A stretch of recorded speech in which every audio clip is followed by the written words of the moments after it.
Welcome, everyone, to our 2K Sports broadcast. Tonight's game also serving as part of the NBA Cup with Coach Stanback and...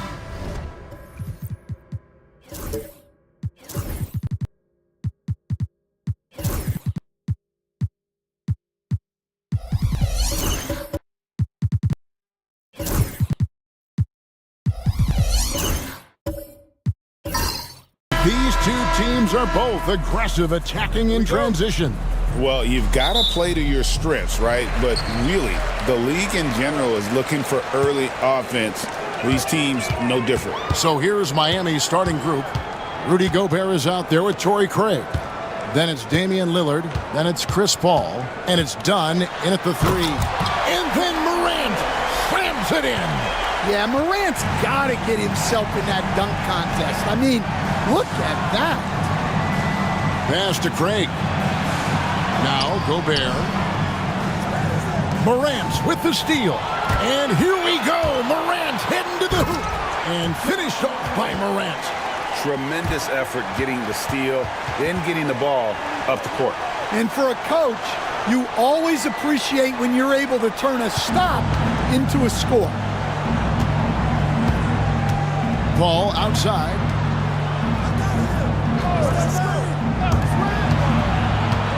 Here's Craig. The Pacers pull it in. Last game matched up with the Magic. A tough loss there. And defensively in that one, they needed to come up with big stops to quiet that crowd. And that's obviously easier said than done. Well, on the road, your defense needs to withstand runs from the other side, and that wasn't the case for them. And just no fear, guys. I mean, he is willing to mix it up in the paint with the big boys. Wiggins against Dunn. Pass to Morant. Just 5 on the clock. A shot. Again, Indiana. Yeah, look, Morant knows he can always find space for that jumper because defenders are always playing the drive. Craig with it. Whistle blows. Basket is good. So a chance here for a three-point play. A little artistry in the painted area, converting against the size. Yeah, he didn't let the defense affect him there. He just kept his focus. We're just about 2 minutes into the first quarter. Hey, GA, how about Damian Lillard's time in Portland? 11 magnificent years. I mean, Kevin, arguably the best trailblazer of all time. Rookie of the year, then 7 All-Star appearances. Dame will always be a legend in the Rose City. Ball kicks to Craig.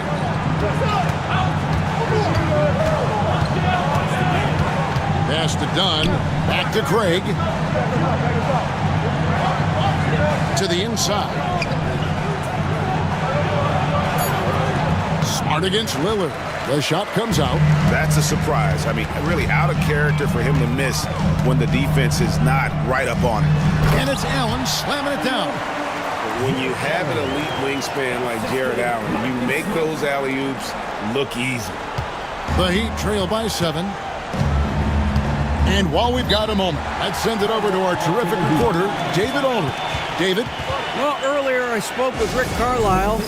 Now, Coach had nothing but respect when it came to Chris Paul. He said every aspiring young point guard should study CP3. He's an ideal floor general, a fierce competitor, and he always seems to make the right play. It's going to take a team effort defensively to slow down his impact. Kevin? Thank you, David.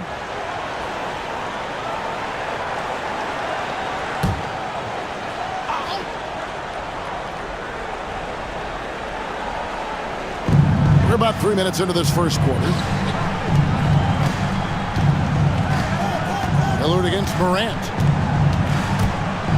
Back to Dunn. Shoots the 3. Rebound by Smith. Far from an ideal start, only 1 for 5. Let's see if they can turn it around. Smart passes to Morant. Pass to Smith. And it's Miami with the rebound. This game against Indiana, the first time they've met this year. And Lillard kicks to Dunn. Gobert with a screen on Morant. Lillard the pass to Gobert. Comes out of the gate empty. He's 0 for 1. Pacers leading by 7. Here's Wiggins. And he overshot that one, missing. He'd have gotten only 1 of 6 shots to drop for them to start this game. And oh boy, a lot of contact there, but he gets the call and will shoot 2. That one's on Morant. And Dwayne Wade is the first Heat player to be honored with a statue. And Greg, that's pretty significant for a very successful franchise. And Kevin, well-deserved, right? D-Wade, the best player in franchise history. He helped bring 3 championships to the city, plus he's already got a street named after him. And he makes the first. Well, here we are, Stan, beginning of the season. Certainly what has stood out to you so far in these early days? Well, Kevin, there's certain guys around the league you can already see who have worked hard and made improvements to their game in the offseason. Now they're just going to have to be able to sustain those improvements and make adjustments when defenses start to figure them out. And that's the rub, isn't it? That's the tough part of this whole thing. Adjustments never stop. We go back and forth and back and forth. Well, Smart is known as a very physical player. You almost think he welcomes getting hit while shooting. The Pacers shooting their first shots from the stripe in this game. Shooting 2.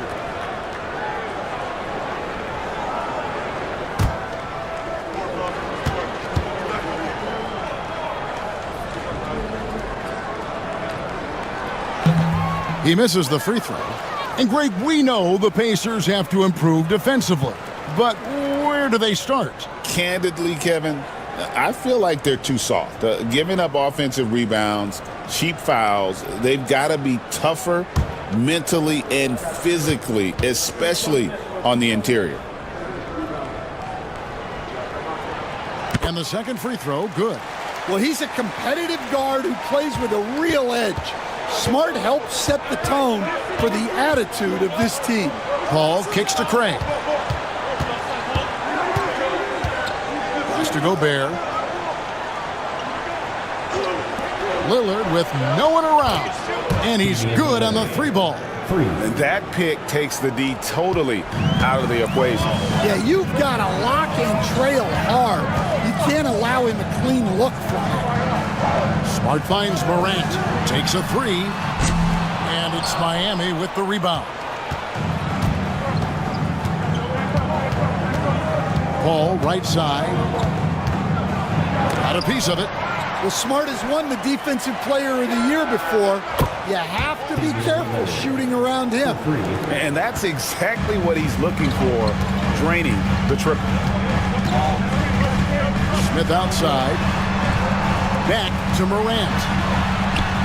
Yes, and it's Smith with the assist that time.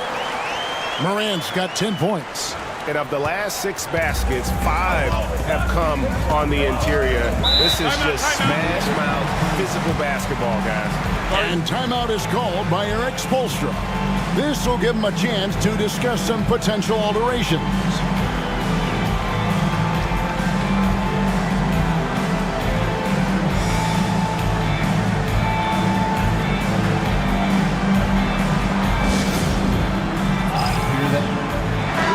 He's checked in for the Pacers. Butler comes in for Marcus Smart. And a chance now to see where teams stand in the early stages of the NBA Cup. And a lot can still change before we get to the knockout round. But one thing we know at this point, this competition has really added some excitement to the regular season since it started.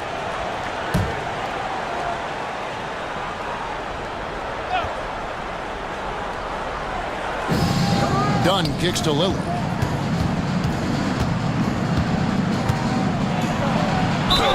Fouled in the act of shooting. Gets the bucket anyway, so a 3-point play chance for him.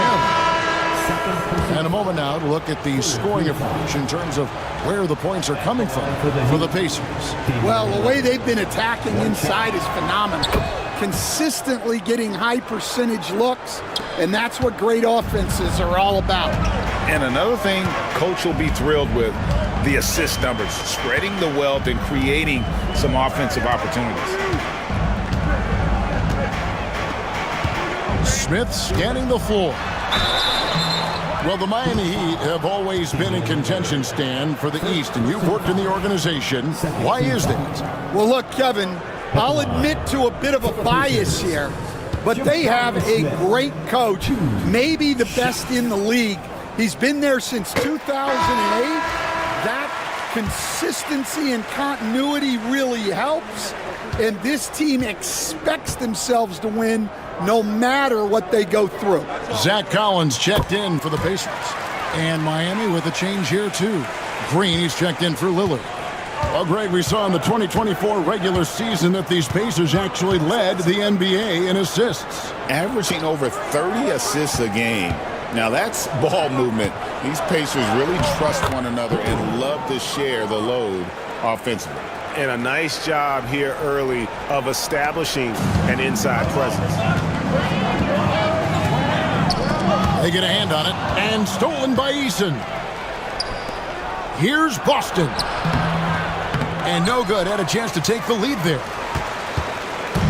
Last game for the Heat, they picked up the win against the Pistons. Mental toughness on the road. The arena was rocking, but they just got down to business and never let up. Nothing is better than winning on the road in this league. It's so difficult. You savor every one of those.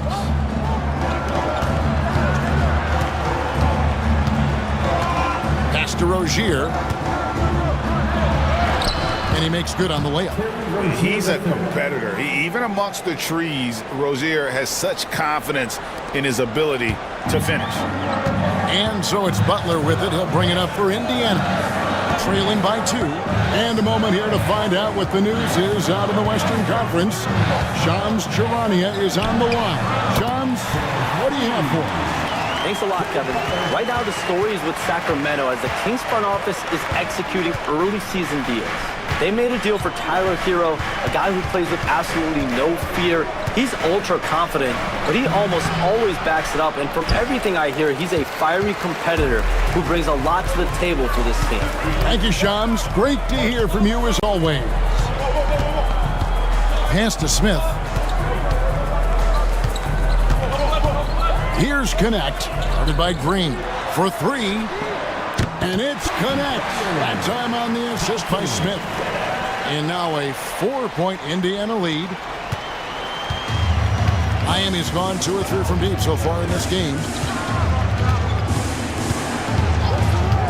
And here is Rozier. 9-point game his last outing. Down low. And he's fouled pretty hard on that shot, but he's got the chance to pick up the points at the line. So, Stan, you can talk about this. We always hear about Heat culture, the Miami franchise, from top to bottom. Everybody is all in and focused in one direction, aren't they? Yeah, Kevin, I think that is the greatest strength the Heat have had as an organization, is they are all on the same page. And I think they've done it in large part is they have great continuity. If you just look up and down their staff, guys have been there forever, and that allows them to have a very consistent culture. And teams have tried to copy that, and it's been very hard, hasn't it? Well, it's been hard because the part they leave out is the consistency part. You can't build that kind of culture when you're making changes with your coaching staff and your front office every 2 to 3 years. Here's Butler. His shot is good, making him a perfect 2 for 2 from the floor. Well, credit the screen there, springing him loose for the finish. Butler against Rozier. 1:32 left here in the opening quarter. And again, it's the Heat missing. Pacers leading by 5.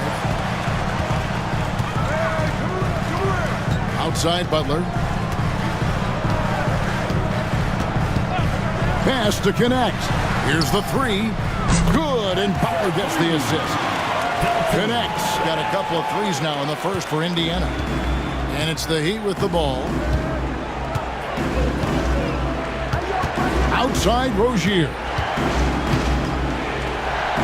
And the rejection by Collins. And guys, his shot hasn't been falling this quarter. Time to settle down, refocus, and get a really high percentage look. Finding a little rhythm here that they have to like where they're at. Yeah, you're seeing their offense in a flow. Now it's time for their defense to turn up the heat a little more. Love's check in for Miami. Dante DiVincenzo comes in for Green.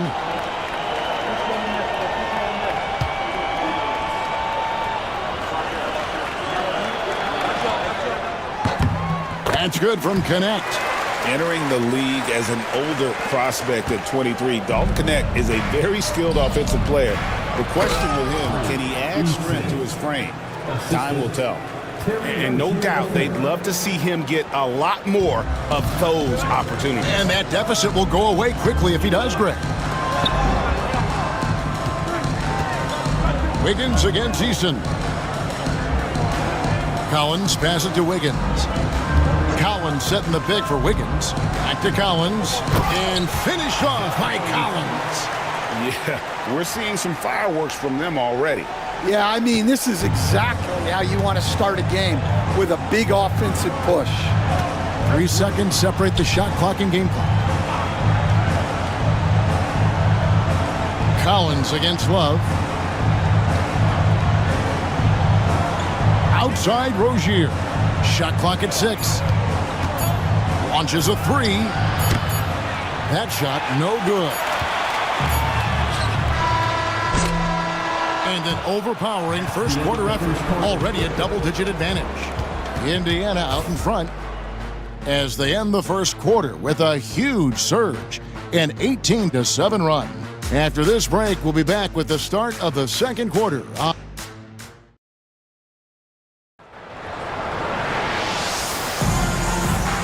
And glad to have you with us, folks. Second quarter of basketball. This game has not exactly been neck and neck, but plenty of time left in this one. And for the Pacers here, they've been putting on a show, guys. Well, they've been aggressive from the beginning, particularly on the offensive end. Yeah, and that's helped them get the lead. But we'll have to see if they can sustain this offensive output.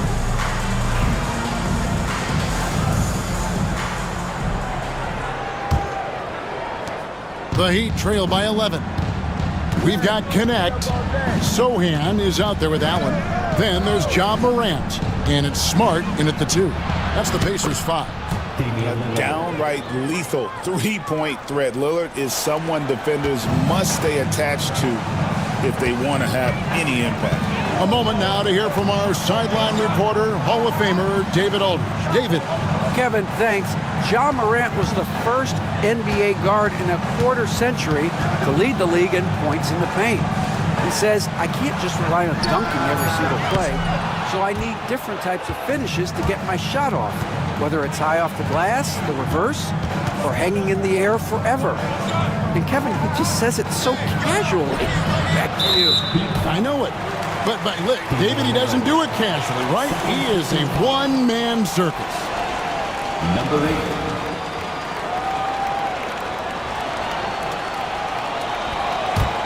Pacers leading by 6. Outside, Smart. Morant looking around. Allen with the screen for Morant. And foul on the shot, so he'll get a chance at the line.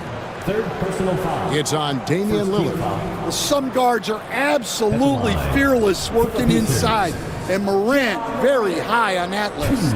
You can see, and Coach, you can feel Ja Morant's star power, and his presence on the floor is such a factor. It affects the game.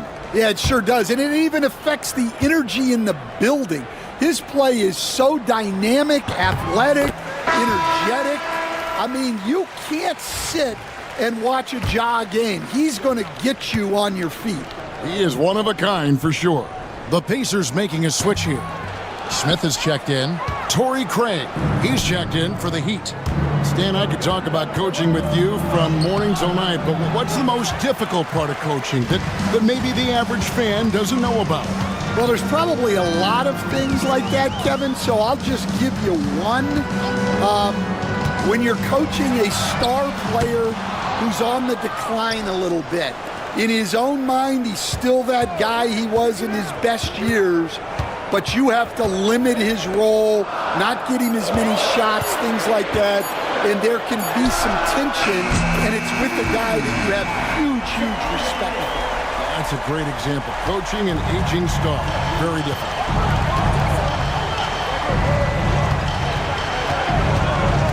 Now, here's Lillard. He had 25 points in the win against the Pistons in Detroit. Stolen by Allen. Here's Connect. Dunn covering. And Connect gets it to go. Connect's got the lead up to 12 now for Indiana. Well, Connect is not just a shooter. He's got the strength to handle that interior contact. And timeout is called by Eric Spoelstra. He wants to check in with his team and regroup.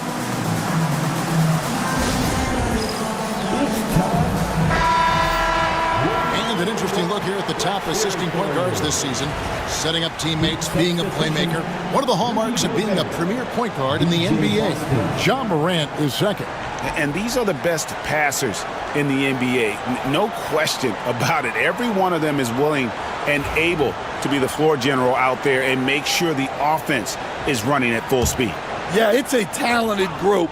Great leadership qualities, and you trust these guys to make great decisions. Here's Craig, and it's sent back by Allen. Well, Allen has been blocking shots and denying posters his entire career. Well, they have leaned on him offensively with good reason. Efficiency will help you win a lot of games. Pass to Craig. We're just over 2.5 minutes into the second quarter. Lillard against Morant. 5 to shoot. Looking to end the run. Miami no good on that time either. And they've got a big lead, not just on the scoreboard, but really in the rebounding numbers as well. And it's Allen slamming it down. Offensively, defensively, they are in total control. Absolutely. They're playing their game and executing at a real high level. Everything is working for them right now. Gobert with a screen on Morant. Miami no good on that time either. All the energy is on the other side right now, and every miss just makes it worse. Their body language does not look good right now. They're deflated and unable to stop this run. Craig pulls it in. The Heat trail by 16. They could use a big shot here to get this offense going. Too many empty possessions. Right now, they need a basket. And with those points, he puts an end to that 10-0 run by Indiana. And he's got his first chance at the line here. Green, he's checked in for the Heat. Shooting 1.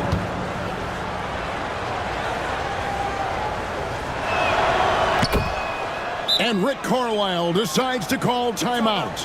Looking for a breather and maybe just one or two things to talk about. Here are your Indiana Pacers. Looking now at some numbers for Ja Morant. He's been playing a much bigger role in their offense over the past 5 games. It comes across in his usage rate, which has gone up during that stretch. We'll see if they continue to lean on him here tonight.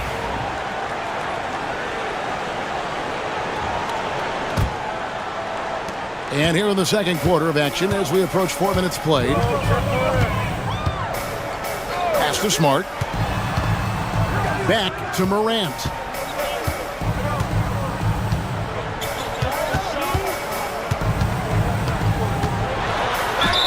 And they call the foul, so he's got the and one chance here to make it a 3-point play. Yeah, he's looking pretty much unstoppable. Morant making the defense regret that physicality. Greg, with how explosive Ja Morant is, he has certainly taken his fair share of awkward falls. And that's what worries you with guys like that. He's already had a number of injuries in his young career, but we all just want to see him at full health. Oh, the lob to Gobert. And finished off by Gobert. Well, I like when Gobert's teammates use his length on offense. Textbook alley-oop there. Morant against Paul. Smith with a wide open look. That's 3-pointers off the mark. The Heat trail by 14.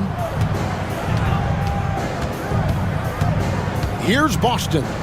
He had 10 points in the win against the Pistons in Detroit. Here's Paul.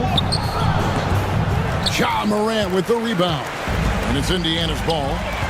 They're on a 13-5 run here. And the next one puts them in the bonus. And Indiana making a change here. Butler's checked in. Onto the court for the Pacers. Number 13, Jimmy Butler.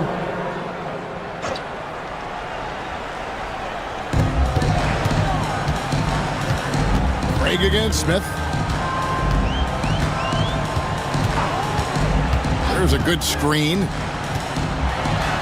And the dunk by Smith. And guys, we're going to see a lot of that from this young man. Smith right now, beasting. Pass to Boston. Back to Paul. Count the bucket coming off a perfectly placed assist. Paul's got his first 2 points of the night. I mean, the number of points they've scored in the paint already here is eye-opening. And here is Allen. Outside Butler. Now here's Morant. Defended by Paul. 6 to shoot. It's stolen by Gobert. And here's the break. Here's Boston. Shoots over Connect. Boston, no good. Pacers leading by 14. Morant outside.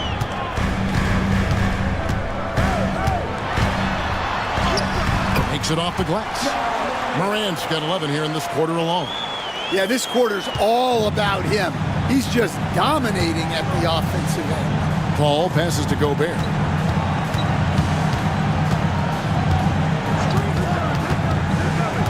Pass to Boston. Gobert, the screen. 3-pointer. Offensive rebound.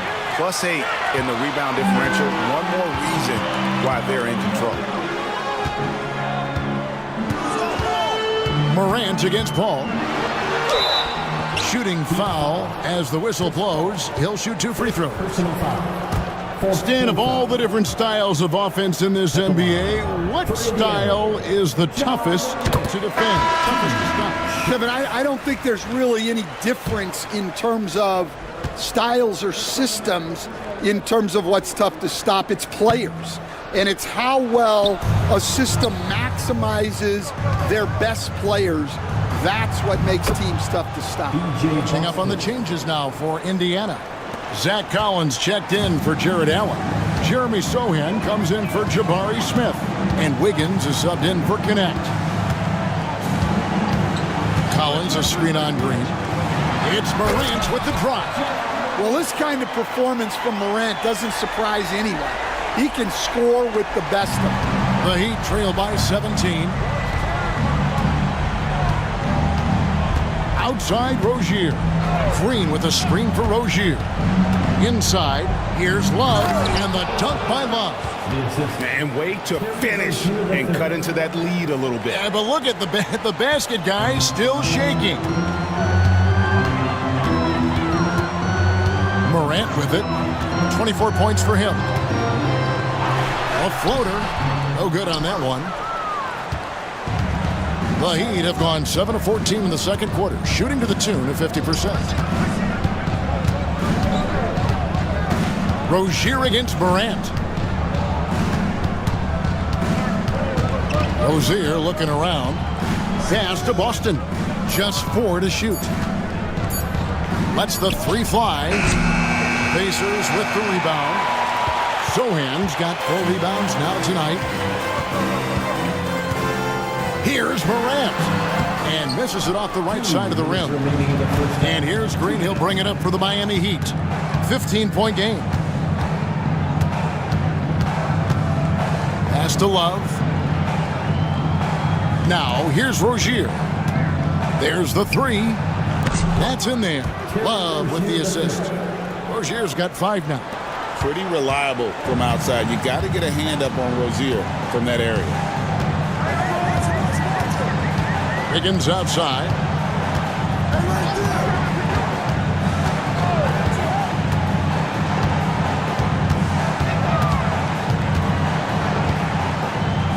Indiana needs to get a shot off. And it's good with time running down on the shot clock. Morant's got 26. Well, when you have a guy scoring like he is, you redraw every play to be about getting him the ball. Pass to Rozier. 58 seconds left in the first half of basketball. Wow, his shooting woes continue, and it's weighing down this offense. Now Morant. From 12 feet out. And a kind roll that time off the rim as that one falls. And he has 28 points for the game. Yeah, a lot of guys now are not comfortable in that mid-range area, but Morant is. He'll take that shot when it's there. Easton, a screen on Buck. Rozier into the lane. Fires for 3. Austin, no good. Indiana leading by 16. Into the lane. And it's good for 2. Wiggins has got his first bucket in this one. And they're beginning to just flat out fall apart defensively right now, especially on the interior. Butler against Rozier.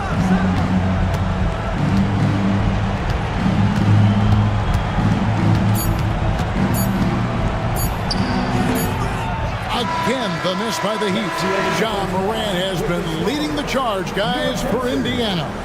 What an amazing quarter. There was absolutely no stopping him. And a chance now to send it over to David Aldridge. Thanks for the great interview, David. And we'll be back for the third quarter of basketball following halftime. Please direct your attention to center court. And get ready for the Fan half-court shot drums. They're measuring up the shot.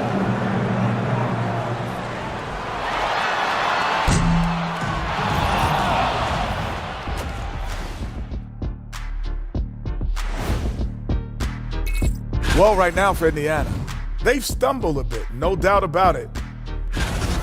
Changing focus now to that first half. A brutal game so far for the Heat. Their opponent is beating them up on the boards, and they're not taking it well. No, that is more than enough of us. Let's send you back to the game. Kevin Harlan and crew with the second half.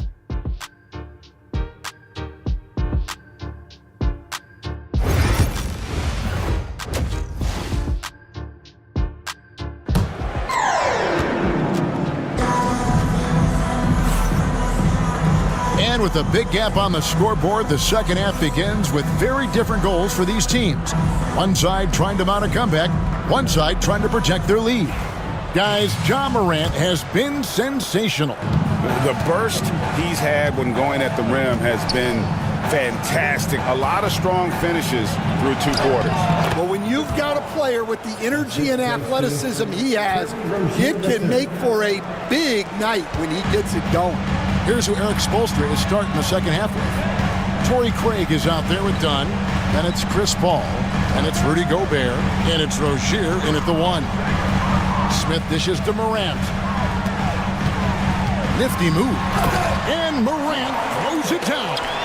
Yeah, so tough to knock Morant off balance, and he's so talented at keeping his focus on the basket. This league, Stan, and you've watched it and coached it for years, has the best players in the entire world. And some guys, though, can kind of be overlooked, like Terry Rozier, for instance. Yeah, look, here's a guy who's averaged 28 points a game. He can create offense for other people. He plays hard, was an outstanding defender early in his career. He's an important piece for any team he's on. And what speed, and Stan, what athleticism. Yeah, no question about it. This guy's somebody who shouldn't be under the radar. Paul kicks to Dunn. Paul with the screen for Dunn. Outside Rozier. Gobert with a screen on Morant. To the middle. Gobert, no good. Well, they've been better than good on the glass today, and there is a glaring discrepancy between these two teams in that area. And slam dunk by Allen. Oh, such a beautiful pass to set that one up. Yeah, the pass might have been pretty, but the finish was angry.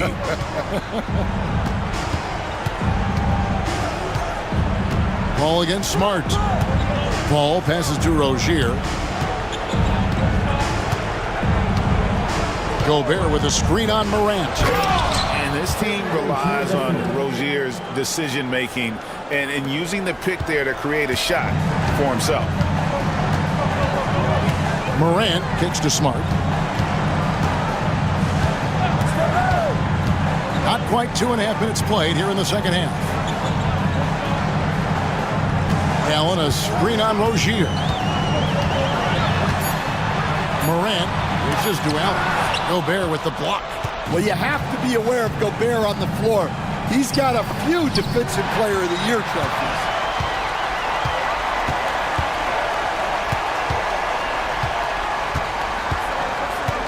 Morant outside.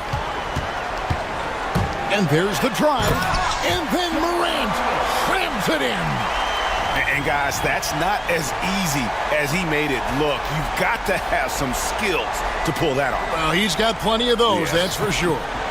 Nice angle on that replay with the AT&T 5G Slam Cam. For Miami, they've gone 2 of 4 here to start the second half. And we'll have a timeout called by Eric Spoelstra. He wants to regroup and go over the strategy.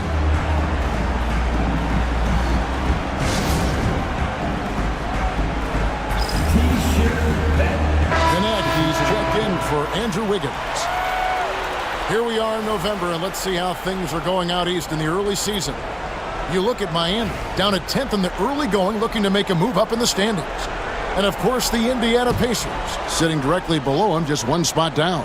And seeing where the Heat are, they've been strong at times this season, but they still have some holes.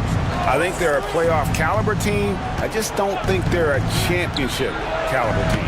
Yeah, and that's not a knock on them. This is where most people expected them to be. They just don't have the talent to be up there with the contenders. And now we've got some time to check in from the sideline. You got for us, DA? Kevin, when you look at the draft, it seems talent evaluators have a type. LeBron James says our league is always hungry for potential.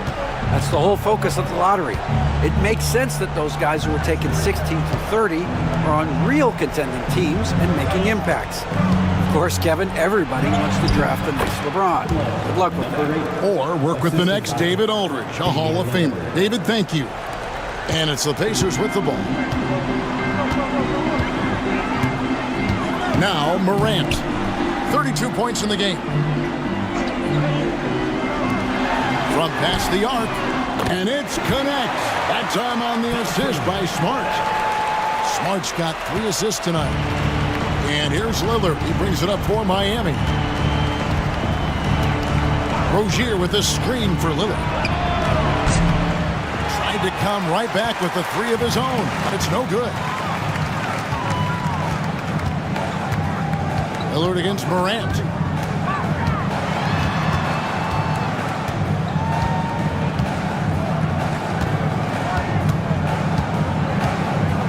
Down to 5 on the shot clock. And it's Miami with the rebound. Dunn outside. Pass to Lillard. And here is Dunn. Scoreless thus far. Back to Lillard.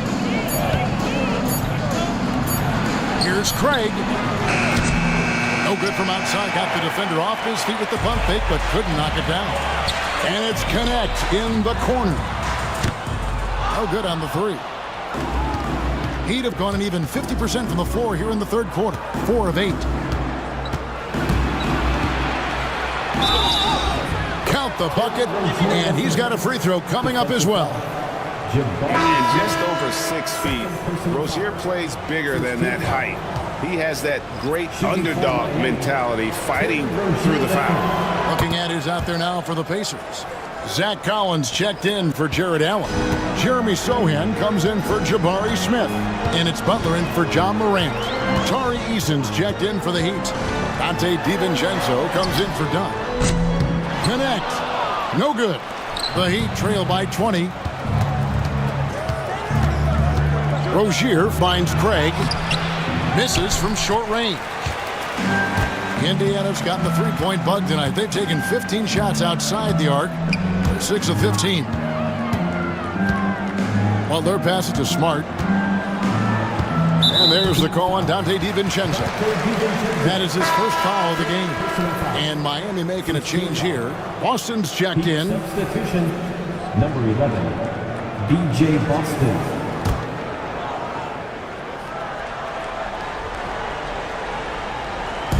And so it's Indiana with it. Poked away. And a bit of a battle here for the ball. The official signals a jump ball here. Jump ball call. And we got to take a second look to admire that outstanding block. And that has got to help the morale of this team. Let's see if that sets up a run here. Sohan, the pass to Butler. Shot clock at 5. Puts up a deep 3. And once again off the mark by Indiana. And when you are as good a shooter as he is, you have to have the confidence to take that shot. It might not always fall. That's one of those heat check shots, and heat check is a synonym for bad shot.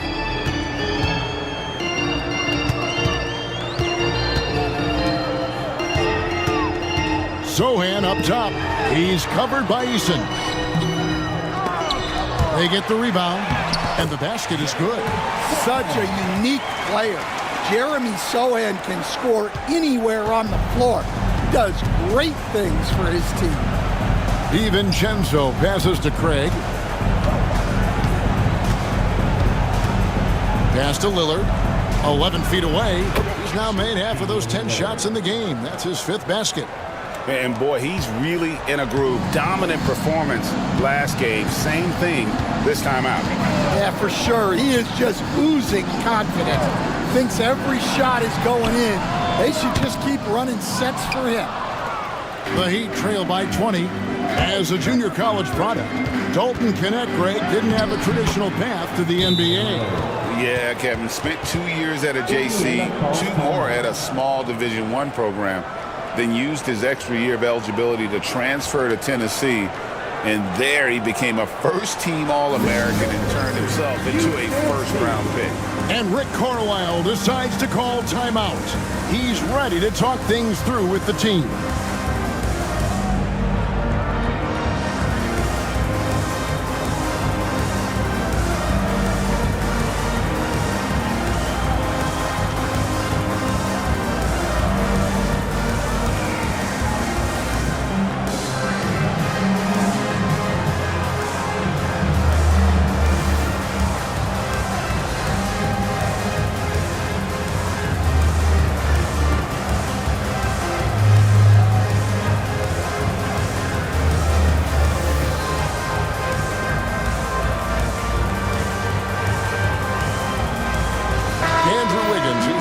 For the Pacers.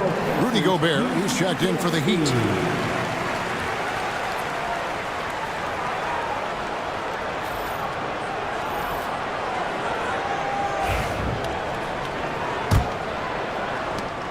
Pacers leading by 18. Butler feeling out a bit. Pass to Connect. Here's Sohan. Lets it go from deep. Rudy Gobert with the rebound. Gobert's got 5 rebounds tonight. Over in the corner, Lillard. Over Sohan. Got a hand on it. High effort defensive play by Sohan. He can be very effective on that end of the floor. And connects, slams it in. Oh, fellas, that was vicious two-hand monster slam. Guys, I don't think there was anyone who could have stopped him on that one. Here's Lillard. Offensive rebound. That's good. It's his 7th made basket in 14 tries. Some nights, Lillard can just keep going and going. And he's going up for the alley-oop. It's stolen by DiVincenzo. Lillard attacking.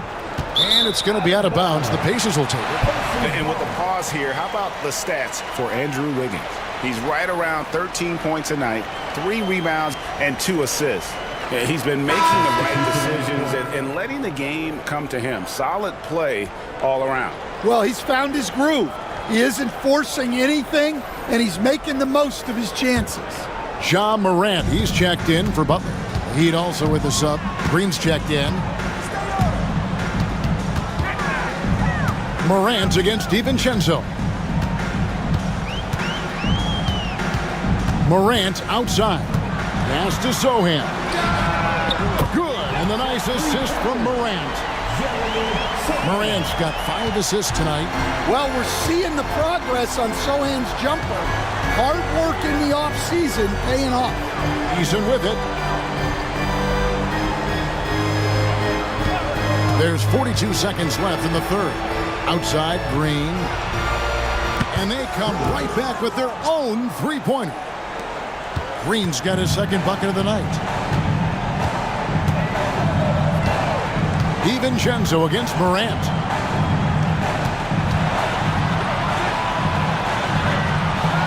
Miami grabs the miss. Eason's got his 4th rebound in this one. DiVincenzo passes to Boston.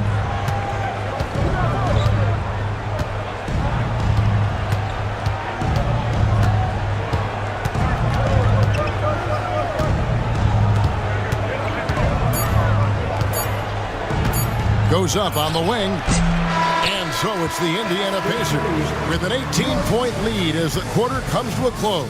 They've had such great ball movement and shot selection, and it's led to a terrific field goal percentage.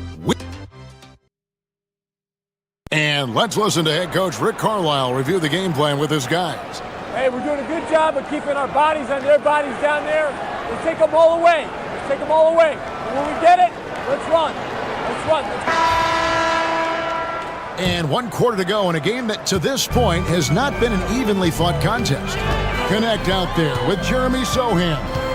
And there's Jared Allen. Then it's Marcus Smart. And it's Morant in at the 1. That's the Pacers 5. Takes it inside. And he gets the whistle. 2 free throws coming up. It's going to be on Rudy Gobert. Stan, you've been on the bench in the NBA for many decades. What were some of your biggest pet peeves as a coach? Oh my gosh, Kevin, that would be a long list. But the 2 biggest would be this. I think number 1, anytime there was a lack of effort, you're not running back on defense, things like that. That I had a hard time tolerating. And then mental breakdowns, things we had prepared for over and over and over again, and then guys just zone out and forget what they're supposed to do. Those were things that were hard to tolerate. Especially when you would take such care in preparing them in every way. It's got to be just excruciating. Frustrating as heck. Back to Allen. Indiana moving it around. And it's Morant missing. Well, and after making just 1 triple going into the break, he's still looking for his first make from distance here in the second half. He gets it in there. They should continue to get the ball inside. The defense struggling to contain them. And so Morant will bring it up for the Indiana Pacers. Earlier, they held a 23-point lead. Here's Sohan. And a lot of contact on that one, so he'll shoot 2 here. Such an interesting player, isn't he, Coach Jeremy Sohan? He played a lot of point guard during his 2nd season. Yeah, Kevin, the Spurs experimented with Sohan at the 1. It was a bit unconventional. They went away from it later in the year. but that experience as a point guard will continue to help his playmaking ability as his career progresses. Watching Jeremy Sochan develop has been so interesting. He's a strong passer and defender, but he's working hard to be a more complete player. You know, when Rudy Gobert is down low, it strikes fear into the opponent. This is a guy who has led the league in blocks and rebounds at different times. Inside the paint, he is just a nightmare to battle against. Smart deciding where to go with it. Smart with this screen on dime. Here's Sochan. Off target from three-point range. Well, with his team leading, he might just want to put that one in his pocket next time. Here's Eason. Good, and Paul gets the assist. And that's the kind of lead pass we've come to expect from him. Second minute off the clock now in the fourth. Pass to Sochan. And here's Smith. Back to Sochan. Now Morant, defended by Paul. Puts it up. And that one's good. Morant's got 36. Well, keeping his composure against defensive pressure inside. Nice work there by Morant. And the dunk by Eason. And maybe that'll trigger them. Impossible not to get pumped up after that. Yeah, well, you could see the immediate reaction of the guys on the bench. They are pumped up. Outside, Smart. Back to Morant. Here's Sochan. Dunn covering. Here's Allen. And Allen slams it in. Hey, if you want Sochan to play point forward for you, he can certainly do that. Dunn left side. And that one clearly a foul. Gets the whistle and 2 shots coming up. And some stats here, guys. The scoring breakdown for Indiana. Well, I love how they're attacking the rim. That will usually force defenses to collapse and open up a lot of outside shots. And they've also played exceptionally well in the paint tonight, taking advantage of their opportunity to work inside. And Indiana making a change here. Wiggins is checked in.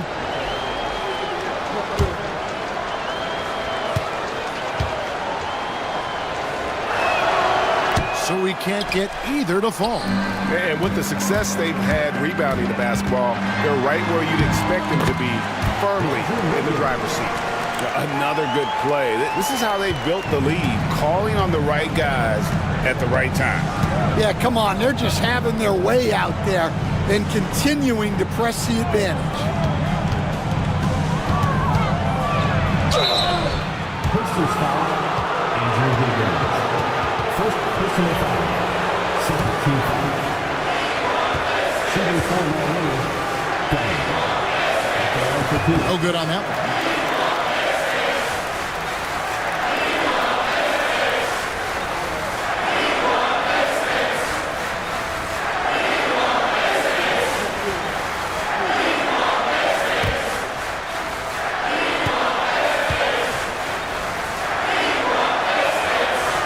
He's good on the second. We've played just over 3.5 minutes now in the fourth quarter.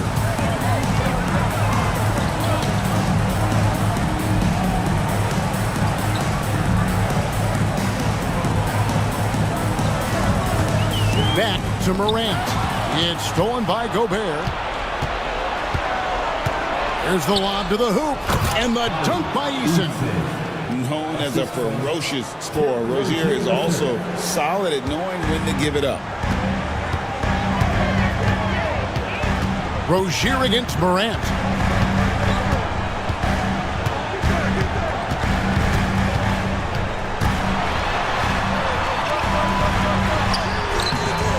Tried to bank it in, but he misses. The Heat trail by 16. Here's Paul. An easy 2 points on the layup. A master at finding angles to finish. Chris Paul uses quickness to his advantage. Allen outside. Pass to Wiggins. Morant kicks to Smith. Clock at 6. Shot from free throw range. And once again off the mark by Indiana. Rozier against Smith. Now Eason. Outside Rozier. Dunn sets a screen for Rozier. And the rebound goes to the Pacers. Morant's got his 6th rebound on the night. And Morant throws it down. And what a show Morant is putting on. Every time he touches the ball, you feel like he's going to score. Outside Rozier.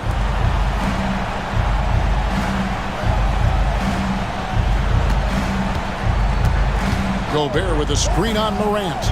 Rozier. And it falls over the rim and in. Rozier's got 9 points now in just the second half. A good decision maker. Rozier takes and makes the shot he's comfortable with. And so it's Rick Carlisle here calling timeout. He's not taking any chances and wants to huddle him up right away.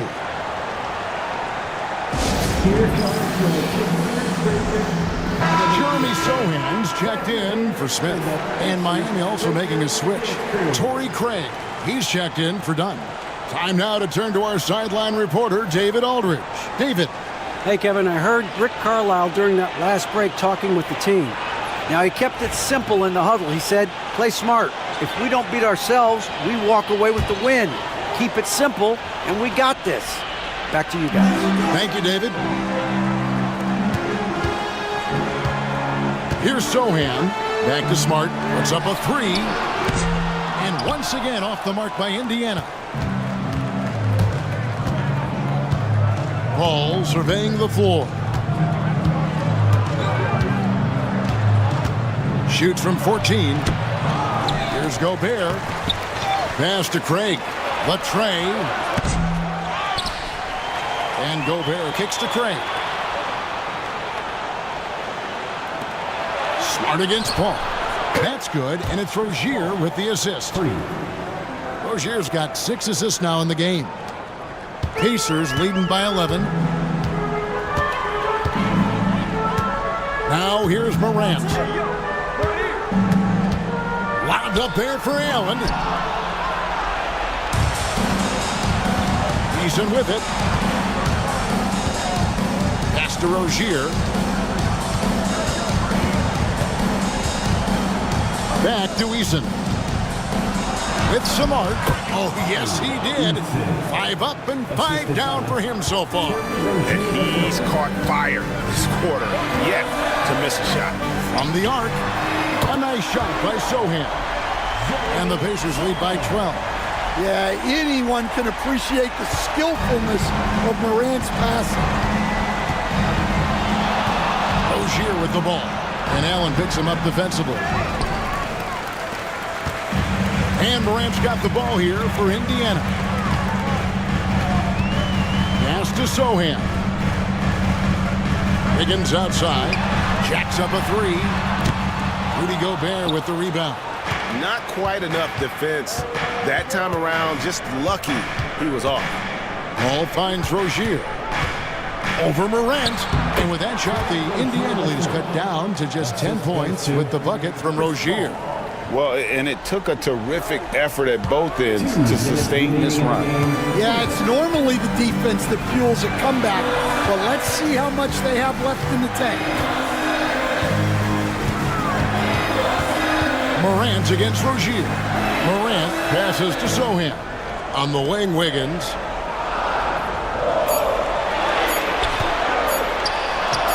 And yes, it's good. Wiggins has got 4 points in the quarter. Well, he can beat you in a lot of ways. Very challenging to defend. And timeout is called by Eric Spoelstra. Clearly, he's got something his players need to hear. And immediately.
1:39 left to play in the final quarter.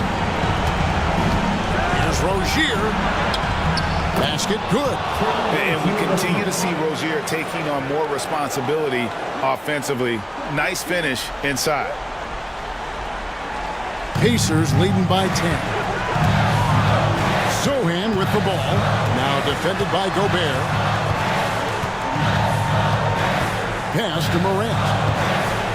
Nice move.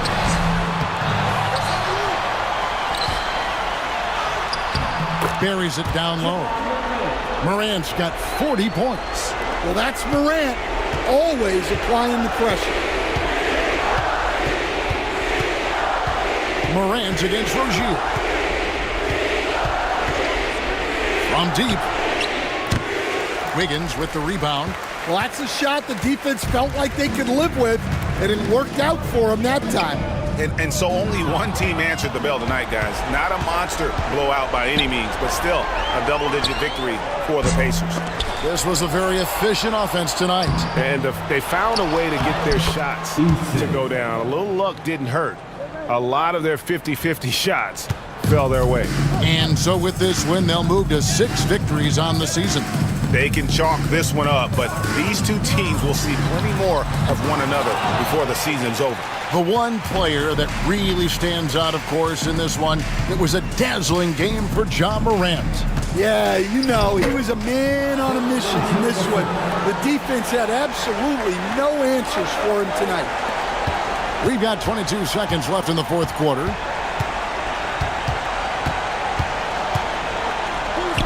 Picked his pocket.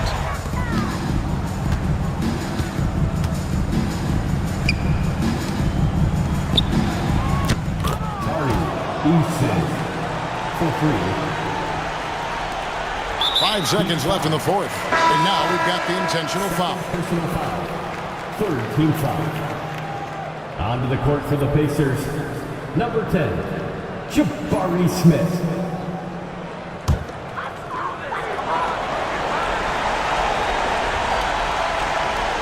Here's Smart. Now Morant. So it's Indiana picking up the win. And tonight, not just a regular season win, it also counts in the NBA Cup standing. And if you look at the teams that advance in the Cup, you normally have to win this first game, so they're off to a strong start. And we've got David Aldridge standing by on our sideline with the player of the game. David, it's all yours. Thanks very much, Ja. A lot of swag on this team tonight. Who's responsible for that confidence? I feel like we all talk to each other, even the coaching staff. Coach let us play with a lot of freedom. Everybody have the green light, so I mean, there's no reason to lack confidence when you have a coach who believes in you every step of the way and just let you go out there and play your game. So we always just preach, keep shooting, make or miss, and we behind you. So you all look like a confident bunch, man. Congrats on the win. Back to you. Thank you, David. Well, folks, that's going to do it for now. With Stan Van Gundy, Greg Anthony, and David Aldridge, this is Kevin Harlan saying thanks for watching, folks, on 2K Sports. But first, let's reveal our player of the game, Ja Morant.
Hello and thanks for joining us. The NBA Cup is underway.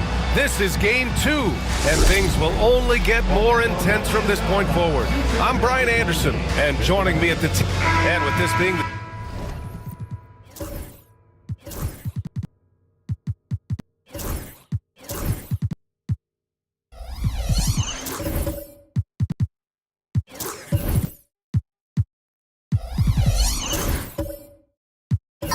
second game in the NBA Cup group stage. This is a pivotal contest for each of these teams. Yeah, in this group format, Game 2 carries enormous weight. So this is far more than just your normal regular season contest. This has more of a playoff feel. Here are the 5 for Philadelphia. Chet Holmgren out there with Goga Bitadze. Then it's Luke Kennard. Then it's Ball. And it's Reeves in at the 2 guard. Kicks it out to Williamson. Reeves against Edwards. Down to 5 on the shot clock. The Magic need to put one up here. First, Klingon screens the defender out of the play and then capitalizes. And the 76ers with possession. Ball passes to Bitadze. Oh, a beautiful reverse layup. Hey, take it right to the defense. Not a bad way to start this game. About a minute into this first quarter. Pass to Klingon. Now here's Edwards. Over Reeves. Second chance effort. And the layup good by Edwards. You got to bring more muscle if you want to stop Edwards from scoring. He's gifted at converting through contact. Kennard outside. Anthony Edwards with a rebound. For Orlando, they've gone 2 of 3 from the floor. Oh, and he got fouled on his way up. He'll head to the line to shoot 2. Well, this was a big summer for the 76ers, Grant, trying to capitalize on their championship window with superstar Joel Embiid. You're spot on, B.A. Acquiring the talent that might allow him to save himself for the home stretch. Of course, last year's playoffs, he battled heroically, but ideally, they'd like him much closer to 100% come the postseason.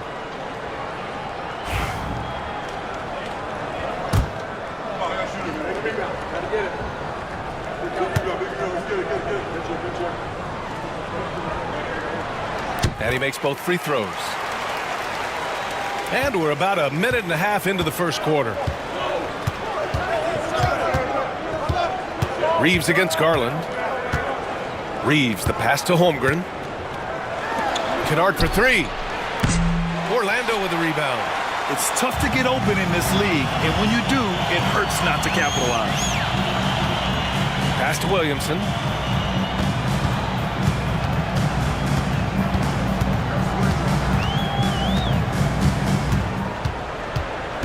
Five on the clock. Shoots. And another miss by Orlando. The 76ers have gone 1 of 4 to begin this one. Ball looks over the floor. Bitadze with a screen. Garland against Ball.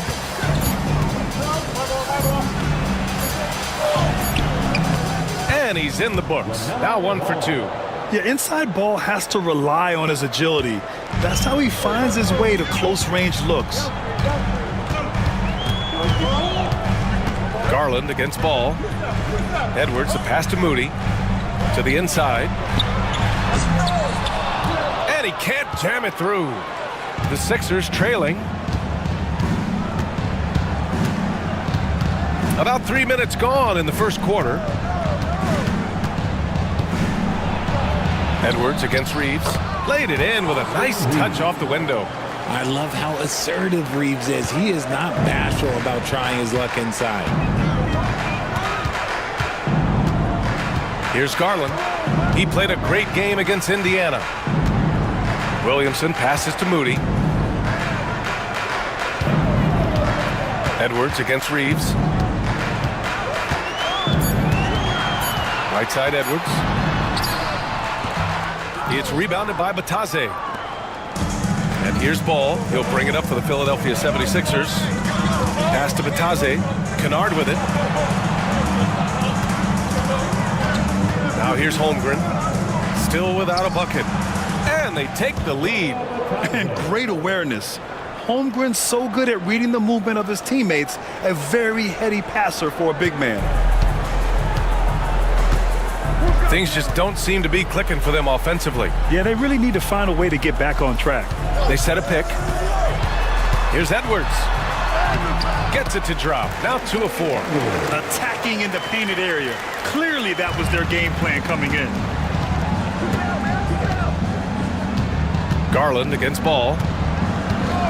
Outside Reeves. Ball, a screen on Edwards. Got a hand on it. Wow, great size and better positioning made that block possible from Klingon.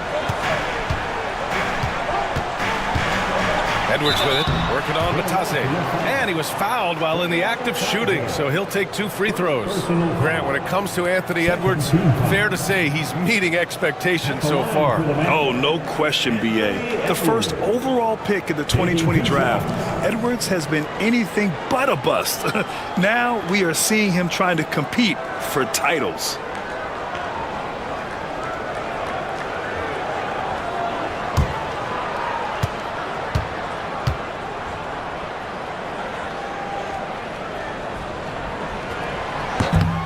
No good on the free throw.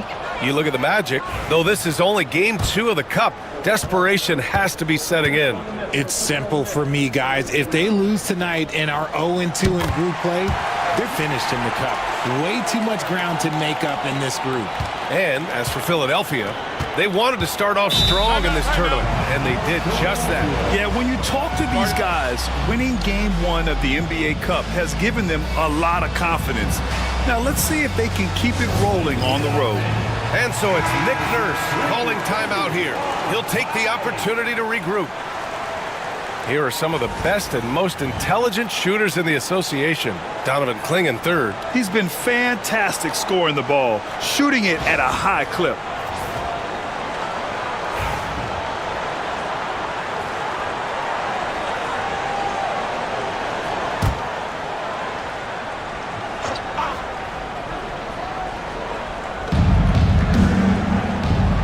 Ball passes to Batadze.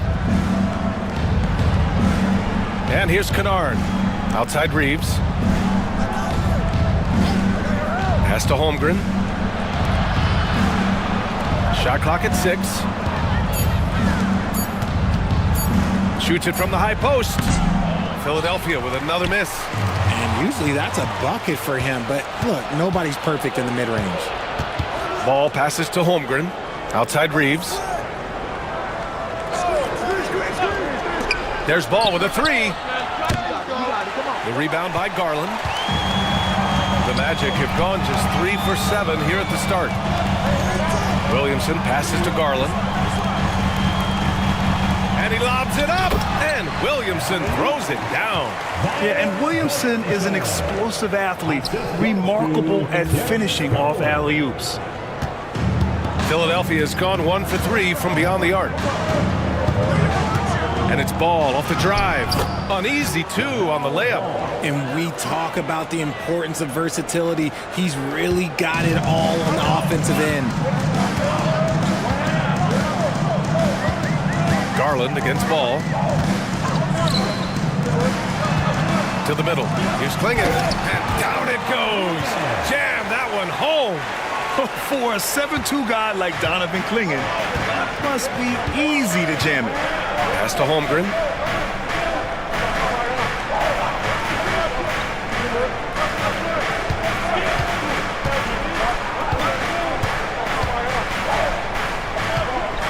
Down low, the kick out to Ball. That's his 3rd basket and 5 shots. Solid work. Yeah, this period, they're letting him go to work, and it's paying off.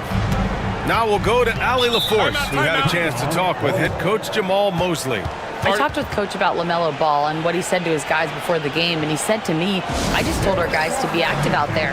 LaMelo is an energetic, springy player, and we can't let him out-hustle and outwork us. LaMelo is a challenging assignment for any defense. We'll see how this unfolds, guys. Okay, thank you, Allie. A line change here for Orlando.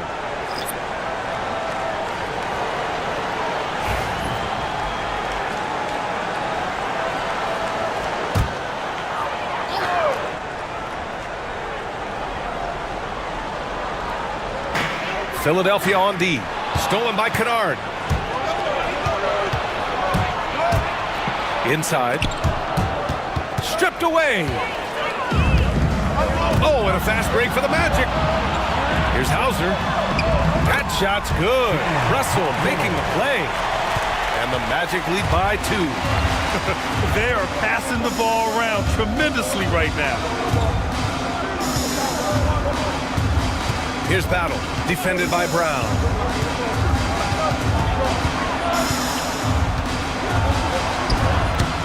And it's Battle missing. And that one's good. Making the most of that possession. Unwilling to give up on the play. And let's check in now with Shams Charania, standing by for a special report on some action in the Western Conference. Hey, Brian. Right now, the story is with Sacramento as the Kings front office is executing early season deals. They made a deal for Tyler Hero, a guy who plays with absolutely no fear. He's ultra confident, but he almost always backs it up. And from everything I hear, he's a fiery competitor who brings a lot to the table for this team. Good stuff there, Shams. Thanks for keeping us informed. Much appreciated, as always. Here's Cornette. And he misses the go-ahead basket. The Magic have gone 6 of 11 so far. Grimes, the pass to Brown. Here's Robinson Earl. And here's Russell. And then Russell with the dunk. I tell you, a little extra pressure on D when you're up against a point guard who can elevate. It doesn't make it easy, does it? Yeah, hard to strategize for a guy who can make a pass or a play like this right in your face. Here's Nora. No points so far. Cornette. Oh, a great 1-2 punch. Beautiful pass and a nasty jam. Nice, clean bounce pass. Sometimes the fundamentals are all you're going to need. There's a screen. Pass to Robinson Earl. Brown inside. Picked it out of midair. Here's Battle, defended by Brown. Now here's Kennard. The 3. And it's Orlando with the rebound. Fresh off a win against the Pacers. I found it was an interesting game. Anything they couldn't get from their starters, they got from their reserves. For a number of reasons, depth seems to become more important every year. That one goes. Count it. Their offense is really humming right now, and it's because of the beautiful ball distribution. 9 seconds separating the shot clock and game clock. Matthews passes to Kennard to the paint. Here's Cornette. His 4th make in 5 tries. Solid start for him. And so it's Russell with it. He brings it up for the Orlando Magic. Trailing by 2. And this is their first time matched up with Philadelphia this year. Yeah, they were impressive against this club in a clash of the Titans last year, sweeping the season series. There's a screen by Robinson Earl. 3-pointer, no good. And at the end of 1, a closely contested game so far. Philadelphia on top. They lead by a bucket. Quarter number 2 coming up right after this break. Don't go anywhere.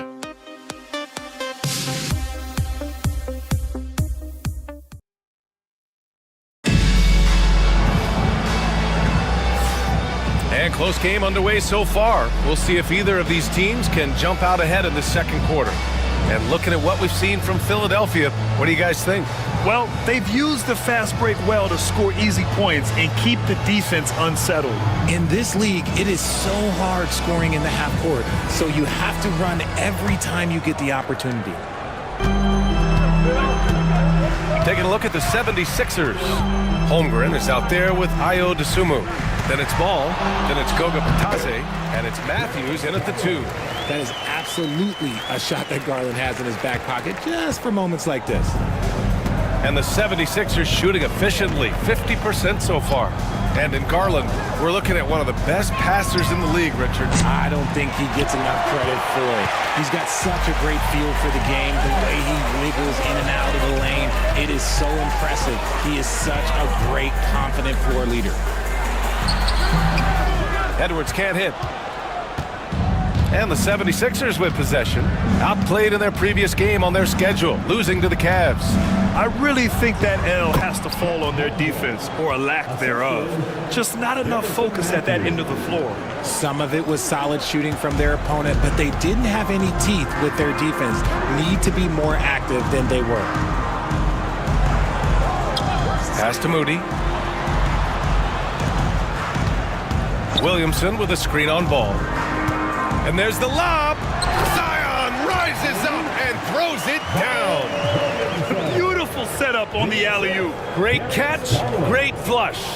Here's Ball. 6 points for him. Here's the Taze.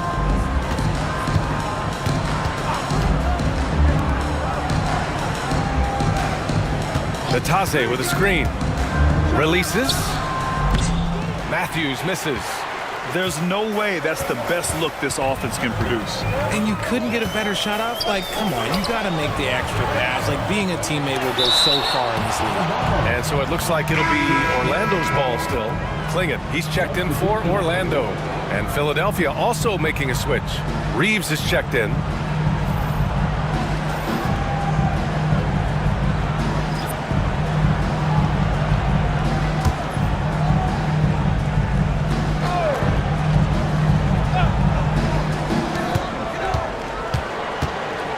Edwards against Reeves. Oh, plenty of contact on that shot. Officials call the foul, and he'll take 2 free throws now. Grant, a little background on the NBA Cup tournament this game is part of. It traces its origins back to the WNBA Commissioner's Cup. Yeah, the WNBA was set to feature the in-season tournament in 2020, but the pandemic delayed that start until 2021. Since then, it's been a wild success, and the NBA decided to run one of their own.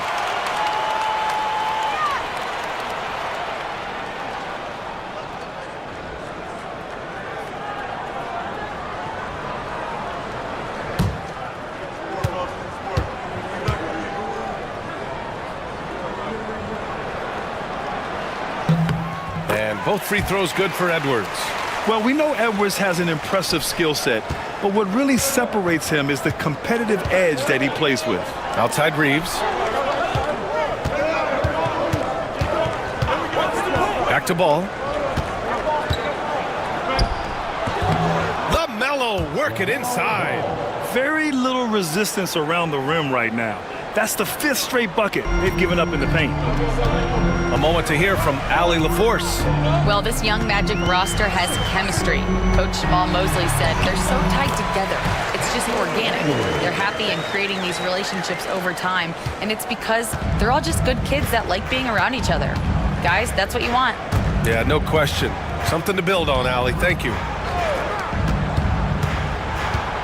Holmgren, the pass to DeSumo. Here's Reeves. Rebound by the Magic. Edwards has got 4 rebounds now. Now for those joining us now, we're in the second quarter, about 3 minutes gone by. Williamson up top. He's covered by Holmgren. You can tell Zion values sharing the ball. He knows he can't win it alone out there. And so it's Nick Nurse calling timeout here. He wants a few moments to regroup with his players. And you watch Donovan Klingon. He really benefited from that extra year in college, Grant. Yeah, the development cycle can be a little longer for centers, B.A. He cleaned up a lot offensively and took his strength and conditioning to another level.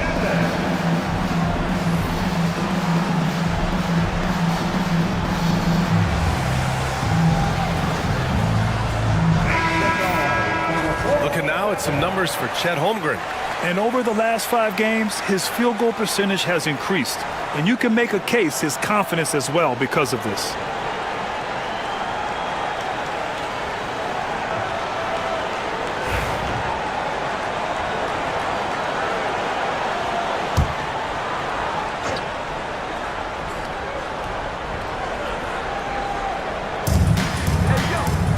DeSumo, the pass to Bitadze. Back to DeSumo.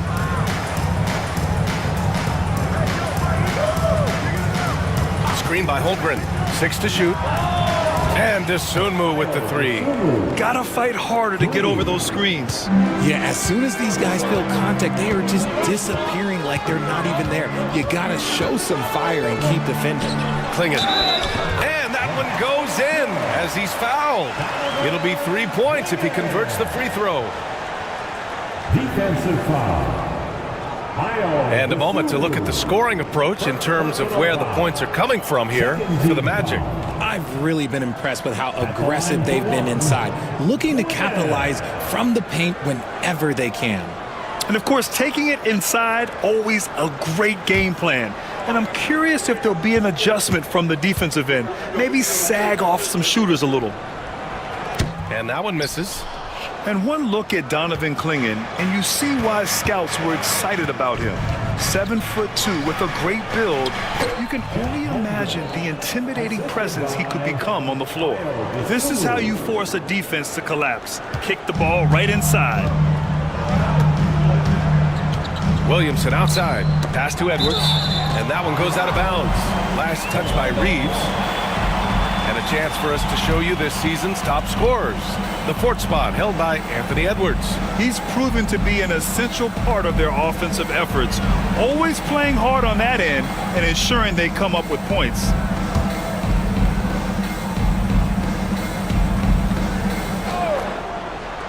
'76ers on D. They trail by 1.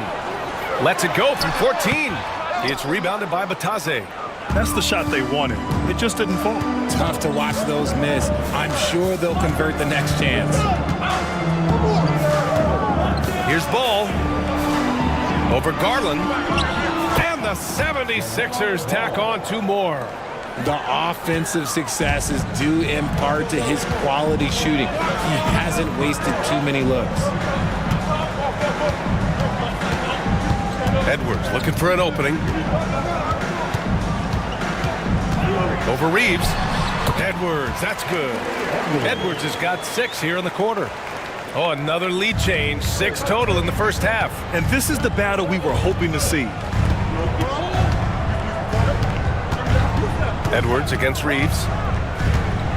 Holmgren with a screen on Edwards. Here's Reeves. Here's Batase, and it's flushed down. A nice jam. And when the game is this close, you have to go all out. He certainly understands his role, huh? When the shot goes up, just crashes the offensive glass. He's just giving them everything he has. It's why his teammates appreciate and enjoy playing with him. Kennard, he's checked in for the Sixers.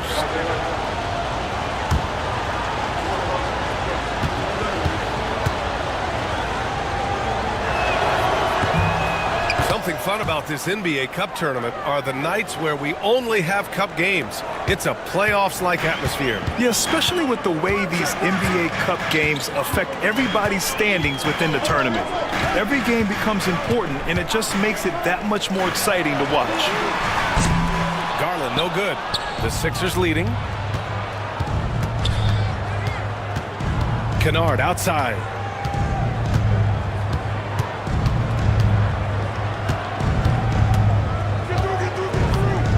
Dosunmu outside. 6 on the shot clock. Batase with a screen. Shot is up. Gets a hand on it. And it's Edwards with the ball for the Orlando Magic. After this one, they're off to Phoenix to take on the Suns. That's the first of a 3-game trip out on the road for them. Garland for 3. He's looking good. 2 buckets and 3 attempts.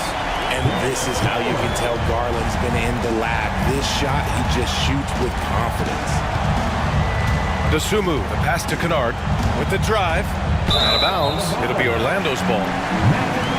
Here's a look at the schedule for Philadelphia. On Monday, they'll be matching up with Damian Lillard and the Miami Heat. Then on Wednesday, they'll go up against the Grizzlies in Memphis. Checking out their schedule, they've got a tough run of games coming up, but quality opponents are a great chance for you to see how well your team can truly perform. Brown, he's checked in for Darius Garland. Orlando leading.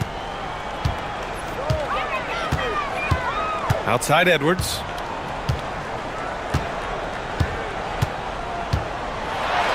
And Edwards Edwards' teammates encourage him to be aggressive because when he is, he forces the defense's hand. 3 trips to the line so far for him in this one. At the line for 2, Anthony Edwards.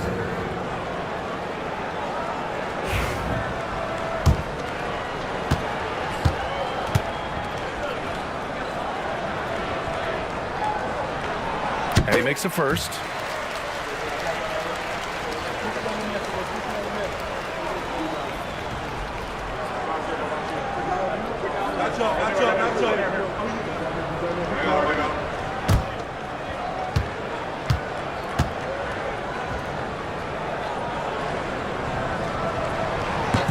And both free throws good for Edwards. 2-part equation. You have to be aggressive enough to get to the line, then talented enough to sink them. Russell against Ball, and there's a pick. Nails it. He's now 6 for 8 from the floor. And now almost all their points coming from the paint. The Magic have gone 7 for 11 in the second quarter. Russell from outside. Rebound by Philadelphia. Ball with it. 12 points for him.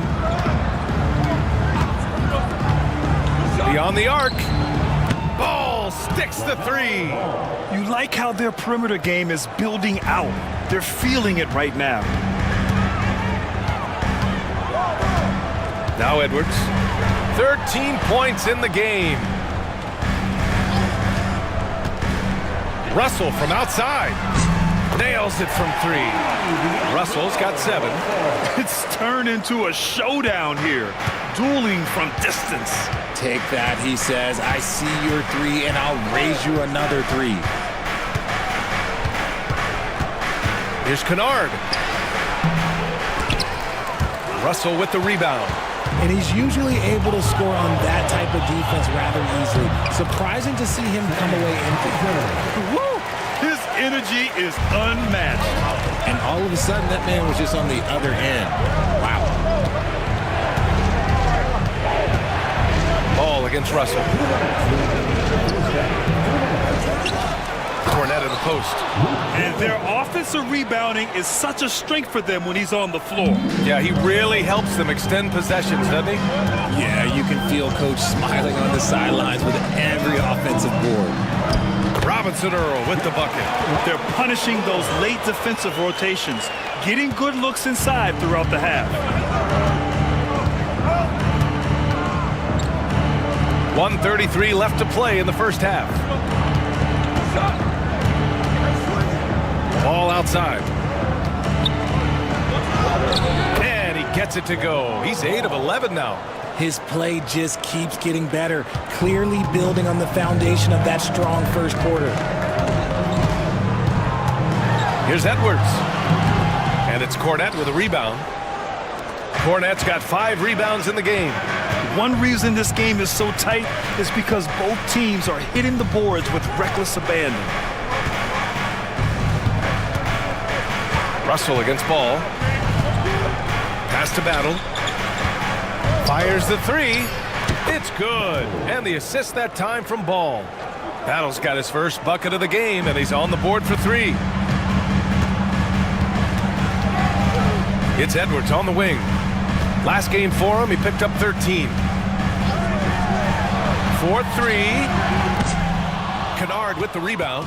And to put things simply, this has not been his quarter. 24 seconds left to play in the first half of basketball. Cornette passes to Ball. That one goes, and that's his 9th made shot in 12 attempts. Keep riding that hot hand. He's been pretty much unstoppable. Outside Edwards. Shot to stop the run. The triple hit for Edwards.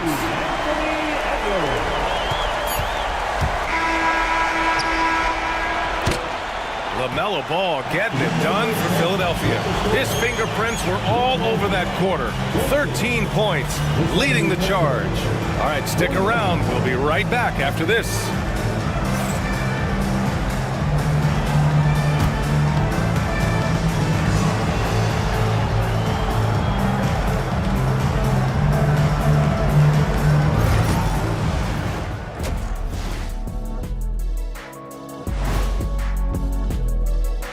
You know, I love sitting up here and doing this show. And now breaking down the first half we saw.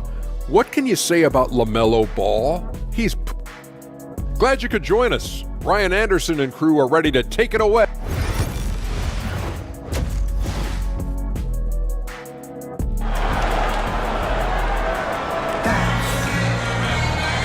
And we've got second half action for you. Thus far, a pretty evenly contested game. You look at LaMelo Ball in this game. He's been everywhere. Through the first 2 quarters, he's been on fire. Explosive offensive performance. If they don't change their approach in the second half, let's just say his success will continue. Darius Garland is out there with Edwards. Then there's Zion Williamson. Then it's Moses Moody. And it's Klingon in at the 5 down low. That's who's out there for Orlando. This has been a close game in a lot of ways, but they do have an edge on the boards. You know, after sitting out his first pro year due to a foot injury, Chet Holmgren was well worth the wait, Grant. Yes, he was. And Chet was actually guarding LeBron during a summer Pro-Am game when he hurt his foot. But Chet was a monster his rookie year, already an elite shot blocker. Grant, there are such intense rivalries at the college level. Do any of those carry over to the NBA? Oh, BA, they sure do. I was part of some serious college rivalries. There was a lot of trash talk with the guys on the other side. It didn't stop that much after we got to the NBA.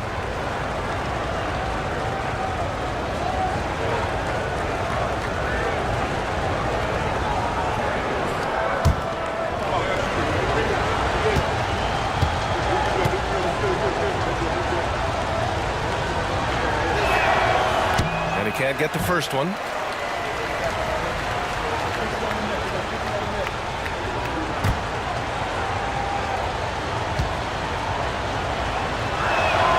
And the second free throw is good. Orlando trailing here. Williamson outside. Edwards against Reeves. Edwards can't hit. Philadelphia has gone 4 of 8 from 3. A nice percentage. Ball outside. Williamson against Holmgren. Pass to Batase from the arc. Rebound by the Magic. Moody with it. And Kennard picks him up defensively. Picked by Williamson. Moses Moody up strong for the jam. Now that's how you use the screen right there. And it leads to a thunderous finish. That was nice. Yeah, you like the pick to set up the open shot. But when it leads to a dunk, okay, even better, we'll take it. Kennard for 3. He drops it from range. Kennard's got 4 points now in the quarter. And what kind of defense was that? You can't give up wide open threes like that. What are you doing? Garland against Ball. Pass to Williamson.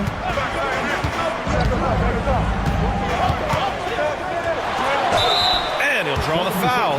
He'll head to the line for 2. It's going to go on Chet Holmgren. Zion Williamson seems intent on silencing all the doubters moving forward, Graham. Yeah, BA, he's not taking any more questions about conditioning. His physicality and play really answered that question now. He has been looking better than ever. Take a break. Take a break. 2 shots.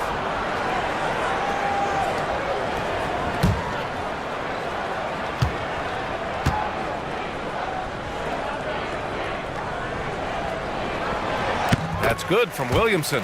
Even as much as we've seen him, we still marvel at the power of Zion around the basket. It's hard for a defender to deal with this kind of strength.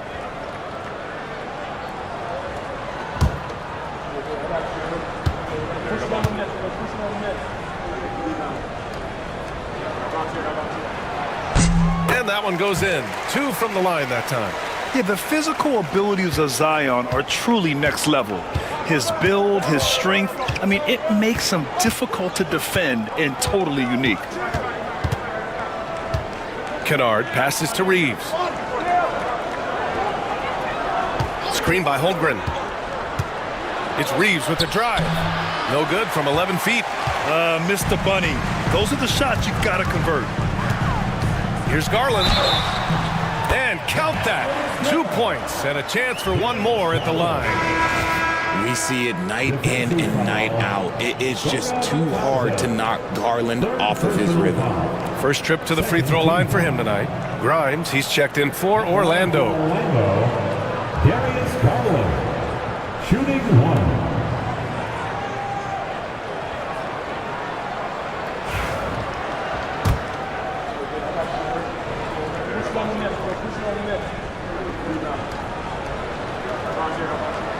That's good from Garland. And Grant, when you look at Darius Garland, he has a very polished offensive game. Absolutely. He's great at creating for himself, but also knows when to get others involved. He can score from anywhere, and he works incredibly hard on his craft. Let's check in with our reporter, Allie LaForce. Chet Holmgren makes up for his light frame with aggression. He said, quote, "You don't have to take a second look at me now to know that I'm not the biggest dude width-wise, so I have to hit first. Otherwise, the game's not going to go in my favor when things get physical," unquote. Brian, you agree? I do, and you can tell he just refuses to back down, Allie. And it's rejected.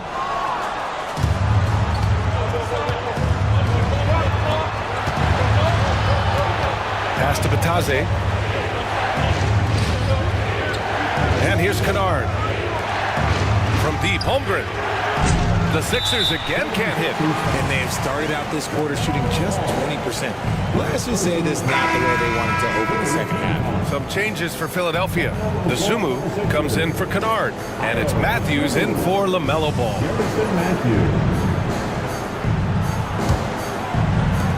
The Magic have gone 2 of 5 in this third quarter. Grimes, the pass to Williamson. A little under 3.5 minutes off the clock now in the third quarter. Pass to Klingon. And it's Philadelphia with the rebound. Batadze's got his 7th rebound here tonight. Now here's Dosunmu. To the left side wing. Here's Matthews. Still no points. It's hauled in by the Magic. Garland's got his 4th rebound in this one. Outside Moody. Out to the right wing.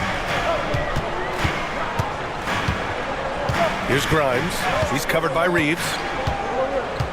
Outside Garland.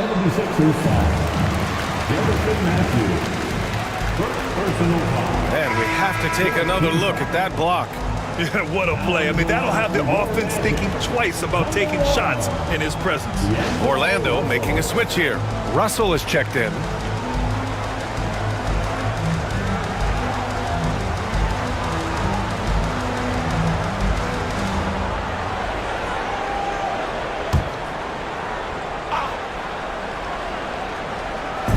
On defense, the Sixers.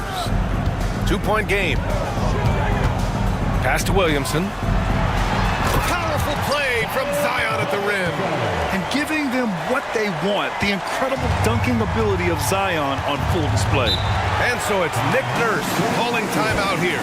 He wants to give them a breather and talk things over. Things just aren't going their way. He clearly wants to talk it over.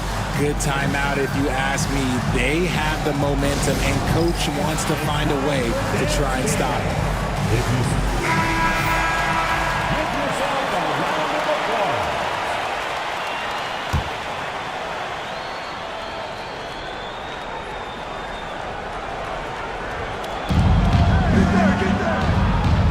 Here's Matthews, guarded by Garland. Pass to Holmgren. Inside to stop the drought. And the layup good by Reeves. Reeves has got his 2nd basket. In a tight game, they wanted to make sure of that possession. Outside Russell.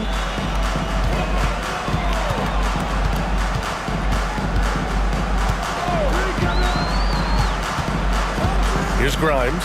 He's covered by Dosunmu. Clock at 6. Outside Garland. And he lobs it up top. And Williamson throws it down. Just such nice vision from Garland there. Part of his role is finding new ways to involve his teammates. Reeves, the pass to Batadze. Here's Matthews, guarded by Garland. Yes! And the foul! It'll be on Zion Williamson. With his level of quickness, it's tough to keep up defensively. Let's get a quick check of the scoring breakdown here for the Magic. Look, throughout this entire game, they've done a great job of drawing fouls. And as a result, they got a ton of points from the free throw line. That's keeping them in it. They're also doing a good job working the ball inside tonight. The defense has been struggling to slow them down there in the paint. Cornette's checked in for Philadelphia. Nora comes in for Holmgren. Here's Grimes. Yet to see a basket. Russell.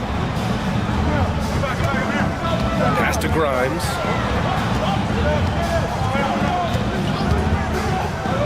Jacks up a three. Gets the three ball to go.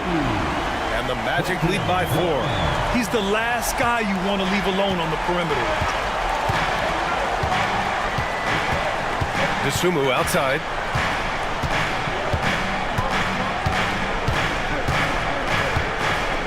Cornette sets a screen to the inside. Oh, it's stolen. Russell with the ball. Picked up by Reeves. For the finish. Yep, that one's good. And now a 6-point Orlando lead. Nice find by D'Angelo. He's always had that great vision. Here's Nora. Pass to Reeves. Dosunmu on the wing. Cornette sets a screen. Dosunmu, the pass to Cornette. Another basket. He's now 6 for 7 in the contest. Used the pick to perfection and got all the way to the rim. Orlando leading by 4. Now here's Russell. He has 7. Puts it up from 15. And it's Dosunmu with the rebound. And he got the whistle on the way up. So he'll be headed to the line for a pair. How about the grit of Ayo Dosunmu? You see it in his hustle play, but also his work ethic, RJ. Yes, he continues to improve, B.A. The coach is training him to be shot ready. That's down and low. He's upping his volume and efficiency from long range.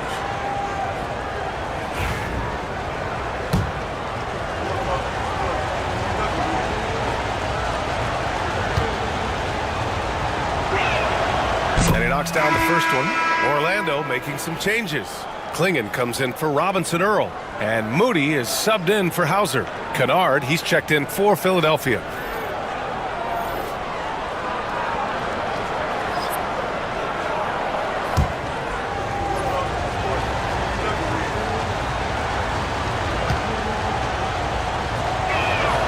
Both shots good from the stripe. Orlando has gone 1 of 2 shooting from the perimeter since halftime. Here's Grimes. He's covered by Dosunmu. Grimes, the pass to Moody.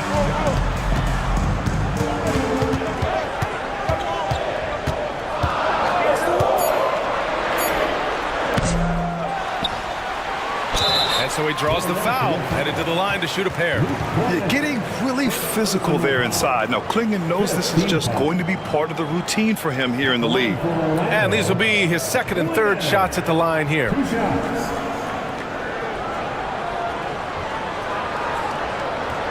Take a break. Take a break. 2 shots.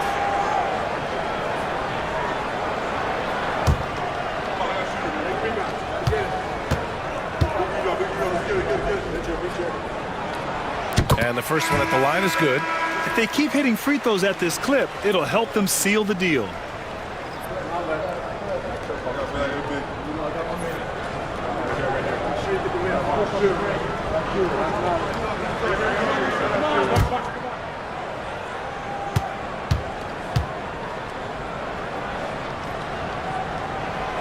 Hits one, then misses the second attempt from the line. 76ers trail by 3. Kennard outside. Pass to Nora.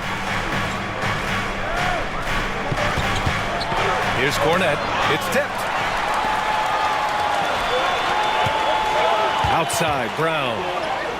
Yep, that one goes. Nice ball movement there. Delivered the pass right on time. The 76ers have gone 4 of 9 in the third quarter. Kennard passes to Nora. Cornette sets a screen. From down in the low post, it goes. They're really looking to that inside game here in the second half, getting away from taking a bunch of threes. Grimes, the pass to Russell. There's 1:34 left in the third quarter. Lets a three fly. The putback. Oh, he hangs in there and cashes in on the second chance points. And the Magic lead by 5. Hey, they're just getting pushed around inside. Here's Matthews, defended by Brown. Driving to the basket, and he's going to the line for 2. The official saw contact while he was going up. It's going to be on Bruce Brown. And this will be his second trip to the free throw line. Garrison Matthews, 2 shots.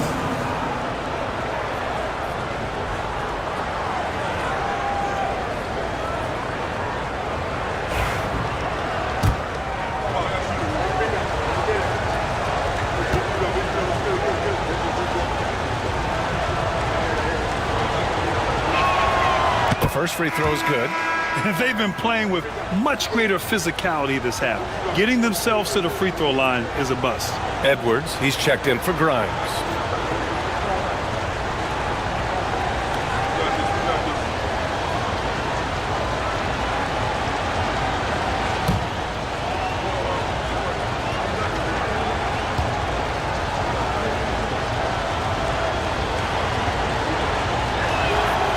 So he makes both from the line. 1:10 left in the third. Outside Moody. Shoots from 14. Here's Klingon. And it's Cornette with a rebound. Cornette's got his 7th rebound here tonight.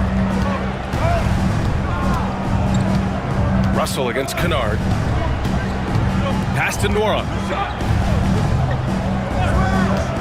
Down low. Deflects the pass. In transition, the Magic on the run. Oh, what an effort from Moody. And it's energy like that on both ends of the floor that's got them out ahead. 76ers trail by 5. Kennard outside. Here's Nora. Fires the 3. Philadelphia with another miss. Pass to Edwards. There's the 3. Nora grabs the board. Nora's got his 4th rebound in this one. And even though he hasn't been himself, it hasn't affected his team too much. They've still got the lead. Got it in deep, and that's how you do it. Outside Edwards. Gets the 3 to fall. Edwards has got 19 points.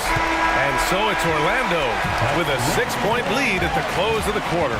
What has them in front right now, by and large, they're taking great shots. Back to the game after this break. And while we have a chance, let's go to our State Farm assist of the game. You talk about painting a magnificent picture with that dime. Just a great decision and a perfect delivery. A lot of times a spectacular pass is more impressive than a spectacular shot. This is one of those times. 3 tense quarters behind us. One more to go. Thanks for being with us as we get ready for the 4th. On the court for Philadelphia to start the 4th. We've got ball. Holmgren is out there with Goga Bitadze. Then it's Luke Kennard, and it's Dosunmu in at the 3 slot. Elbow shot on the way. Ball no good. Magic leading by 6. Here's Garland. And there are the Magic with another bucket. He's just a crafty ball handler that does a great job of selling his move. Garland, this man will hit the break, stop, and pop. Dosunmu outside. Back to ball. Takes a 3.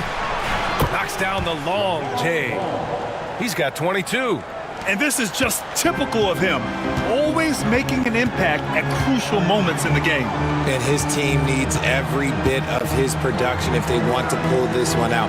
It is neck and neck here in the final period. Williamson against Holmgren. Shot clock at 5. Garland for 3. Rebound by Philadelphia. Bataze's got rebound number 8 now. To the middle.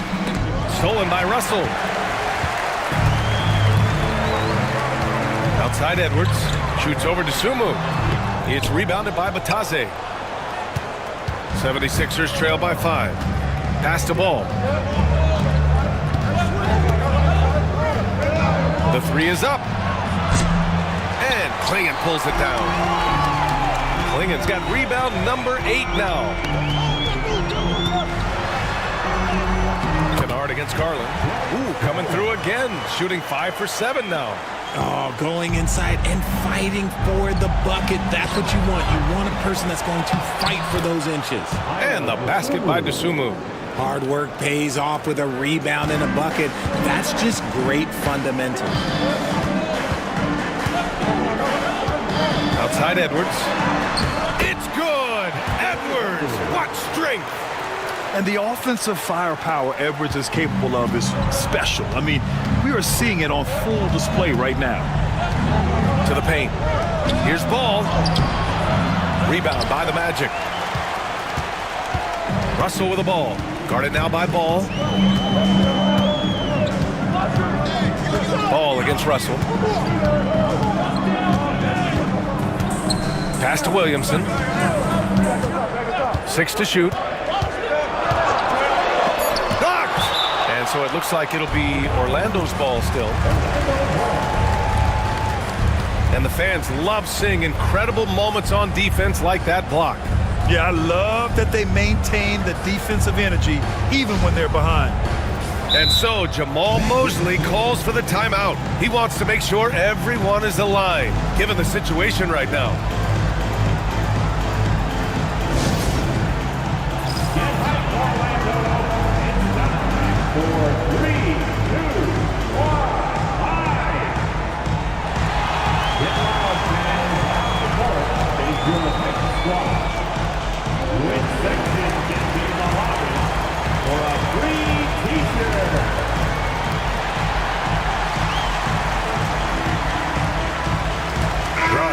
Checked in for Orlando.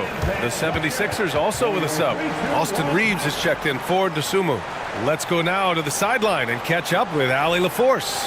Hi, guys. Well, Jamal Mosley was just reviewing the plan with his team.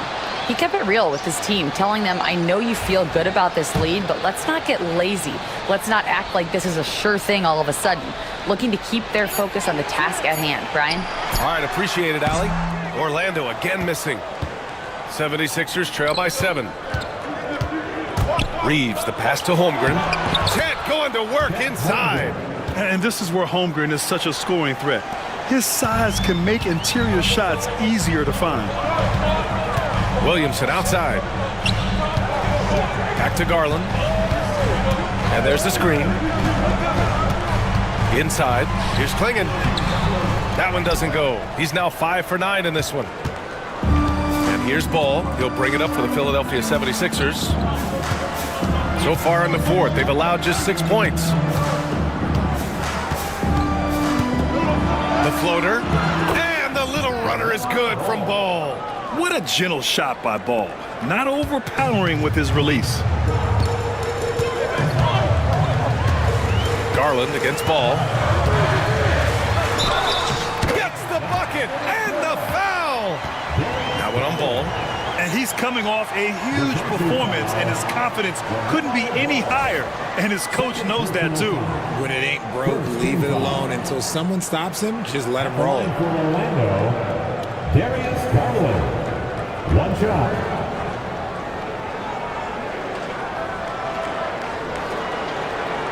One shot.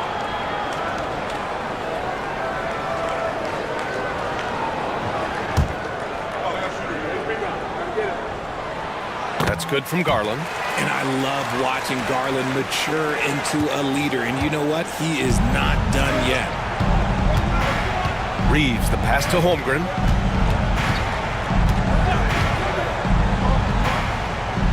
Back to Reeves. Batase with a screen. Lets it go from deep. Hits a three-pointer.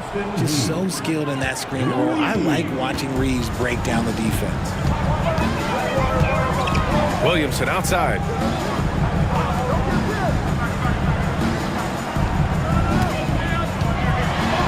Ooh, and he took a hard foul on the shot. So he'll head to the line to shoot a pair. Personal foul. Second team foul. At the line for Orlando, Zion Williamson. Taking 2 shots. Shooting 2.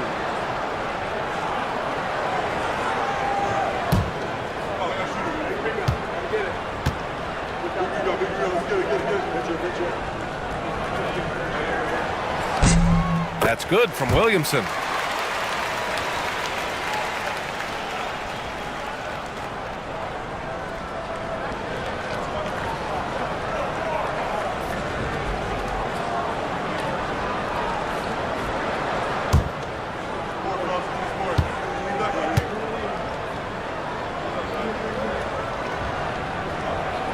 That one's no good. At the least, he did extend it to a 2-possession game. That's important. Kennard passes to Ball.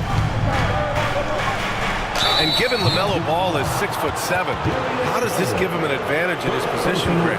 Well, B.A., he's able to score on smaller guards as well as see over them and find his teammates. His height and quick decision-making are real weapons.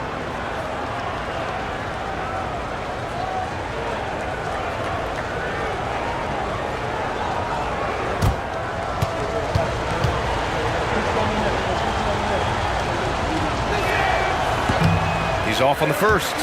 You gotta respect the enthusiasm LaMelo Ball brings to his game. He thrives out here under the bright lights with all eyes on him.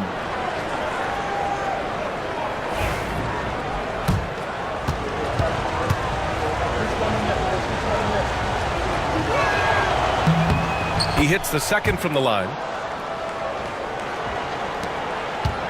Orlando leading by 3. Garland, the pass to Grimes.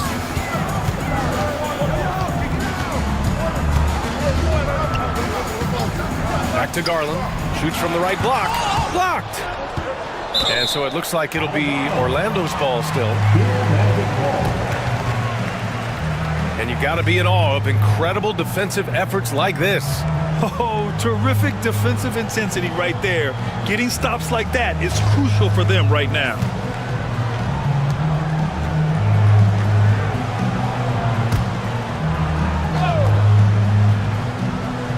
Here's Grimes, 5 to shoot. Down low, here's Klingon. Nails the baby hook. And the Magic lead by 5.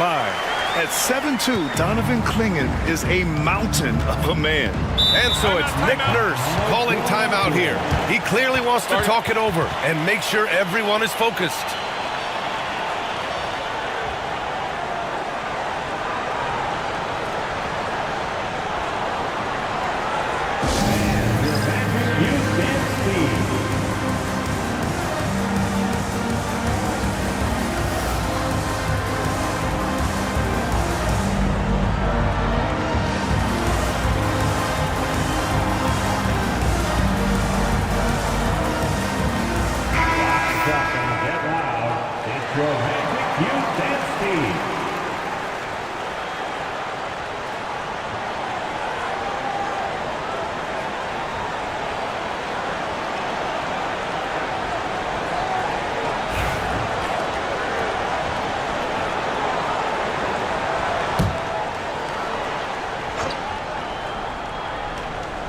Here's Kennard.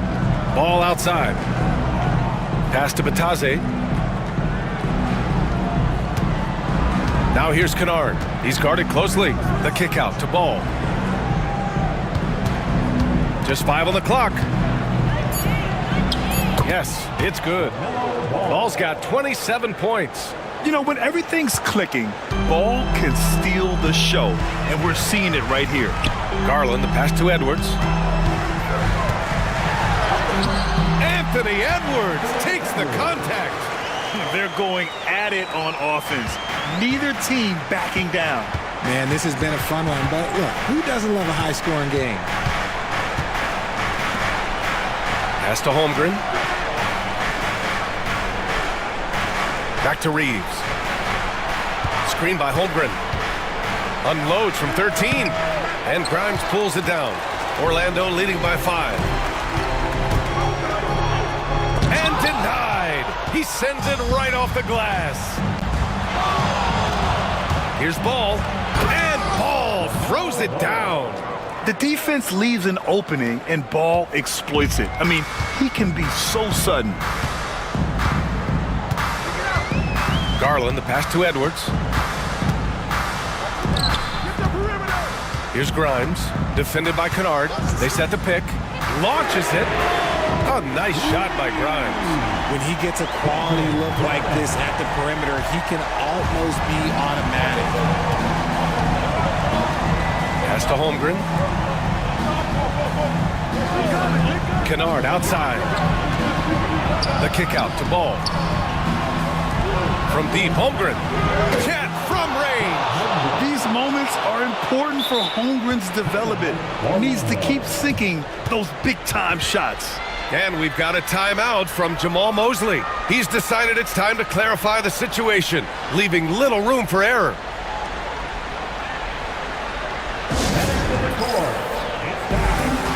And the Magic making a change here. Moody's checked in.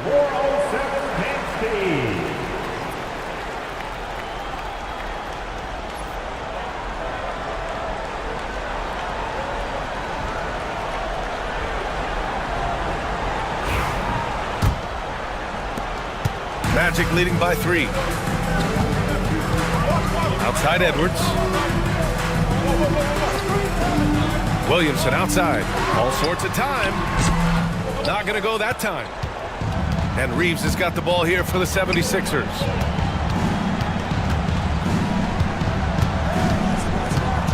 Pass to Ball. Oh, and makes it with the kiss. Ball's got 12 points in just the second half. Oh, clutch points from Ball. You can't forget he's 6'7", and that really helps him get shots off when it matters the most. This is the guy Williamson wants to be for his team, the player they can count on in the clutch moments. Edwards against Reeves. Back to Ball.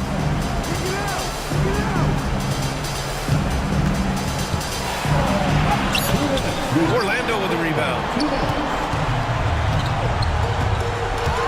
Outside Moody from 15 feet away, and it's Philadelphia with the rebound.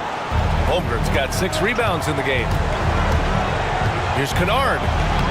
Shot from the low post is good.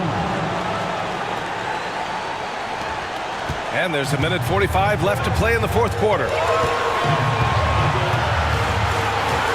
Edwards against Reeves. It's Edwards with a drive. Yep, that one goes. Edwards got 25 points in the game.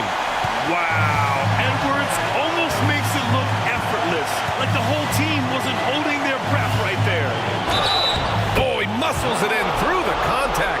They call the foul, and he's on his way to the line. No settling for an outside shot there. They went right to the hoop.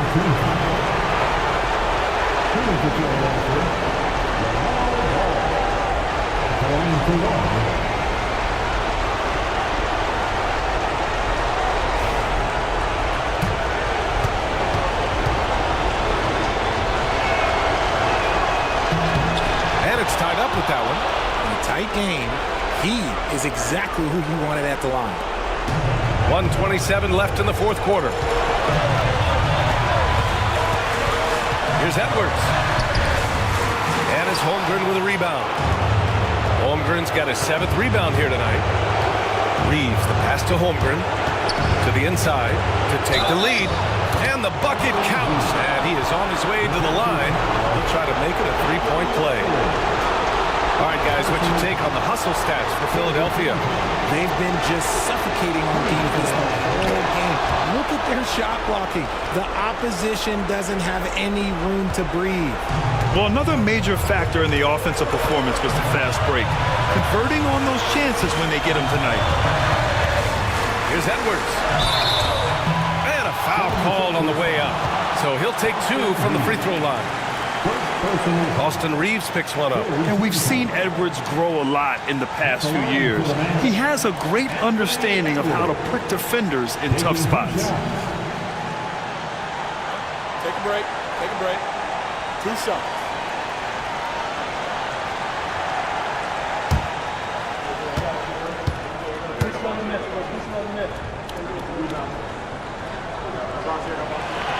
Good on the first.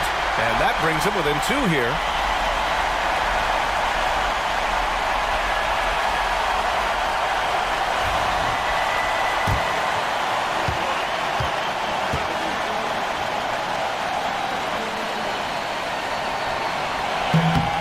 Both good from the line that time. 58 seconds left in the fourth quarter. Ball against Garland. Money! Talk about stepping up in a big way. What a huge play coming through when it matters most. And so Jamal Mosley calls for the timeout. Great time to call his guys into the huddle at a very tense moment in this game.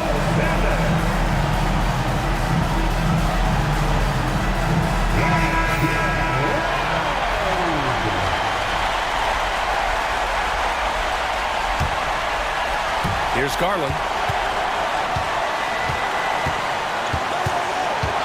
Pass to Moody. Back to Garland. There's 37 seconds left in the fourth quarter here. Those are huge points from Darius Garland. This guy has become the go-to man for them in these moments. And look, you know what? Teammates need him to be big in these big moments. This is what it's come down to. Yes, indeed. A monster possession. Garland against Ball. Pass to Reeves. Just 5 to shoot. Orlando with the rebound. And we've got a timeout from Jamal Mosley. And Coach didn't want to take any chances in this situation, which is why he called the TO. All right, guys, how do you see him managing the next possession? It's always interesting to see what play a coach has saved for a situation like this. If they've got a surefire, quick bucket play, let's just say now's the time to use it.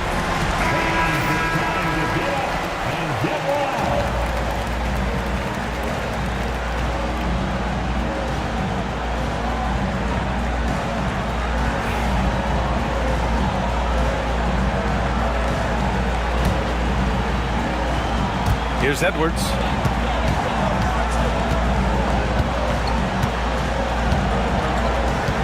From behind the arc. Off target from downtown.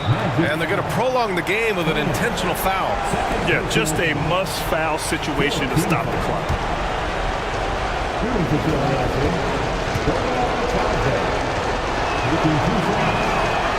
He drops the first one, and that'll put him up 2. Orlando making a switch here.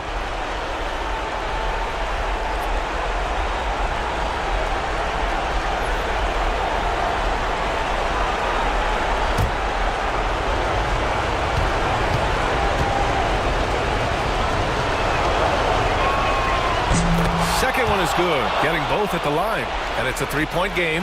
Couldn't have asked for anything better there. Only a 3 can tie it now. So it's the 76ers taking the W in a close one.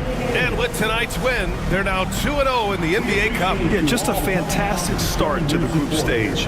They're in the driver's seat in this group. A strong finish, and they'll advance. And that's going to do it tonight, folks, for our broadcast.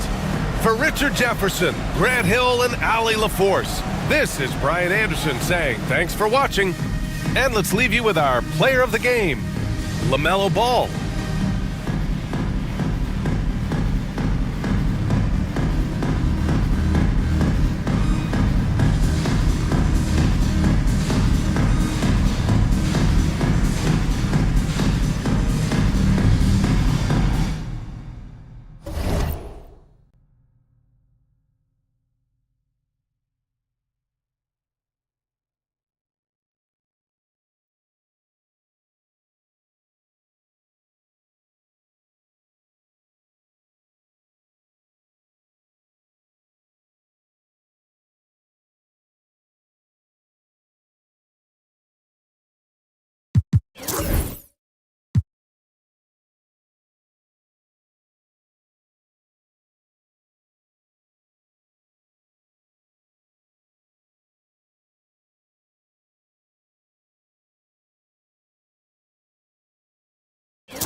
Hi, everyone. We've got the second game of the NBA Cup group stage for these two teams.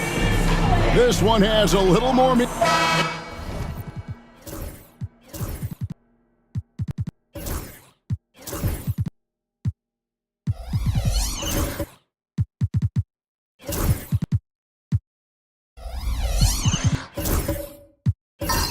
this is just the second game of the group stage. But already... this is a must-win, we think, for both teams. Yeah, you only get 4 of these group games. Each of these teams already 0-1, so if you get a second loss, the odds of you advancing are basically nil. And now the opening lineup for Detroit. Murray out there with Emmanuel quickly.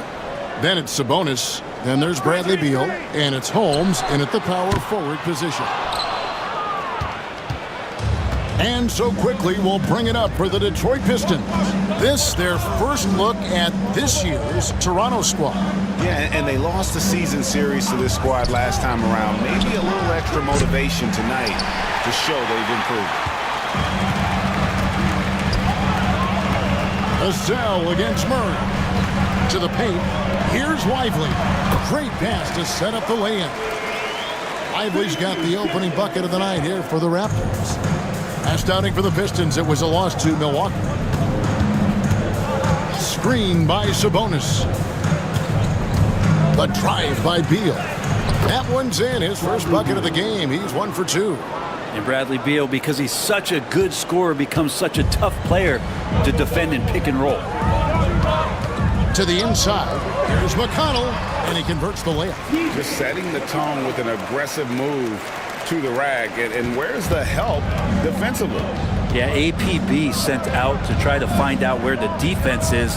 Inexcusable. McConnell against quickly. And there's the foul. It'll go on T.J. McConnell. That's his first foul. First team foul.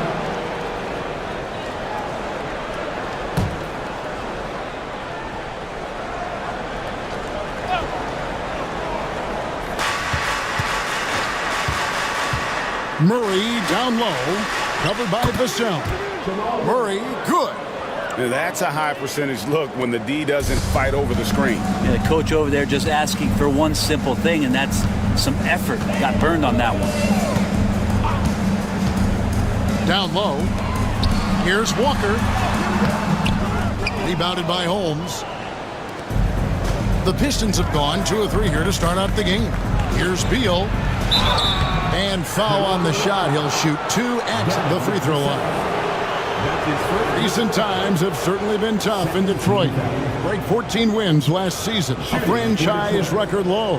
And Kevin, if you look, Detroit's last 5 seasons, 23 wins is the most they've had. So their fan base hungry for a winner in the Motor City.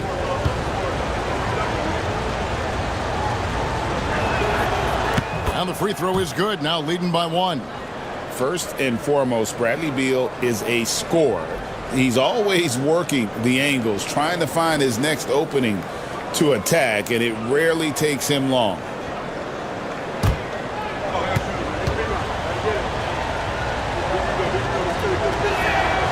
He hits both from the stripe. Bradley Beal has been one of the most consistent scorers in the game year after year. He is an offensive machine. Outside, Antetokounmpo. Vassell outside. Pass to McConnell. Outside, Walker wants to get it to Lively and does. Good ball movement here by the Raptors. Clock is at 3. There's McConnell. He drains it as the shot clock ticks down. McConnell's got his second basket of the game. And so quickly will bring it up for the Detroit Pistons. Outside, Beal. Quickly setting the pick for Beal. Fires the 3. Up and in. Off to an efficient start. 2 for 3 from the field. Well, the defense better get out there or Bradley Beal's about to do some serious damage. And the timeout called by Darko Rajakovic. And coach has decided they need a moment to talk things over.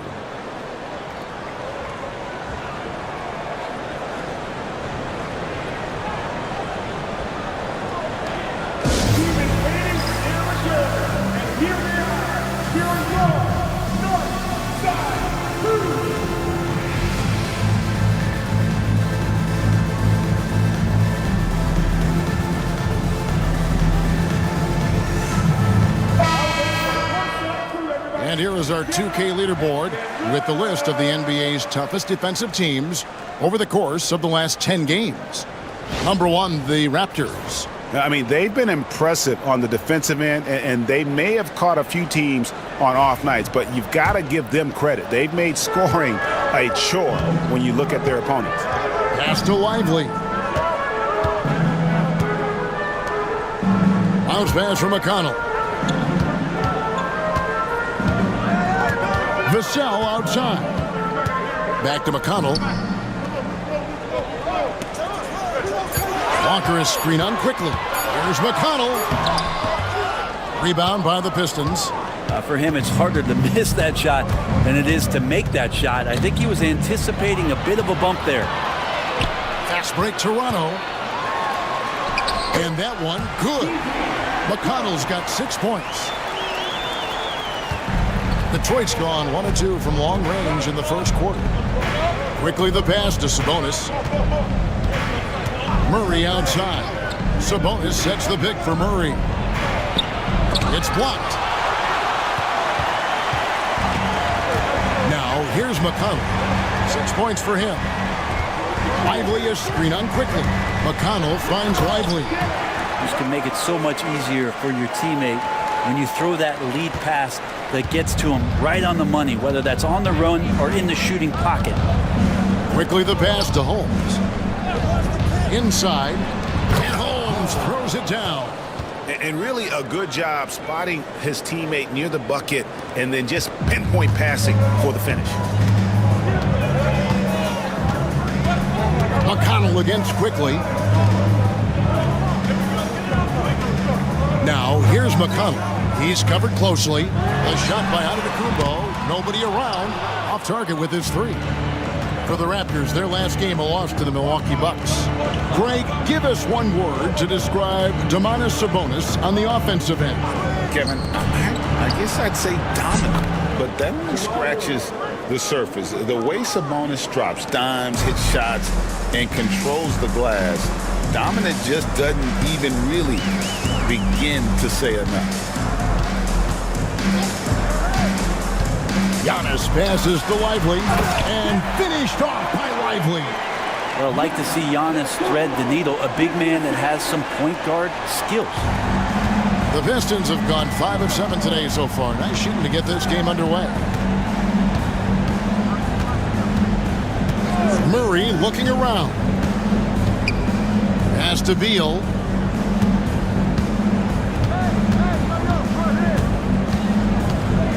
Four on the clock. And for these teams, tonight's game will count not only towards their regular season record, but also as their second game of NBA Cup group play. A higher level of attention. All these games nationally televised, so how will players perform with the light shining brightest?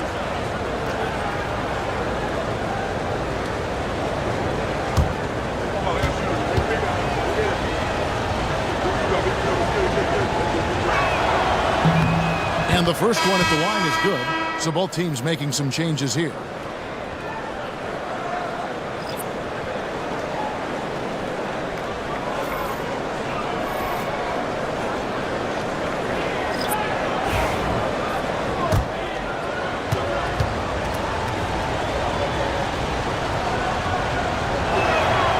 And both free throws good for Beal. And Darko Rajakovic calls timeout. He wants a minute here to get things straightened out with his team. Right now, let's send it over to the sidelines and get a report from David Aldridge.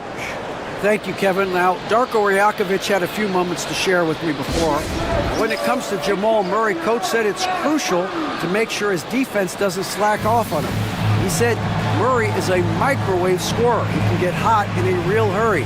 Our guys know they have to talk with one another out there and help each other out. Communication is key. Guys, back to you. All right, David, thanks.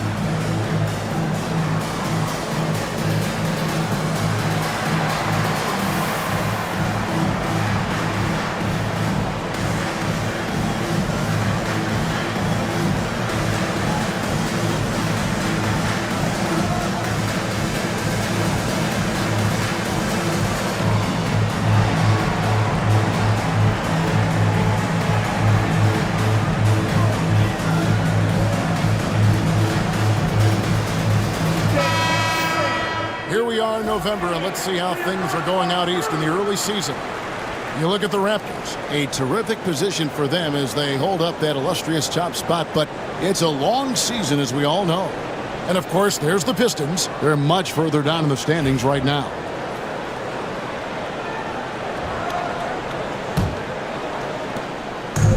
Last outing for the Pistons, it was a loss to the Bucks in Milwaukee. Here's Sasser. Got a piece of it. Outside, Beal. And he gets the basket. Officials blowing the whistle, so a chance at the line for one more. Pretty easy right now. Clear out. Give him some space. Let him get to work. Detroit shooting their 5th attempt at the line in the game. Bradley Beal at the line for one. And that one misses. Raptors trail by 6. And let's swing it over to Shams Charania, who has the latest scoop on activity in the Western Conference. Thanks, Kevin.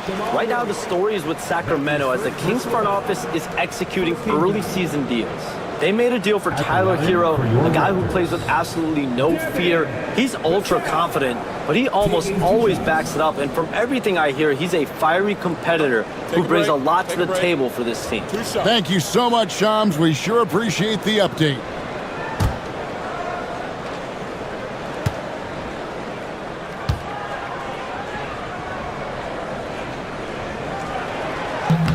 First one falls for him. Greg, you know this. Getting that second contract is a major goal for young players in the NBA, like Devin Vassell. And Devin did, signing a huge 5-year extension in 23. He ended up having his finest year after inking that deal. Vassell has a very bright future. Here's Jerome. He's covered by Sasser. Pass to Jerome.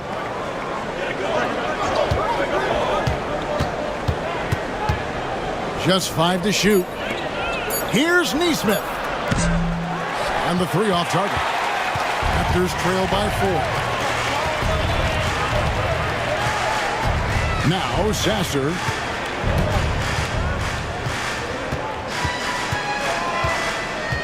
Giannis with it. The 3. Drills it from outside.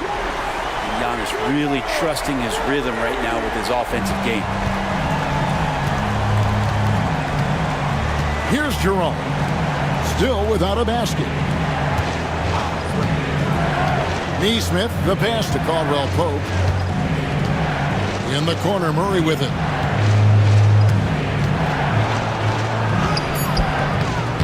Antetokounmpo pulls it in. The Raptors have gone 7 of 11 from the field to begin the game. Sasser finds Antetokounmpo. To the middle.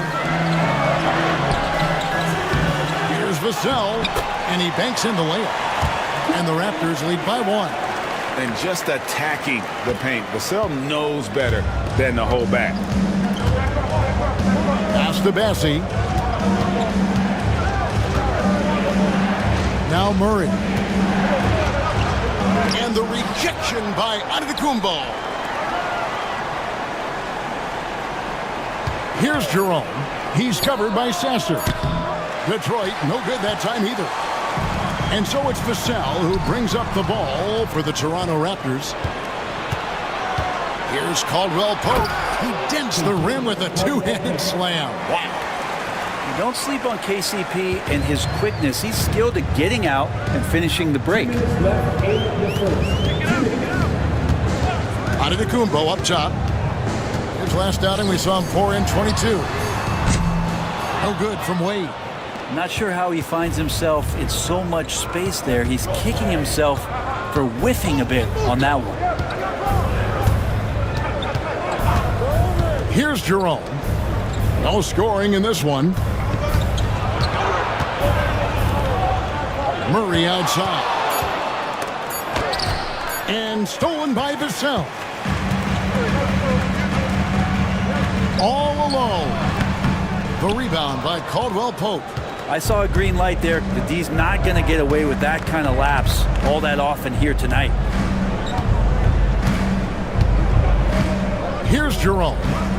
Taking a look at his stats, he's averaging around 9.5 points a game.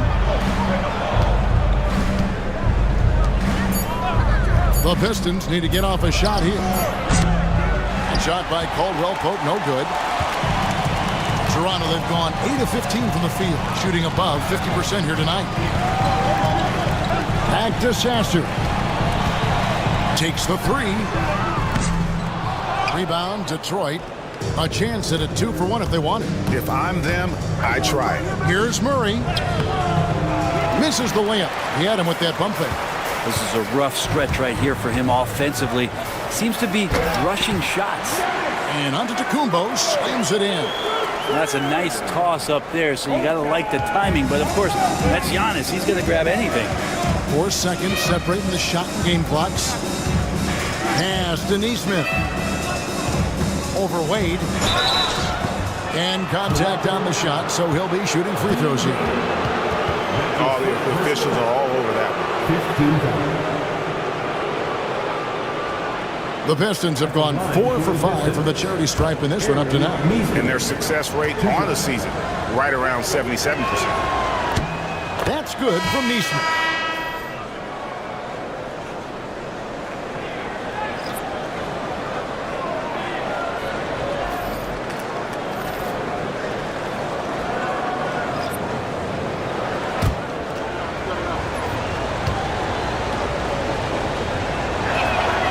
And he makes both free throws.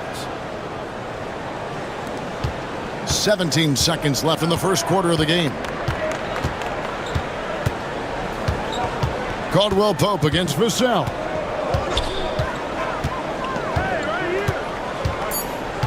Williams, a screen on Caldwell Pope. What a play! That is fun to watch. Lets it go at the very last second. Oh, man. So at the end of one quarter of play, still a close game. The Raptors out in front as they wrap up the first quarter on a 12-4 run. And the second quarter will get underway just after this short break.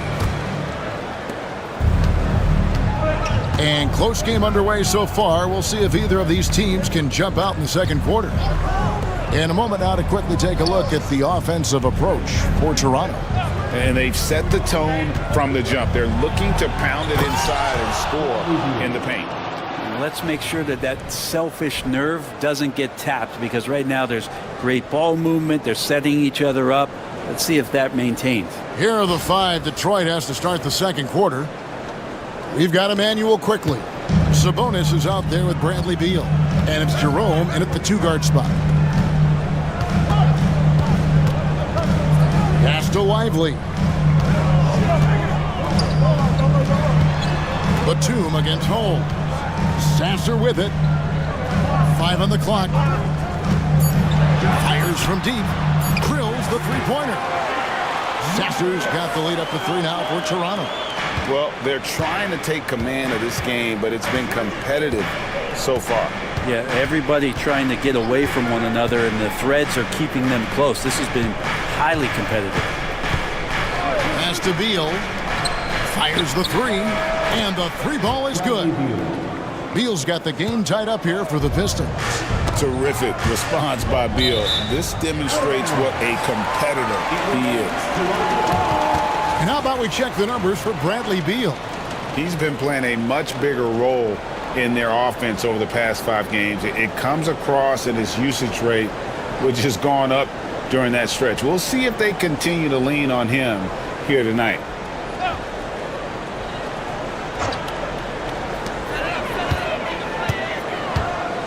Now Sasser from downtown. No good. He's off to a slow start. 1 for 4 so far. Here's Beal driving the lane. No stopping him there. Jams it in as he's fouled. A chance now for a 3-point play. It's on Nicholas Batum. And guys, what do you think about the offensive approach we've seen so far for the Pistons? They are committed to running the floor in this one, relying on their speed to get a lot of points off the fast break. They've also done a great job of taking turnovers and producing out of that, working really hard that they're not wasting extra chances that they're creating. Well, the league has made sure the NBA Cup has dedicated nights on the calendar for this tournament in order to accentuate these group stage games. And I like that format because it makes it clear to the players and fans that these games mean something more than a normal regular season game. Lively. That's good, and it's McConnell with the assist. Lively's got 8. And so it's Beal. He'll bring it up for the Pistons. This game coming after a loss against the Bucks. In the NBA, you've got to keep pace. It's a fast track out there. And I thought their lack of hustle defensively was the story of the game. You can't allow any opponent to shoot that kind of percentage. If you do, it's just going to be so tough to keep up. And now the latest from our reporter, David Aldridge. Kevin, thanks. Obviously, the Pistons in the midst of a long rebuild. 2 seasons in a row at the bottom of the league standings. Last season, they had the worst record in this once-proud franchise's history. That counts the record-setting 28-game losing streak that they had. It's pretty clear that this could be a long road back to redemption. Kevin? Yeah, could is the operative word. This could be indeed. David, thank you. Antetokounmpo's checked in for Nicholas Batum.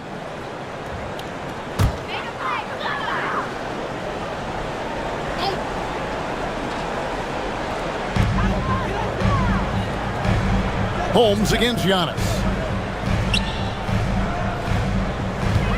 Outside, Walker. Back to Antetokounmpo. 6 on the shot clock. Launches it. Detroit with the rebound. At the conclusion of this game, they're off to Washington. They'll face the Wizards. That'll be the last game of their very short 3-game road tour. And they're forcing the ball inside, and it's working like a charm. He's had 6 attempts at the line, made 5 of them. He struggled mightily at the free throw line in their last game. Bradley Beal at the line for 1.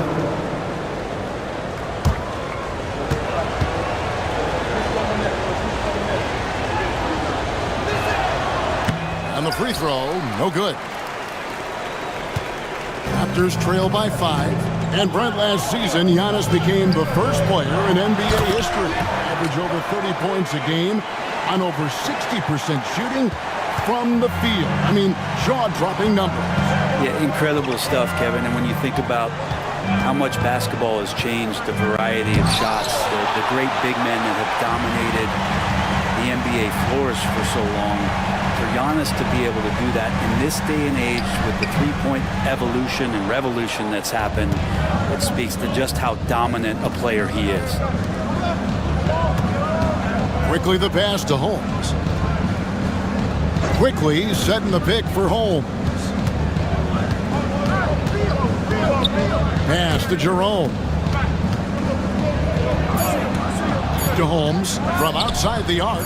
Bangs home the trifecta. Holmes got the lead up to 6 now for the Pistons. A much better quarter for them shooting the ball. Antetokounmpo kicks to Walker. Right wing. Sasser with it. Jerome with the rebound.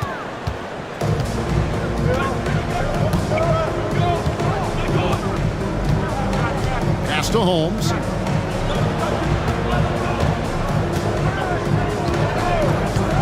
Here's Beal, guarded by Walker. Shoots from the elbow. And there's Bradley Beal on the assist by Holmes. And now it's an 8-point Piston lead. And so here's Toronto. And here is Antetokounmpo. He has 5. 11 feet away. Hits some rim on the way in. And the bucket's good. Giannis has got 7. And Giannis looking more and more comfortable each year operating from the mid-range. Outside, Beal. A 3. Rebound, Giannis Antetokounmpo. Giannis has got his 7th rebound of the game with that last one. Walker the pass to McConnell. And the rejection by Holmes. Here's Jerome. Lays it in off the breakaway. Jerome's got his first bucket of the night. And the lead should be safe if they can keep shooting the basketball like this. McConnell against quickly. Yep, it goes. And the Piston lead is cut back down to 6. They get the basket from McConnell. Detroit's gone 2 of 3 when they've stepped beyond the arc in the second quarter. Beal finds quickly. The Pistons working the ball around now. Now Beal. There's the triple. And Lively pulls it down. And I thought that was going to drop. It looked good from here. Here's Sasser. Pass to Antetokounmpo. Back to Sasser. Sabonis grabs the board. Hate to say it, but if they're still trailing at the final buzzer, A lot of this is going to be felt by him. His shooting tonight has just been atrocious. And it's McConnell with the ball. He'll bring it up for Toronto. 6-point game. Quickly against Lively. Shoots it up. A second chance effort, and he sinks the layup. Lively's got 6 here in this quarter. Yeah, that was the third straight high percentage look the defense has allowed. The defenders have got to start putting bodies on bodies. And J.B. Bickerstaff is called a timeout. Wants to talk some things over, might be seeing some things to adjust. All right, man. It's game time. Get ready to dance like Ebfl. Watch it. Both teams deciding to change it up. While there's a chance, let's show you the teams that have thrived on the fast break this season. In fourth, the Raptors. I think that's what really distinguishes them offensively. They really like to get out in transition.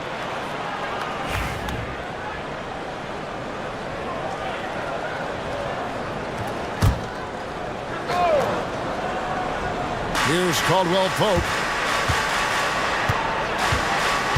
Pass to Neesmith. That's in there. Murray with the assist. Neesmith has got 5 points so far. And that's one way to extend the lead. Continue to light it up from long range. They have all the confidence in the world right now from the three-point line. McConnell against Murray. Here's Abaji. He has yet to score. And this NBA Cup, Greg, it's patterned after the WNBA Commissioner's Cup, which we all enjoy, and that started back in 2021. Well, the W had loads of success with the Cup format. The basketball world took notice, and I think that is a major reason why the NBA started their version in 2023.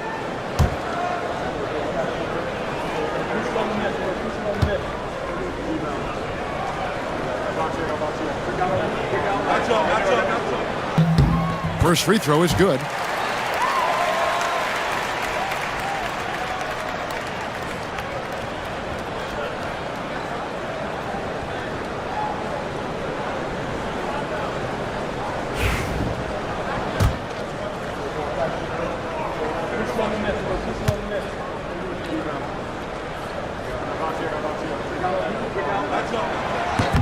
And so he hits both. And the Pistons with possession here, leading by 5. Murray against McConnell. Pass to Holmes, and stolen by Vassell. Now, here's McConnell. Count that one. 10 points for him. Pistons leading by 3. Murray outside. And then Murray with the jam. Meeting the defense with a tenacious will to score. Murray giving you that effort. Caldwell Pope against Vassell. McConnell passes to Wade. Now here's Vassell. Got him with the pump fake, but couldn't finish. Detroit's gone 3 of 5 beyond the arc since the start of the second quarter. A nice shot by Neesmith. Now with KCP's improved scoring, defenders are taking note of him and leaving his teammates wide open. Raptors trail by 7.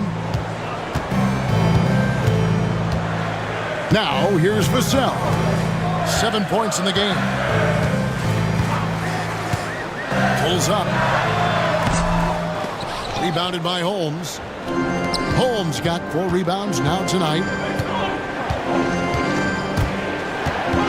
Murray down low. He's covered by McConnell. Murray, no good. Teammates right now covering up for the type of off performance he's having. In terms of scoring, this has not been his best night. Pick by Williams. Abaji, the pass to Williams. Goes back up. 2 free throws coming up, and they call the shooting foul. A moment here to look at some numbers for Murray. Putting up about 18 points per 3 assists and 3 rebounds. And guys, he can just explode for points anytime he steps on the court. Well, he looks to score, and he looks to score often. Shoot 2.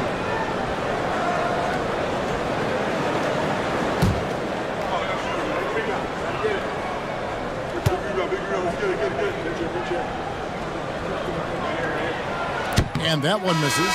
Nicholas Batum. He's checked in for Dean Wade.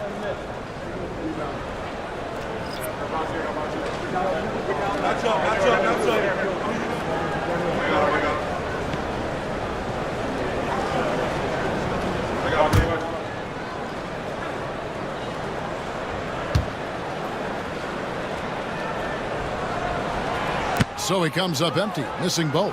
Yeah, in this quarter, they've had the right approach, driving and drawing, initiating contact, create opportunities, get to the line. Takes the shot. Basket number 4 this game. Brings him up to 4 for 9. That's more like it, rounding into form after a very, very difficult first quarter. There's 38 seconds left here in the second. And again, Toronto no luck. Well, that's not a shot he's ever going to pass up, and he shouldn't. Despite the miss, no defender anywhere near him. He's got to shoot that one. And like to see Murray getting inside and getting physical. He needs that hard-charging attitude. It's his first trip to the line. Gotta admire what he's been able to do at the free throw line this season. How about over 90%?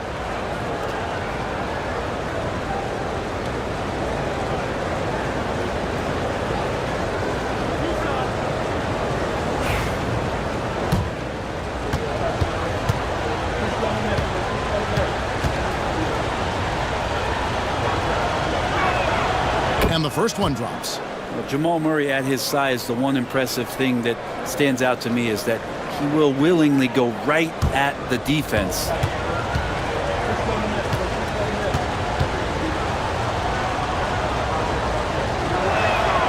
Good on both. You can tell he's feeling confident right now at the line, and when he's on, he can be lights out. Ebfl against Caldwell Pope. They need this. Whistle blows. Bucket is good. And he'll have a chance at the line to make it a 3-point play. And the added strength coming into play for Ebfl. Nice job scoring through the contact. On the night, he's gone 2 for 2 at the stripe. And, of course, we'd all like to see his percentage at the line improve, but he just does not have the touch right now. He's in the 60s. Mind the lanes. Mind the lanes. One shot.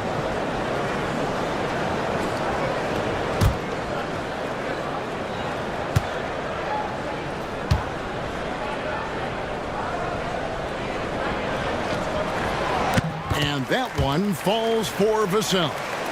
You watch Ebfl, he's a prototype wing for this era, has length, skill, and plays both ends of the floor. Now Murray. Over to the wing. Here's Bassett. That's in there. Murray with the assist. 3 points. Murray's got his 3rd assist on the night. And so it's the Detroit Pistons. Their lead at 11 points to end the quarter. A terrific tempo and a great pace. The fast break has been a central part of their offense. It's time now to go courtside as we send you over. All right, Dave, thank you. And time now for the halftime break with the 3rd quarter soon to follow. Right here on 2K Sports.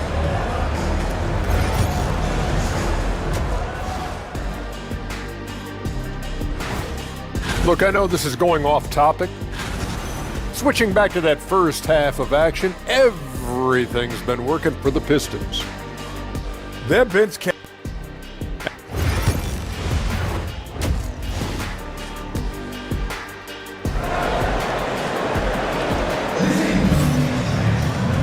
And after a very lopsided first half, we'll see if things play out a little more evenly here in the second. Bradley Beal having a dominant impact in this game. Really impressed with the shot selection through the first half, just taking what he can get from the defense. Yeah, I'm thinking back to the first half and wondering, did he take a low percentage shot? Everything efficient. TJ McConnell is out there with Devin Vassell. Then it's Walker. And then there's Antetokounmpo. And it's Lively in at the 5 spot. That's the 5 out there for the Raptors. Lets it go from 11, and the jumper falls for him. Vassell's got 12 points in the game. And that high release point really helps Vassell in that mid-range area. Outside, Beal. Back to Quickly. Pass to Holmes. Quickly, a screen on Antetokounmpo. Holmes can't get it to go in. And so it's McConnell with it. He'll bring it up for the Toronto Raptors. They trail by 9 points. It's off to Boston for him after this game as they take on the Celtics. That will be a getaway game for them, a one-game road trip. Yeah, that's one way to get back into this game. Keep getting him the ball and let him make the shots. Beal taking his time here. Pass to Quickly. It's hauled in by the Raptors. Giannis has got rebound number 8 now on the night. You know, whether he's coming off the bench or Brent starting, Emmanuel Quickly can score. IQ is something else. I mean, he finished second in the 6th Man of the Year voting in one season. He's capable of putting up 30 as a starter or as a reserve, but it's a unique perspective to sit on that bench, watch the flow of the game, and come in and be impactful. IQ does that. Lively against Sabonis. Here's Holmes, and Holmes throws it down. Yeah, I mean, maybe could have tried for a more memorable dunk than that one. And we know he's capable of those memorable ones. Antetokounmpo kicks to Vassell. Lively a screen on Murray. Here's Vassell. Second chance shot. And it's Lively laying it in. He's got 18. Yeah, they've only missed 1 out of their first 5 shots here in the second half, guys. Their offense really moving well, ball snapping, and the shooting looks to be in great rhythm. Faster Quickly. Beal against Walker. Good on the 13-footer. Beal's got 25 points in the game. Oh, man, this would be a different ball game if they didn't have this type of scoring to rely on.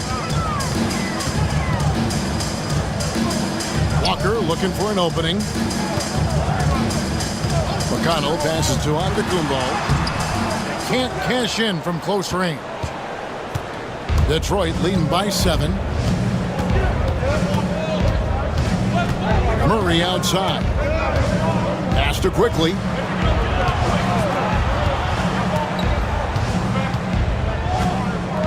Shot clock at 6. Deep 2 from Murray. Toronto grabs the miss. And that's just enough defensive pressure on him to throw off that shot. I bet he gets a good look at it next time and hits it. And with an update from the sidelines, let's check in with David Aldridge. Kevin, thanks. Domantas Sabonis set the longest double-double streak in over half a century last season with 61 straight double-doubles. He said, "It's awesome to be mentioned with the greats. It's my job as a big man to get rebounds and to finish. At the end of the day, you're just out there trying to win." Kevin? Thank you, David. That double-double streak was a blast to watch. Historic in so many ways. Vassell against Quickly. Walker with a screen for Vassell. And the Raptors miss again. He's not the guy that you want to give a wide open look from 3-point range. They're lucky that that one doesn't cost them. McConnell with it. 10 points for him. Over Murray. A shot by McConnell, no good. Murray against McConnell. Murray outside. Holmes. And Holmes throws it down. That is all timing right there. Just led him perfectly. Raptors trail by 9. And the timeout called by Darko Rajakovic. He wants to make some adjustments to the game plan, clearly.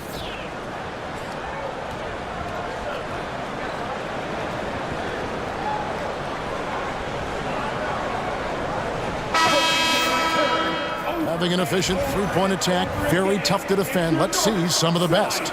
The Pistons second. No doubt, they have snipers on that roster, that's for sure. It's been a terrific year for them from beyond the arc. Outside, Antetokounmpo. Pass to Vassell. Inside, out to Wade. Raptors moving the ball around. Just 5 to shoot. Screen by Giannis. And the basket by Vassell. Vassell's got 5 points in the quarter. Well, that equals his three-point total from the first half. He had one before the break, and that's his first 3 of this half. Here's Beal. Fouled on the shot and picks up 2 points. So 1 free throw coming up. Yeah, Bradley Beal right there just putting a stamp on that play. He takes the hit and still gets the deuce.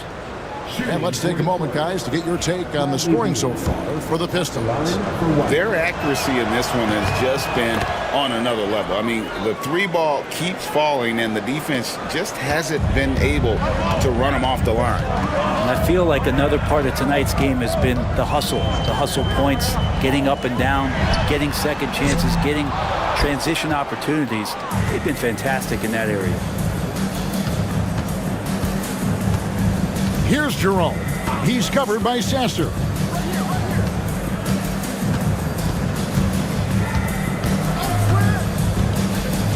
Down low, here's Bassett. And he takes the fantastic lead pass up strong for the slam. What elevation. He's a smaller but still determined big man, and he likes mixing it up with his impressive vert. Back to Sasser. Lead pass was put in just the right spot. Sasser's got 5. I love the ball movement there. He put that on a silver platter. Just served him up. To the paint. And that'll be 2 free throws coming up. Officials on the call with the foul. It's on Nicholas Batum.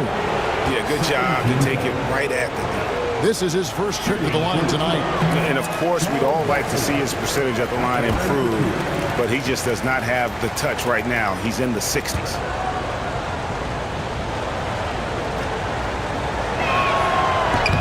And he sinks the second. Greg, you know this. Good coaches give their players confidence.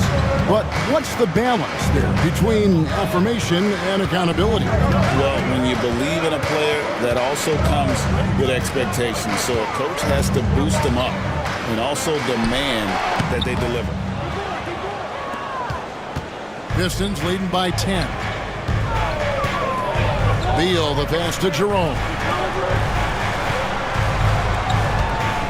Outside Beal.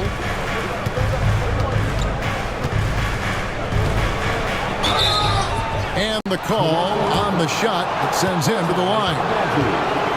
Beal with a nice job. A little bit pesky that time inside. He's been getting to the line, made 6 of his 8 tries. The line for the Pistons. Bradley Beal. 2 shots. Shoot 2.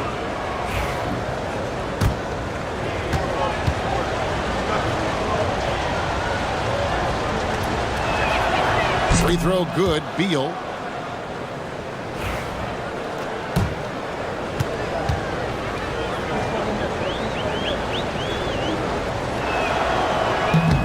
Second free throw, no good. Raptors trail by 11. He takes it in. And the basket is good. Got it to go through on the contact, so a free throw coming up. A great opportunity for a three-point play. This is his second trip to the free throw line. You know, this is not an area where they expect him to contribute. You know, he's a guy that shot below 70% last season. And that one misses. Detroit leading by 9. Over in the corner, Caldwell Pope. Detroit, no good that time either. Toronto's gone 1 of 3 from downtown since halftime. Pass to Sasser. Three-pointer. Gets the three-pointer to fall. Sasser's got 5 points now in the quarter. You can't just stop when there's a pick set up. Got to fight over it as a defender. That's one that the coaches will watch tomorrow with that player. You hate to see him give up in that situation.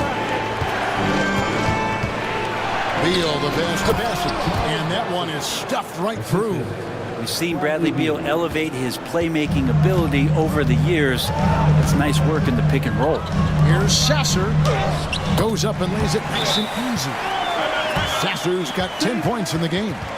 They didn't have much of a problem getting the ball into the post that time. And timeout called by J.B. Bickerstaff. He's going to have a discussion here on the sideline. And the Raptors making a change here. Williams is checked in.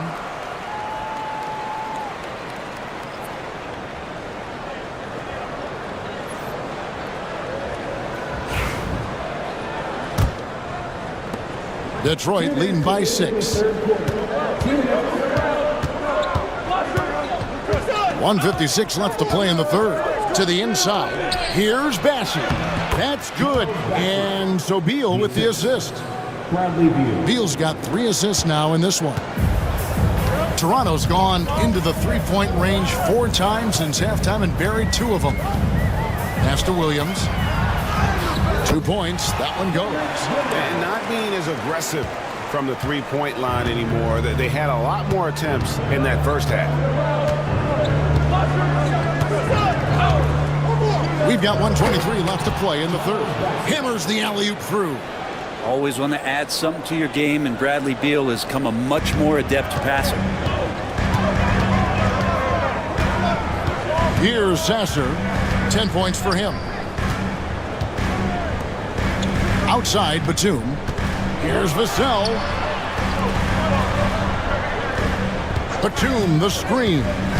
On the wing, Batum. For the 3. It's rebounded by Nesmith. Well, the D really getting away with one there. No one on him. And that's going to be good 9 out of 10 times. Outside, Beal. There's 38 seconds left in the third.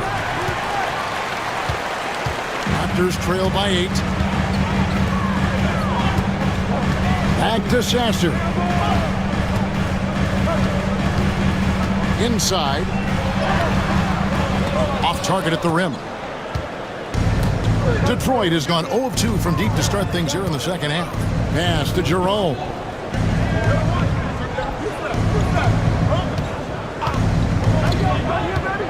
With the drive. With 1 on the clock. What a play. Simply trains it in at the buzzer. 1 eye on the rim, 1 eye on the clock. Nice job. Yeah, it's almost like he's playing with the wristwatch there. He knew the time, he executed. And so it's the Detroit Pistons going into the break with a 10-point lead. Their shooting has been... Fourth quarter of action is upon us. Thanks as always for joining us.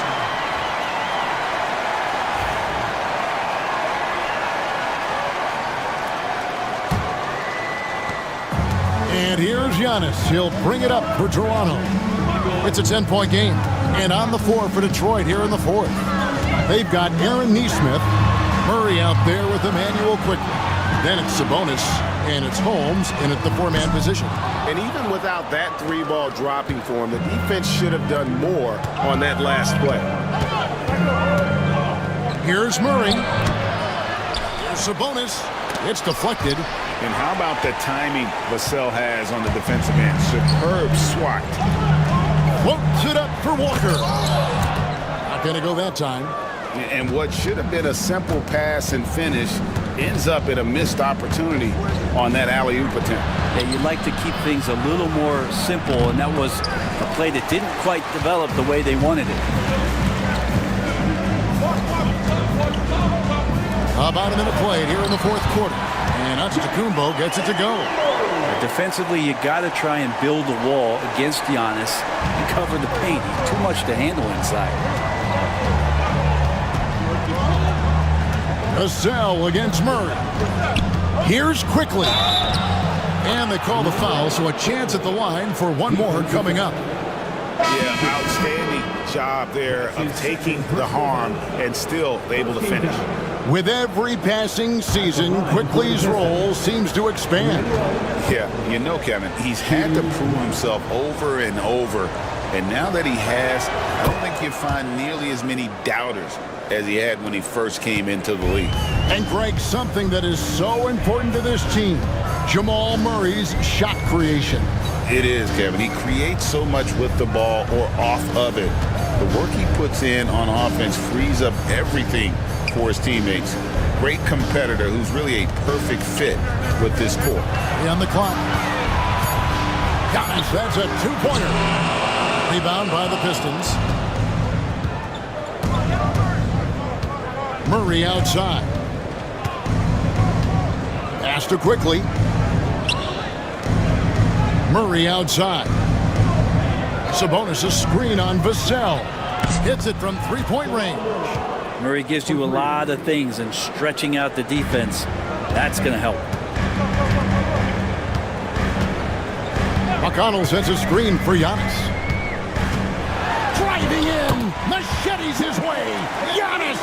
That's good. He's 5 for 9. Maybe he's thinking at this point, man, somebody's got to help me. I can't do this all by myself. Holmes can't get it to go in. Raptors trail by 12. Outside, Walker. McConnell finds Giannis. Antetokounmpo converts inside. The defense not putting up any fight on the inside. They've allowed 10 straight points in the paint. Pass to Holmes. And we're about 3 minutes into the fourth quarter. Here's Murray. And then Murray with the jam. And a statement from Jamal, when he gets that kind of room, he's capable of throwing it down. Awesome display of athleticism captured by our AT&T 5G Slam Cam. McConnell kicks to Antetokounmpo. Lively a screen on Holmes. Antetokounmpo passes to Lively. And Giannis treating the defense like a magazine. Easy reading here for him. Pistons leading by 10. On the wing quickly. He's covered by McConnell. And the bucket is good. Three-point play chance here for him. Oh, that's great, D there. A little petty larceny as he just picks his pocket and takes it coast to coast for the finish. First game down. At the line for Toronto, TJ McConnell. That's good from McConnell. Fourth quarter of play, and over 3.5 minutes have gone by. Quickly the pass to Holmes.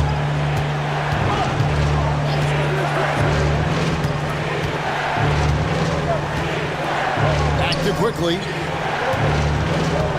They set the pick.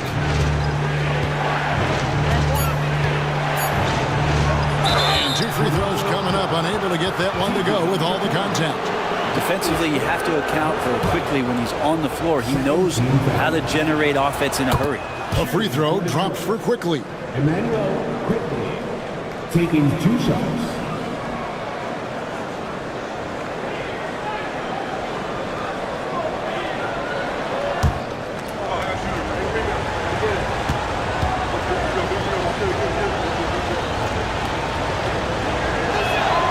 And Quickly drops them both. You get Quickly out there, and he's a bit of a rascal, right? Offensively, he can score inside, he scores outside. He just causes some problems out there. Giannis passes to Lively. Antetokounmpo looking over the floor. It's Giannis throwing it down. He just punched the ticket on that one. That'll get the job done. Powerful two-hand jam. Here's Murray up on top, covered by Vassell. Sabonis sets the pick for Quickly. Pass to Sabonis. And it's McConnell with the rebound. Well, there's more he could have done in this game for sure, but it hasn't kept them from pulling ahead. Lively with the screen. Vassell, the pass to Lively, and finished off by Lively. The adjustments they've made offensively, they're putting guys in a position now to succeed. The possession's just way more efficient, I think, here tonight, taking smarter, better shots, moving the ball around. That's helped them get back in the ballgame. And kind of par for the course here, right? Coming through with a solid offensive game to help them get this lead.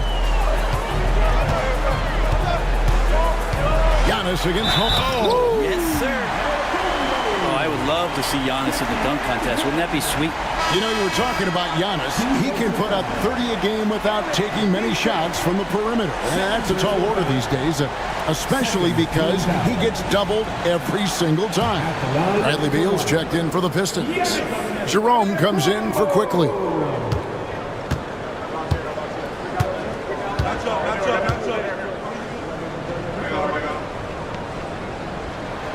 Free throw good. Giannis. Of course, one of the league's best scorers. Giannis poised to be one of the game's all-time best. Pass to Holmes. And Holmes throws it down. Oh, taking it to the rack with power. Hammering down the two-hand slam. Holmes against Antetokounmpo. And Antetokounmpo slams it in. Giannis can shoulder any load, and he's doing it here. Pistons leading by 4. And J.B. Bickerstaff is called a timeout. And clearly an important juncture. He's going to have some choice words with his team.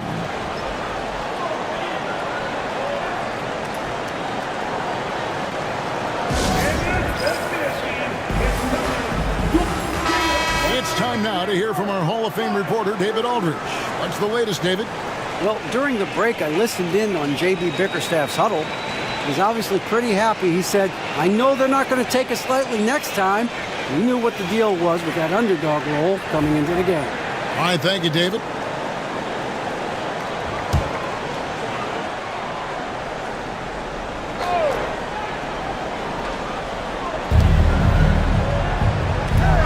Murray against Vassell. Holmes wide open. He fires. That's in there. Murray with the assist. Murray's got 6 assists here tonight. Holmes against Antetokounmpo.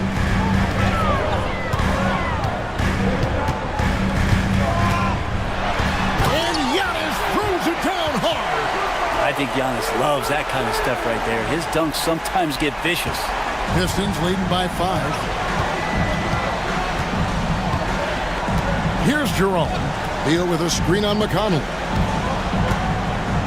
Up top, Sabonis. Stolen by Lively. Walker against Beal. And here is Antetokounmpo. Releases from 15. Rebound by the Pistons. Sabonis has got 8 rebounds in this game. Murray down low. Covered by Vassell. Knocked loose. Now here's McConnell. Pass to Lively. Giannis against Holmes. Here's Giannis. Oh, Antetokounmpo! Explosive on the drive. Giannis Antetokounmpo is a star in this league, and more the team trusts him in those moments. And J.B. Bickerstaff is called a timeout. He knows every possession is critical now.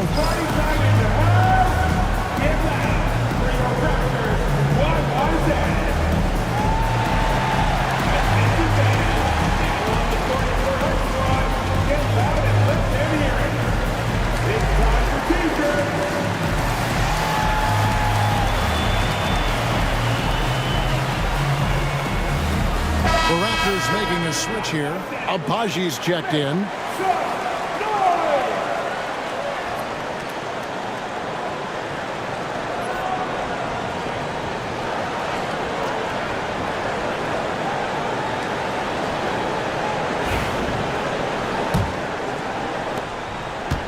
Pistons leading by 3. Jerome passes to Murray. Giannis against Holmes. Here's Beal driving inside and finished off by Beal. Huge shot from Beal. He's got confidence. And the timeout called by Darko Rajakovic. He's clearly intent on wanting to lock in and make sure everyone's on the same page.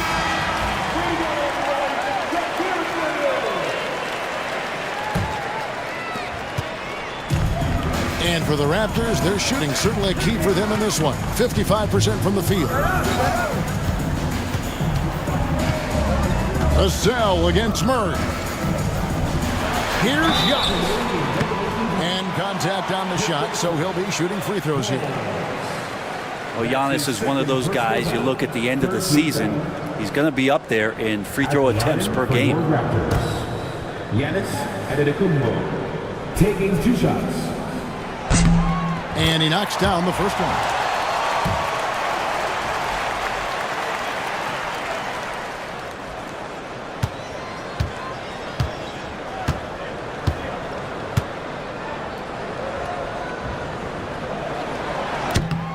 And that one goes in. 2 from the line that time. I think what makes Giannis special is how uncomplicated he is. The man is just an incredible, pure athlete who simply loves the game of basketball. That's all there is to it. Here's Jerome. He's covered by McConnell. Shot clock at 5. Sabonis a screen on McConnell. Jerome passes to Sabonis. Good. And the Pistons lead by 5. And that's the reason why Sabonis gets the rock. He's just upping the ante. Takes a step back.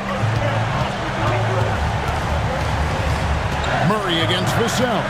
Here's Antetokounmpo. Yes! And the foul. It's going to be on Jamal Murray.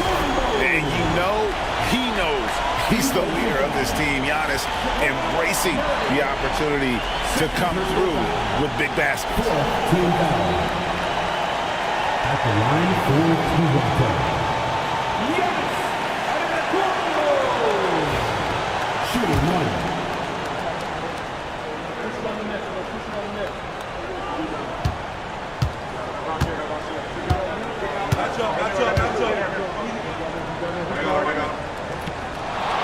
Free throw no good for Giannis. Pistons leading by 3. And he could not get that one to go. Out of contact, and he'll go to the line for 2. It's going to be on Devin Vassell. I like that penetration there. Murray getting to the cup with great quickness.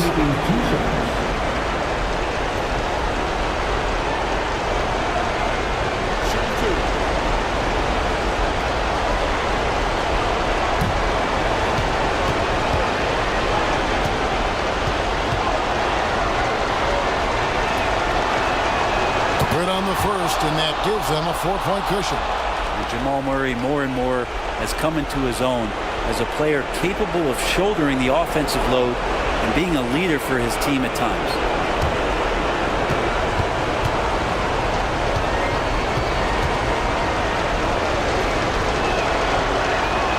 And he hits both free throws here.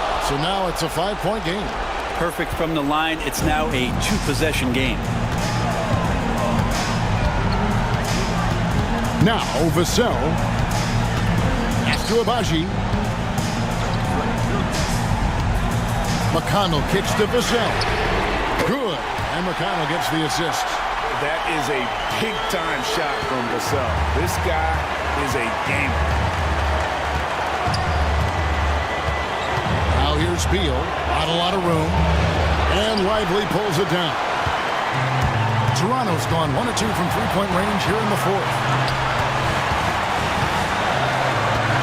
Vassell outside to tie it up. Detroit with the rebound. They've led by as many as 14 points. With the step back. Here's Beal. Can't connect from short range. And so Giannis will bring it up for the Toronto Raptors. Trailing by 2. 3-second difference between shot clock and game clock. It's Vassell on the wing. He's covered by Beal. Here's Abaji to take the lead. Right between the eyes. And timeout called by J.B. Bickerstaff. This is a huge moment, folks, in this game. And he wants to be prepared.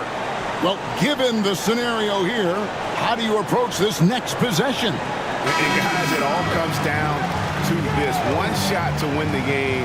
They have just enough time to run a play that'll lead to a catch and shoot here on the inbound. Maybe one quick pass and then get it up.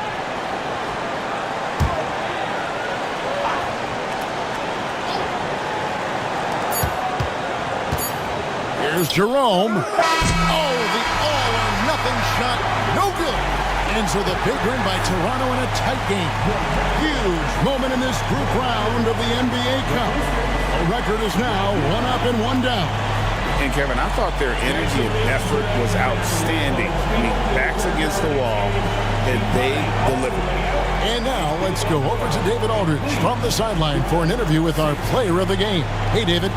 Thanks very much, Giannis. Great individual performance. I guess you're going for another MVP, huh? Hey, you know, I try not to think about it that much. My mindset is do my job, do whatever it takes to help my team win, and all I care about is I've got to win. Love the humble brag, man. Congrats on the win. Thanks. Much appreciated, David. And that about wraps it up. For Greg Anthony, Brett Barry, and David Aldridge, this is Kevin Harlan. Thank you for watching the NBA, presented by 2K Sports. And now, our player of the game, Giannis Antetokounmpo.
Hi, folks. The NBA regular season roll.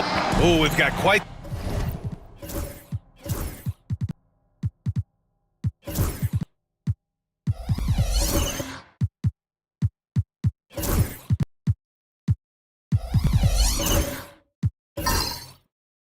The matchup in store tonight, Doris. Two conference rivals set to clash once again. And BA, there's typically a little bit of chippiness because it is clear these two teams don't like each other, and you and I are here for all of it. A look at the opening lineup for Washington. Paolo Banchero is out there with Kyle Kuzma. Then it's Shaedon Sharpe. Then it's Josh Giddey. And it's Turner in at the pivot spot, manning the middle. Shots good by Hart. So confident in the painted area. Josh Hart understands how to score inside. Outside Sharpe. On the wing, Kuzma. Over Allen. It's Kuzma with the miss. And it's Atlanta's ball. They went to Washington for their last meeting with the Wizards, came out with a victory. The last time they faced this team, they were very aggressive, found numerous ways to get themselves to the line.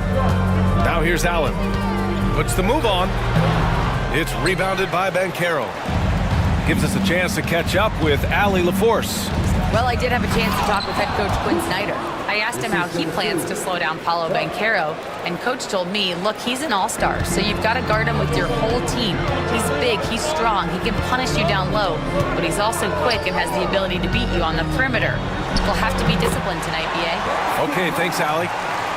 This team trusts Maxey to make good decisions with the ball. Giddey against Maxey. Banchero with a screen on Maxey. Giddey passes to Banchero. Down low. Kuzma finds Banchero.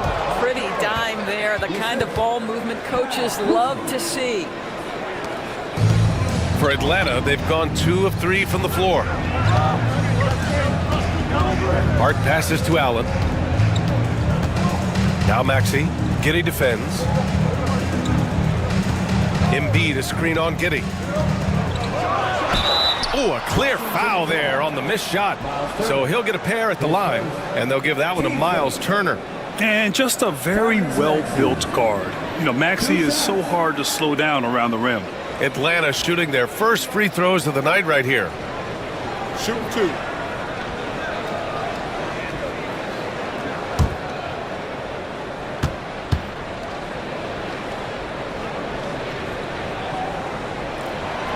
And he drops the first. Talking about Tyrese Maxey, Grant, here's a guy who's improved every year. Yeah, B.A. I mean, from averaging 8 as a rookie to 26 points during his breakout 4th year, Maxey has added to his game every offseason and turned himself into an elite scorer.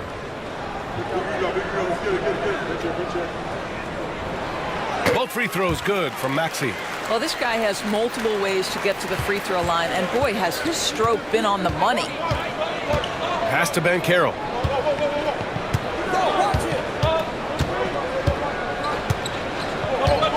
Back to Giddey. Kuzma outside. And unable to get the go-ahead bucket there. Kuzma's gone 1 of 3 shooting so far. Here's Maxey. It's rebounded by Washington. Boy, 9 times out of 10, that's going in. I'm sure he surprised himself with the miss. And that one's good. Giddey. Boy, it looked like the defense was perfectly positioned. Outstanding contest. And Josh Giddey says, I don't care. I'm scoring anyway. Maxey against Giddey. Allen on the wing.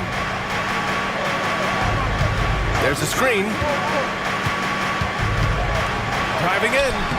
And he's in the books. Now 1 for 2. About 3 minutes gone here in the first quarter. Pass to Banchero. Outside Sharpe. Now Kuzma. The 3-ball. Buries it. He's 2 for 4 in this game. Yeah, you know that Kyle Kuzma has 3-point range, boy, and he's got the green light. Maxey passes to Embiid. And first quarter, we're about 3.5 minutes in. The rebound by Turner. And Giddey has got the ball here for the Washington Wizards. Now Sharp. Hasn't gotten one to fall yet.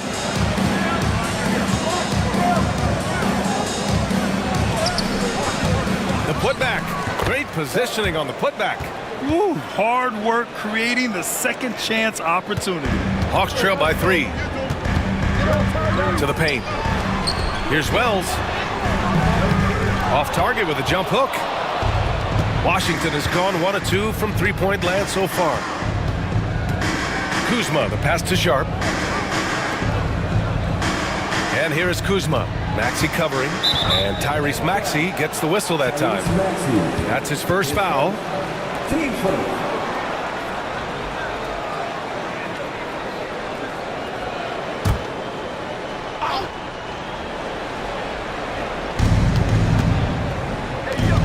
Here's Giddey. And it's thrown down hard with both hands. 6'8". That's excellent size, and Josh Giddey makes that dunk easy work. Pass to Wells. And here's Allen. Outside Hart. Embiid high post. Looking to win the run. Rebound Washington. Ooh, old school right there. No easy buckets. Now here's Giddey. 3 shots, 3 baskets. Great efficiency so far. This run has been fueled by their matador defense. Trying to find a spark here. Yes, indeed. A rough stretch offensively. They could really use a basket. Embiid, a screen on Banchero. Hart goes in. Oh, it's blocked. It deflects off the backboard. Maxey against Giddey. It's deflected. And it's out of bounds. Last touch by Maxey. And a chance here to check out some stats for Joel Embiid.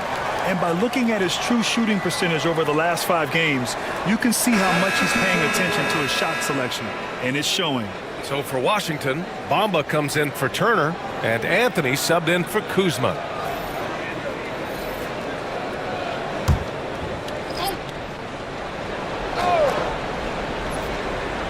Off the inbound, and it's Bamba finishing strong. Boy, you better keep the 7-footer Mo Bamba away from the cup. What an easy finish.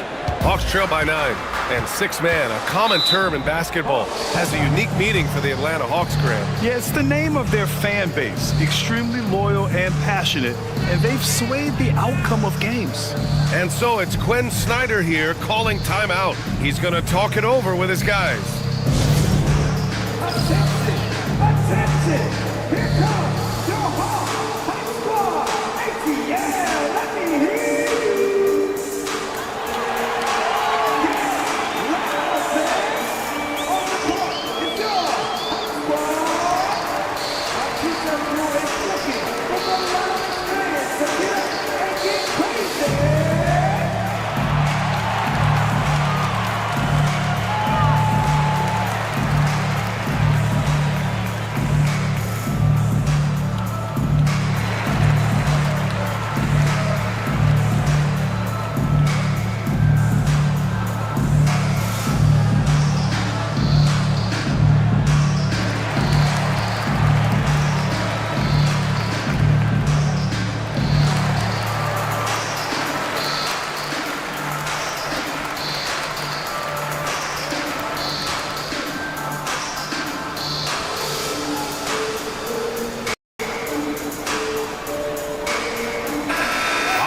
He's checked in for Washington.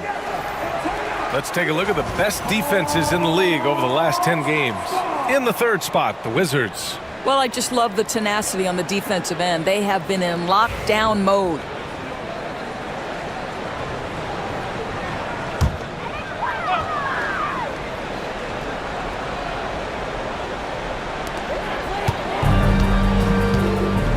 Anthony against Maxey. To get back on track, and he lays it up and in. Ooh, a high motor in close to the rim. Maxey finding a window and converting. Banchero against Maxey. Osman on the wing from outside the arc. The rebound by Atlanta. coming into this, having notched a win against Boston in their last game. Yeah, they connected from outside all game, and the defense had absolutely no answer for them. It's always a good thing when the defense is scrambling. Whenever there was open space on the perimeter, their shooters were able to locate it. Now here's Banchero. 20 points for him last game against the Spurs in San Antonio. Yeah, look at Banchero opting for the soft finish. Great to see him be so versatile with his offense. And from the sideline, let's catch up with Allie.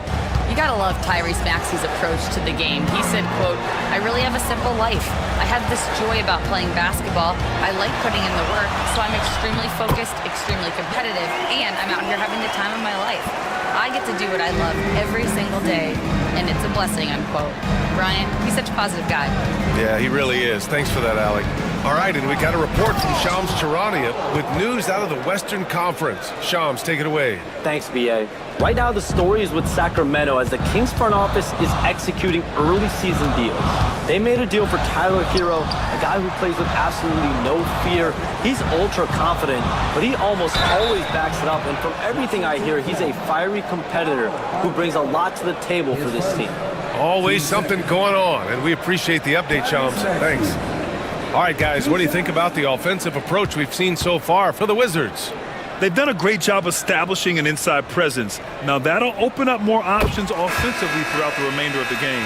Yeah, and what an excellent display of passing in the early stages of this game. A good deal of their points coming directly off quality passes. The Hawks making a switch here. Eubanks is checked in. Brooks, he's checked in for Washington. Thompson comes in for Sharp. Both free throws good from Maxey. With a new season underway, what are some areas that are challenging for players to get used to again, Grant? You know, BA, I think being on the road again in general, making sure you continue to eat right, get the proper rest, getting into a routine as quickly as possible. That's what's the most challenging at first. All alone from mid-range. They know he won't miss many of those. Into the lane, and he goes in for the dunk. You know, you have to love how strong Maxey takes it inside. Feels like he can beat everyone to the cup. Maxey against Anthony.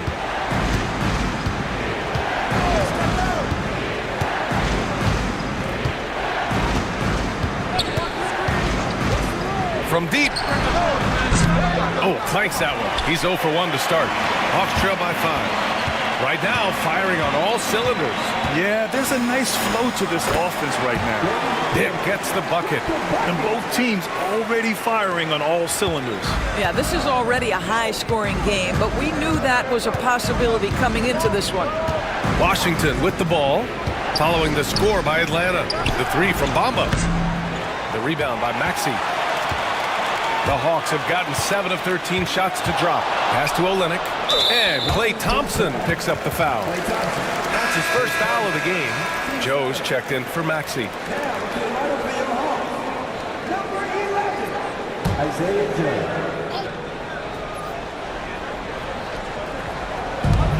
A minute and a half left in the first quarter. Outside Olynyk. Dick with it. Here's Kamari. Brooks defending. Just 5 on the clock. Puts it up. The shot by Eubanks, no good. And this is a shot he can definitely make, and the defense not a factor at all. Pass to Osman. Bamba inside. Guarded by Olynyk. Now here's Thompson. Bamba with it. Back to Thompson to stop the drought. Sends it home from three-point land. And the Wizards lead by 6. This is what you call a dead-eye three-point perimeter shooter. Klay Thompson doing work. Here's Joe. Oh, it's blocked by Bamba. And so far, they've had the advantage on the boards. Anthony. And Anthony slams it in. Boy, this guy can get up in a hurry. Cole Anthony, how about your hops? 6-second difference between the shot clock and game clock. Joe with the ball, working on Anthony. And he gets it to go as they call the foul. He's on his way to the line for one more. Oh, he really fought for that one, battling through contact to complete the play. Team's fourth. And this is his first trip to the line tonight. One shot.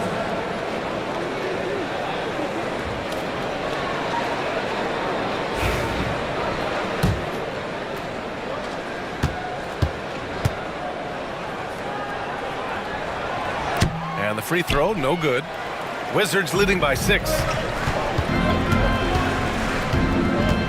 Thompson in the post. He had 9 points in his last time out. Now here's Anthony, guarded by Dick.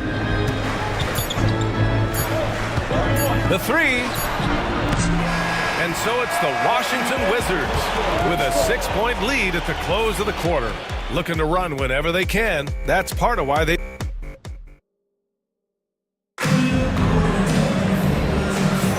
Hope you've enjoyed the broadcast so far. Halfway through the first half in this one. All right, let's quickly break down the game and what we've seen so far from the Wizards, guys. Well, it's simple. When you can dominate the boards at both ends, you can control the second chance touches. And that's how they controlled the first quarter. I thought they were the much more physical team. So on the floor for the Wizards.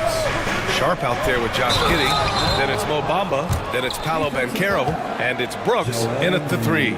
We are talking about a physical, multi-skilled big in Mo Bamba, and he does a nice job drawing that contact.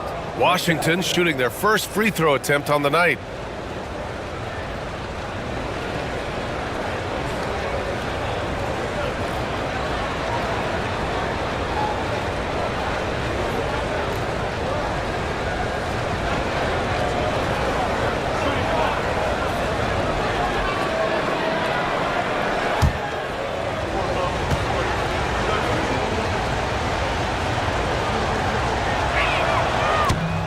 When you play the Wizards, you better be ready to run.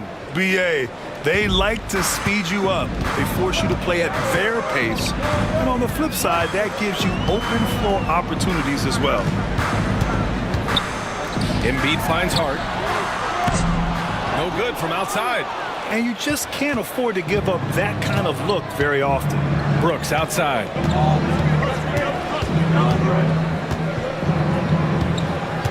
Pass to Sharp.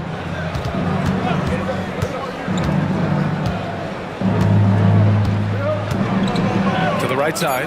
The 3 from Bamba. And that makes him 3 for 4. He's looking good. He drops yet another dime. Just facilitating this offense like a maestro. Here's Wells.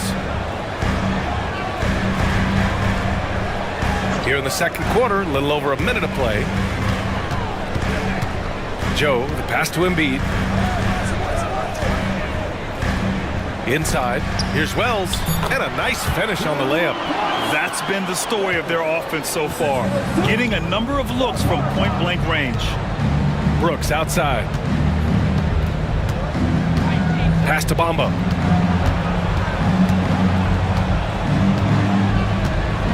Banchero outside. And here's Giddey. Outside Sharp for 3. Hart pulls it in. Hawks trail by 10. Here's Dick. Can't connect from 13 feet out. The Wizards have got 2 of 3 shots to go in the second. So for the Hawks, Allen comes in for Dick. And it's Tyrese Maxey in for Joe. Turner, he's checked in for Washington. Kuzma comes in for Brooks.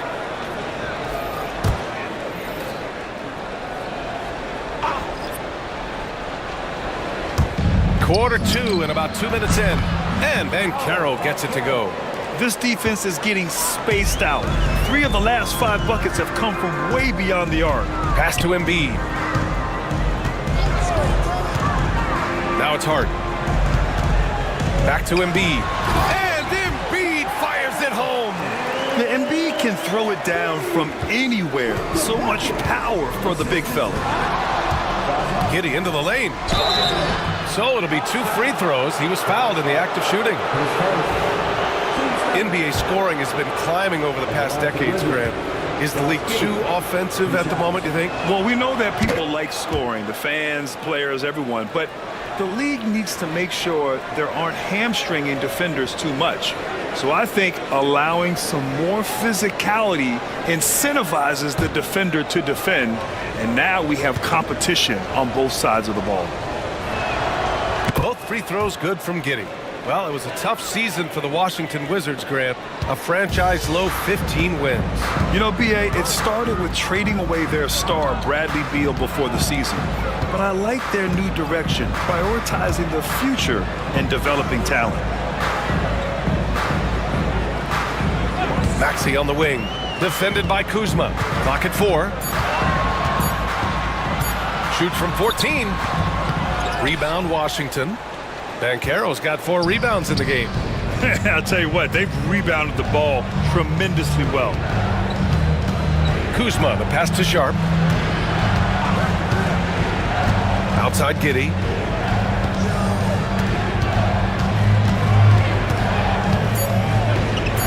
And he finishes. That makes him 4 out of 5. Well, you get a sense of why people are so excited about the well-rounded game of Josh Giddey. Good from the mid-range there. Maxey against Giddey. Got a piece of it. Outside Sharp. And Sharp has no off switch. He's consistent at attacking defenses and drawing whistles. First trip to the free throw line for him in this one. 2 shots.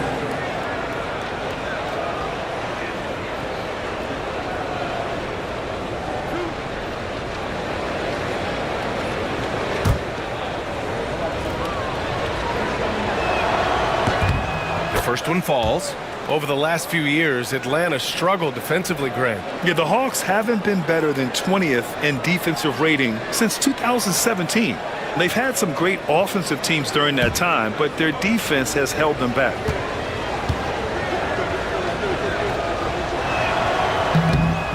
No good on the second free throw.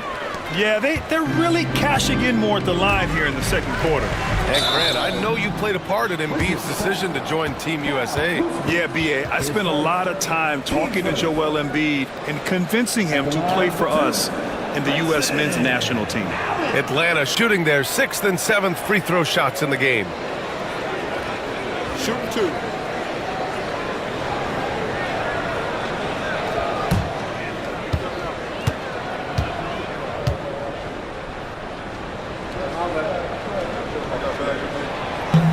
That free throw good from Allen.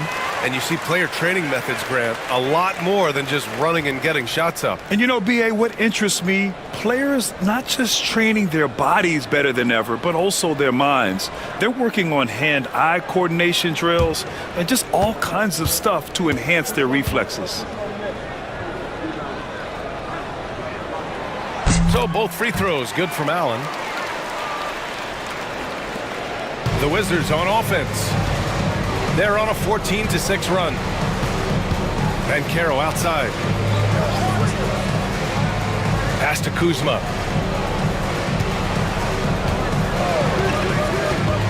To the middle. Here's Turner. And then Turner with the dunk. Well, Kyle Kuzma under control and making plays for his teammates. And so it's Maxey who brings up the ball for the Hawks. It's a 16-point game. They'll be off to Portland for a meeting with the Trailblazers after this one. And that starts a 4-game road trip for them. Embiid, good. He's a potent mix of effort and ability. Hard to shut down a player of his caliber. Assistant, Tyrese Maxey. Banchero right side. Kuzma outside. Pass to Sharp. Banchero outside. Puts up a 3. The rebound by Atlanta.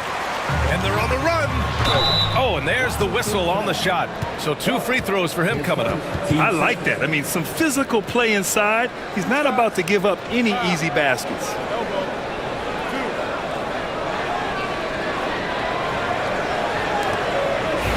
At the line for Atlanta. 2 shots.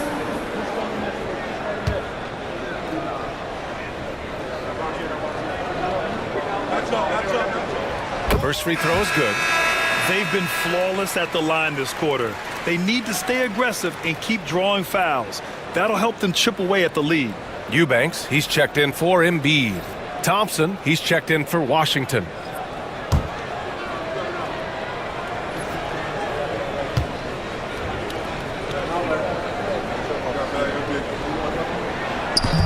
That's also good, so he hits both free throws. Washington leading by 12. And Banchero outside.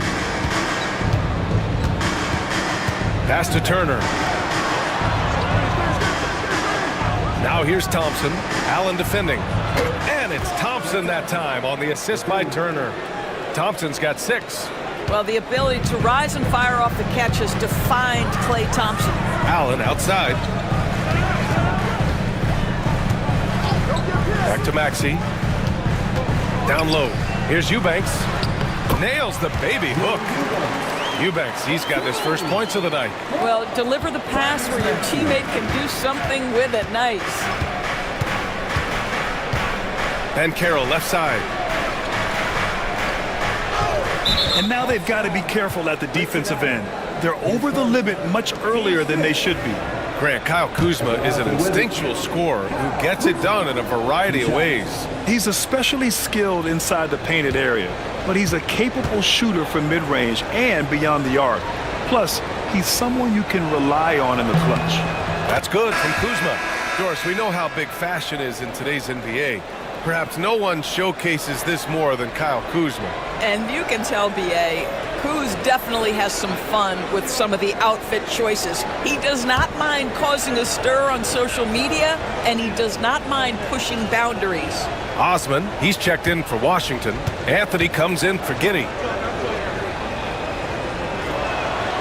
Kuzma hits them both. What I love about Kyle Kuzma is this guy understands there's more to the game than just scoring. That's a change from his rookie season. Now he wants to contribute defensively, and he gets on the glass, guys.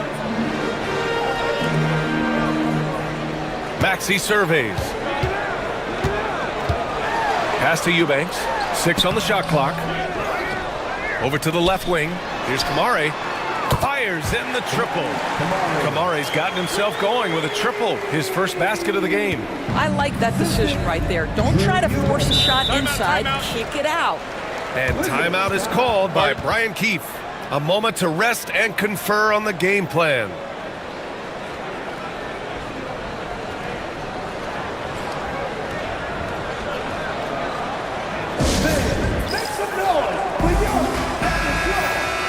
And with this break, we have a chance to look at the best of the NBA shot blockers this season. Miles Turner is second. In the third spot, Joel Embiid. They're premier shot blockers, and they do it with instincts as much as length and athleticism.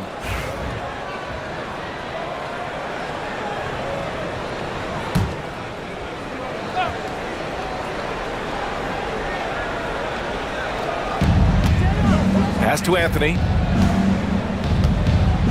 Here's Kuzma.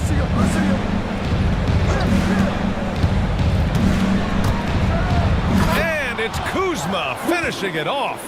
Throw down from Kyle Kuzma, a level of aggression. And keeping us updated from the sideline, Allie LaForce. Hey, BA, the Hawks are figuring it out. Coach Quinn Snyder said, growth isn't linear. We want to just keep improving. The players have bought in, they're working, they're practicing hard, hitting the film. Everybody has been absolutely coachable. I think we're learning. Guys, it's all about the journey here. Yeah, I'm trying to take that next step. That's how it's done. Thanks, Allie. You know, Maxey's willing to play a secondary role, but he can also take charge when needed. Anthony, the pass to Turner. Turner, a screen on Allen. The three from Thompson. Atlanta with a rebound. Here's Allen. He's averaging just around 8.5 points a game. To the inside. And Olynyk the bucket on the assist by Allen. Olynyk's got his first points of the game. They're not messing around. 5 of their last 6 buckets have come from the interior. Osman passes to Kuzma. Now Anthony.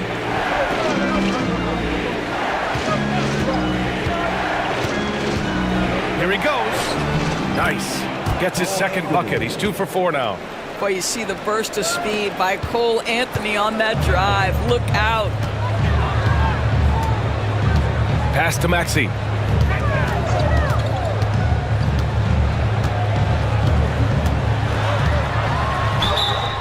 It's good, and he drew contact on the shot, so he will go to the line. A 3-point play opportunity. He's had 4 chances at the line. He's made them all. Something I remember from their last outing, he was excellent at the charity stripe. Dick, he's checked in for the Hawks. Joe comes in for Allen. Bamba's checked in for Washington. Brooks comes in for Kuzma. One shot.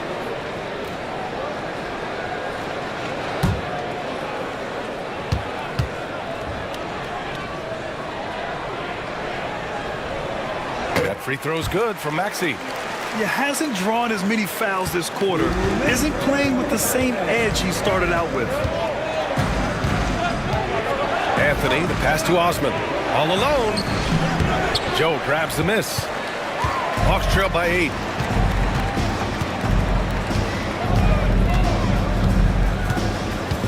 Pass to Maxey. Oh, deflected. 1:36 left in the half.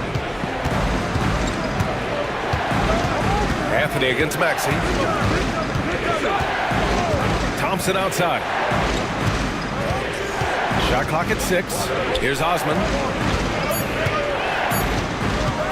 Launches it from deep. Anthony misses. I know that he has the ability and confidence to sink that shot, but better luck next time, baby. And for most guys, I think you only want to take that shot if you've hit a few in a row. That is absolutely a heat check. And this is exactly who you want taking that shot. He just missed it. Brooks, the pass to Osman. Anthony feeling it out a bit. Screen by Bamba. Launches a 3. Anthony misses. Well, it hasn't been the most efficient game for this guy, but their team is fortunate to still be out in front. Joe with the ball. Working on Thompson. Joe, the pass to Maxey. And he drops in the layup off the glass. Maxey's got 8 points in the quarter. Sometimes the D likes to get physical with Maxey, but he has no back down in him. Just 2 seconds between the shot clock and the game clock. Maxey against Anthony.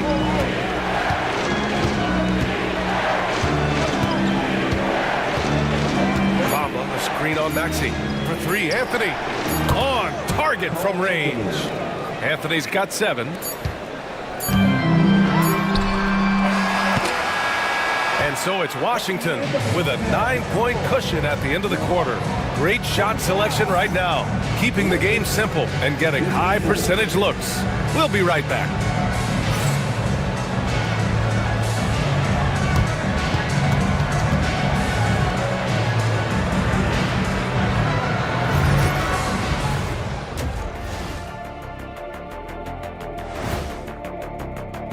Where's the intensity at the defensive end?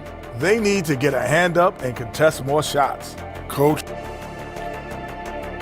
Thanks as all.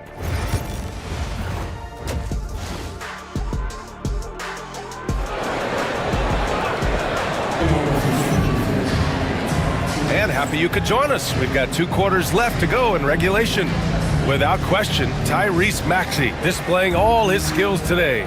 He took a head-on approach in the first half, going straight at the D and drawing fouls. I have to love his tenacity. This guy stays in attack mode, makes defenders work, tries to keep them off balance. Tyrese Maxey is out there with Grayson Allen. Then it's Josh Hart. Then it's Joel Embiid. And it's Wells in at the 3 spot. That's the 5 to begin the second half for Quinn Snyder. Clock at 2. 3-pointer sharp. The shot, no good. Hawks trail by 9. Allen on the wing, guarded by Sharp. Count the basket. Allen's got his second basket of the night. Looks like we're starting to see a pattern here. Not afraid to get in the paint and get wet. Kuzma outside. There's a screen by Turner. And so he draws the foul, headed to the line to shoot a pair. That's on Joel Embiid. What I love about Kyle Kuzma is he's got size and versatility. He's a capable scorer, but he's also now willing to share the rock.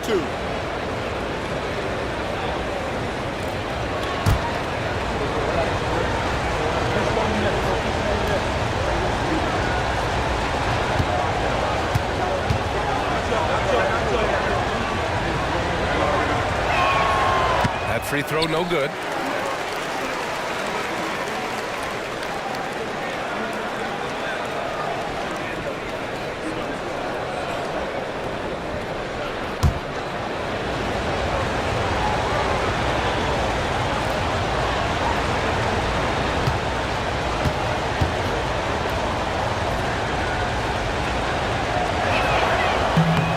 Good on the second one. And so it's Maxey with it. He brings it up for the Hawks. Trailing by 8. Embiid finds Hart. Back to Embiid. No good. Ooh, excellent D there from Turner. Here's Giddey. Man, he drains it. A solid 5 for 6 now. To me, it's the ability to facilitate that enhances Josh Giddey as a scorer. You've got to play him for both, and right now he's cooking the defense. Maxey passes to Hart.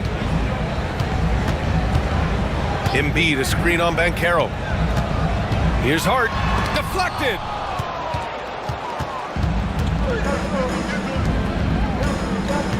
Sharp with it. Guarded now by Maxey. Sharp passes to Turner. Embiid with the nice defensive effort. I'll say this, Banchero is a guy that opponents can't forget about for a second. And you see it in all the defensive attention he gets. Teams show him all kinds of different looks, and he draws a bunch of double teams in isolation. And here's Turner from the arc. The rebound by Atlanta. Embiid's got 5 rebounds tonight. This isn't how they wanted to start the second half. Only 1 of 4.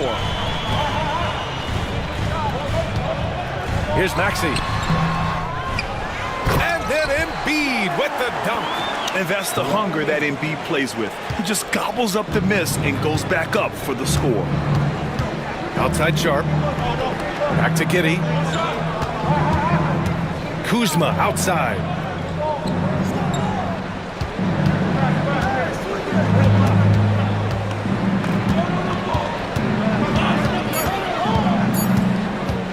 The shot.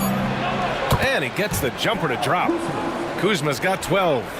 There's an efficiency and a flow to what's happening on the offensive end for Kyle Kuzma right now. For 3, Maxey. Another miss by Maxey. Wizards leading by 10. And here's Sharp. They look to him to score consistently, averaging around 13.5 a game. The kick out to Kuzma. There's a screen by Turner. Let's go with a 3. The rebound by Embiid. Embiid's got rebound number 7 tonight. Allen finds Hart. Outside Maxey. Outside Hart.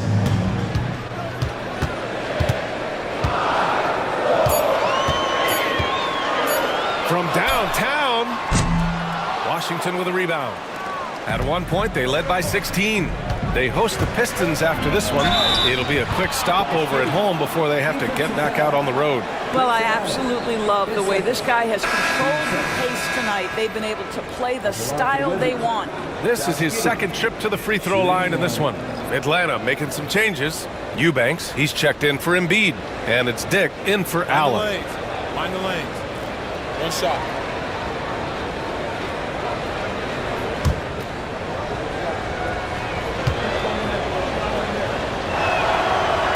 Josh Giddey has proven that he will have some triple-doubles in his career because he can score it, he can board it, and he can certainly find his teammates. Now it's about being consistent and efficient. Maxey against Giddey. Goes up on the wing. And Atlanta misses again. Boy, a tough go for him in this quarter. You can see how desperately he wants to get things started. He just can't make a shot. Carroll with a screen on Maxey. Knocked loose. They break out, 5-on-3. Hart from long range drains the triple. Hart's got 7. Well, Josh Hart just making a really quick decision on the catch. It touches his hands and he lets it fly. And we've got a timeout from Brian Keefe. He's going to gather the troops and talk it over. Good idea to call timeout.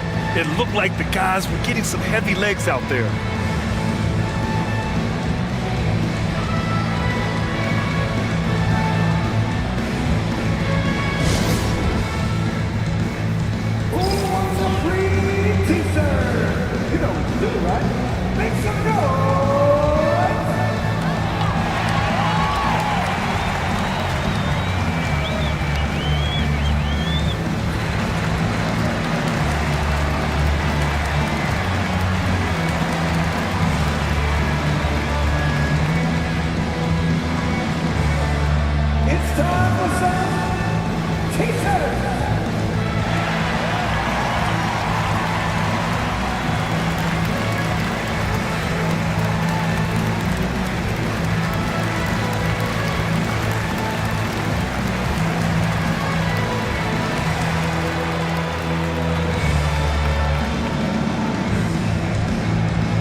Joe comes in for Maxey. All right, let's look back over the last 10 games now and see which teams were topping the charts in three-point shooting. The Wizards, second. You know, they've certainly been knocking down threes at a high rate. You can just see their confidence growing.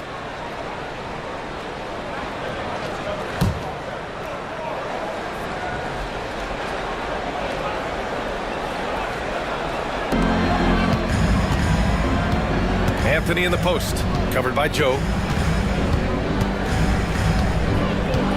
Ben Carroll against Hart. Using his size, Ben Carroll gets by inside. Oh, too big, too strong. It'll take more than that to stop Ben Carroll. Outside Hart. Out left to the wing. Here's Kamari. Got a miss there with a chance to cut the lead to single digits. Wizards leading by 12. Brooks, right side. Pass to Anthony. Up top, Banchero. Shot clock at 5. Outside for Brooks. The 3 is up. Drops in the 3. And the Wizards lead by 15. And he's much more comfortable shooting off a pass. Brooks with a nice shot. Outside Joe. Pass to Kamari. Left side Hart. Ooh, powered down with both hands. Josh Hart hammering it down. That's a message right there. Hart against Banchero. Shoots over Hart. And it's Banchero again missing. Atlanta's gone 1 of 4 here in the third from range. Here's Kamari. Goes to the reverse layup and drops it in. Kamari's got 5. His nimbleness makes him a unique threat at the rim. Anthony, the pass to Sharp. Here's Banchero. Banchero delivers inside. He can play big and tough. I mean, Banchero bangs his way in. Now here's Hart. He's got 9. Inside. Here's Kamari. And the shot goes. He has 7. How about the timing? Could be the difference between an assist and a turnover. Nice delivery. Pass to Brooks. And he throws it down with one hand. And this is what Brooks loves to do, attacking the defense and scoring right on them with the foul. And guys, let's get your take on the scoring breakdown for Washington. I mean, they've played some beautiful basketball all game. The passing has been impressive, and it's opened up things with their ball movement. Boy, the long ball has been another point of emphasis for this group tonight. Their shooters are finding open spaces and firing without hesitation. And Brooks no good on that one. You have to respect Brooks' approach to the game. He's always looking for little ways to improve and wants every year to be his best. Dick, the pass to Joe. And he was camped in the lane there. He gets a 3-second call. And here's what the Washington Wizards schedule looks like. On Sunday, they'll be facing Bradley Beal and the Detroit Pistons. And then on Monday, they'll be matching up with Victor Oladipo and the New York Knicks. And for that game against Indiana, on paper, they should be expected to come away with a win. However, this might be one of those trap games if they aren't fully engaged. Screen by Bamba. It's stolen. On the wing, Grady Dick to the paint. Oh, it's blocked by Bamba. I'll tell you, the kind of lockdown defender Mo Bamba can be. Send it back, young man. Thompson passes to Anthony.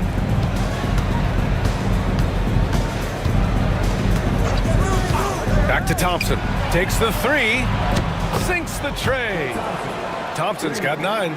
Such an effective shooter. If you lose track of him defensively, he's going to make you pay. Pass to Eubanks.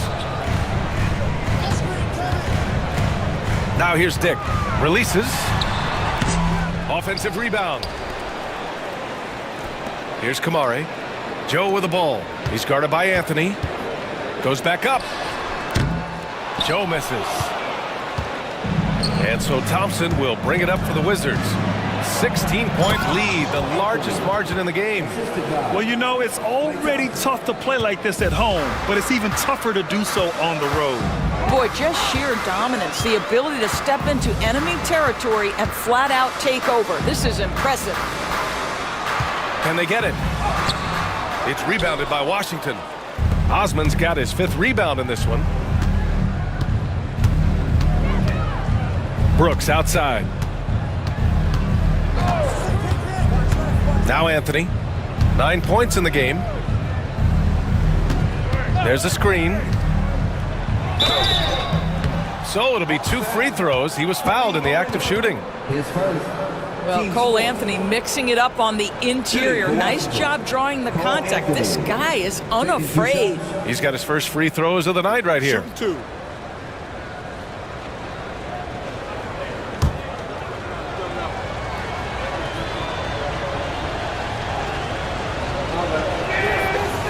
No good on that one.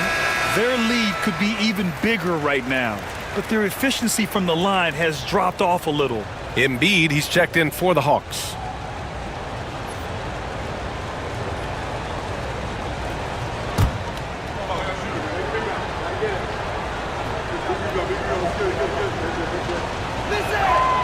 And he's good on the second.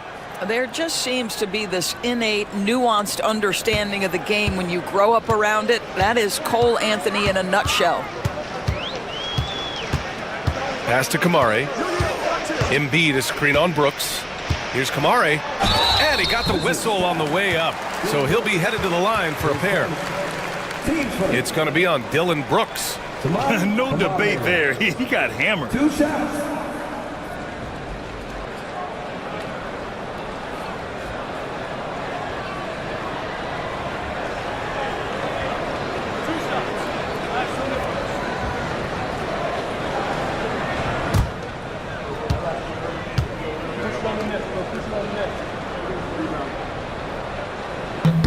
First one falls for him.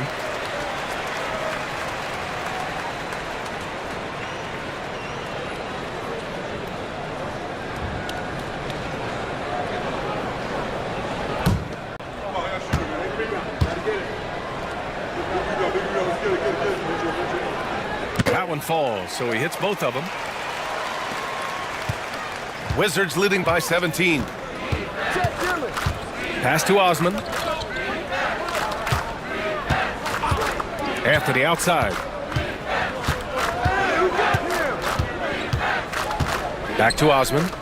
6 on the shot clock. Out to Anthony. Fires for 3. Rebound by Olynyk. Atlanta's gone 1 of 4 here in the third from range.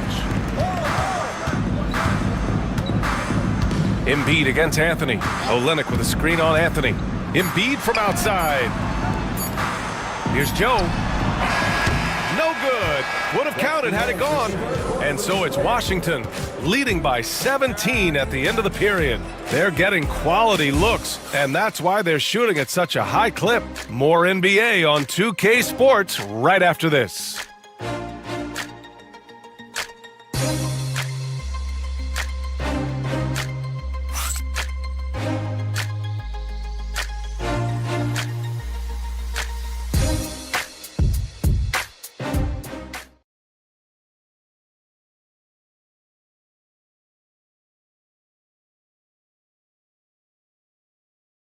And now we have a moment to reveal our State Farm assist of the game.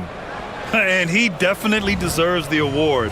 Reading the defense like a point guard. He's got the size to survey over the top of the defense and find the open man. That was beautiful.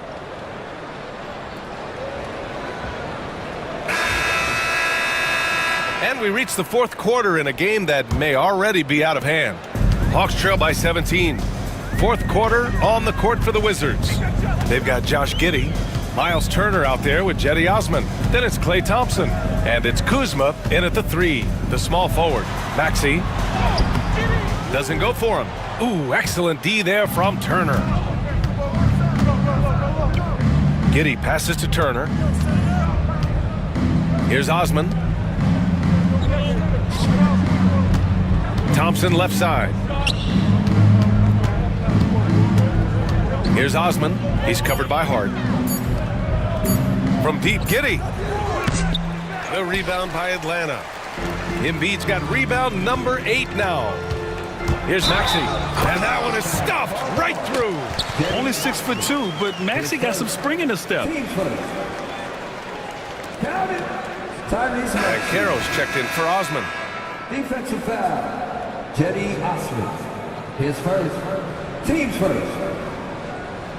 At the line for Atlanta, Tyrese Maxey, shooting 1.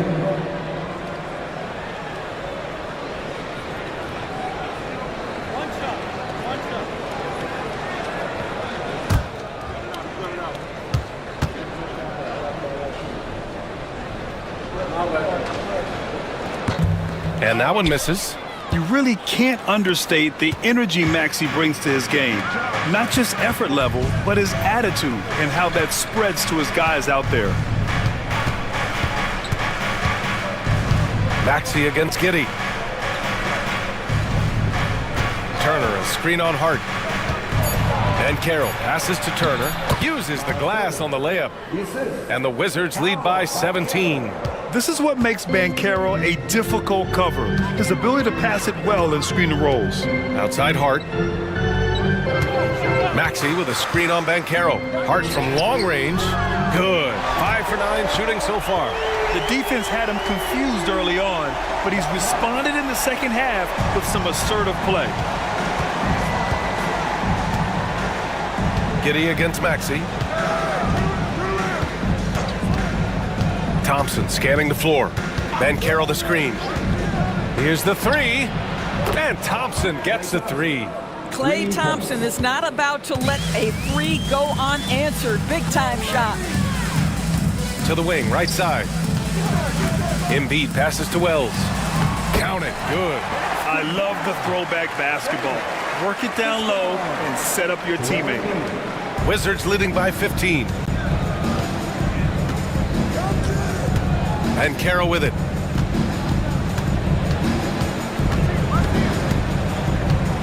Turner, a screen on Maxey. The 3 from Banchero. Ooh, anticipated the pass. It's a turnover. And a fast break now for the Hawks. And he jams it home with authority. And Maxey is especially dangerous in these situations. When he has room to run, good luck stopping him. Here's Turner. Embiid with the nice defensive effort. Maxey against Giddey. Maxey passes to Embiid. Now here's Hart. Right side Dick. There's the triple. 5 on the clock. And the three-pointer goes. I'll tell you, Grady Dick can shoot for days. I mean, his confidence from beyond the arc is really incredible. Giddey passes to Thompson. Now Banchero. Shoots over Hart. Oh, and he got fouled on his way up. He'll head to the line to shoot 2. Man, he made sure to get his money's worth on that foul. At the line for 2.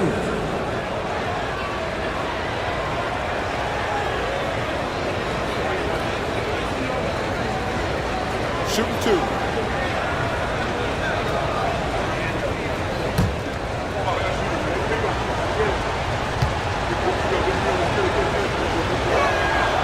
That free throw misses.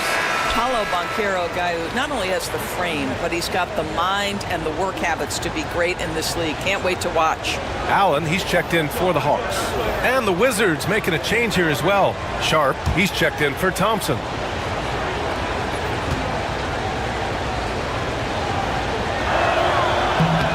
And he sinks the second. Despite the fact that he's highly skilled, Paolo Banchero also plays with this relentless energy you love. Maxey passes to Embiid. Here's Wells. Three-pointer. Sharp grabs the miss. On the wing, Kuzma. And Sharp the bucket on the assist from Kuzma. And his athleticism is big for Sharp in the post. And he can finish with either hand as well. So he'll get a lot of points down low there in his career.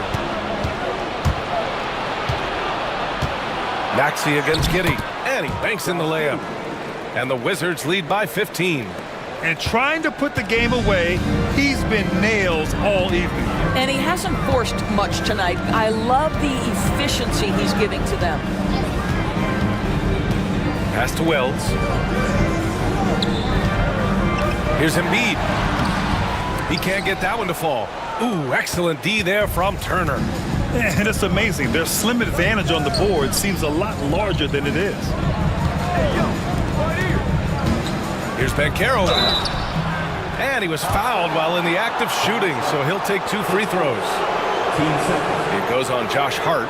For a young player, Banchero has tremendous footwork in the post. He stays in balance and puts defenders in awkward spots. Take a break. Take a break. 2 shots.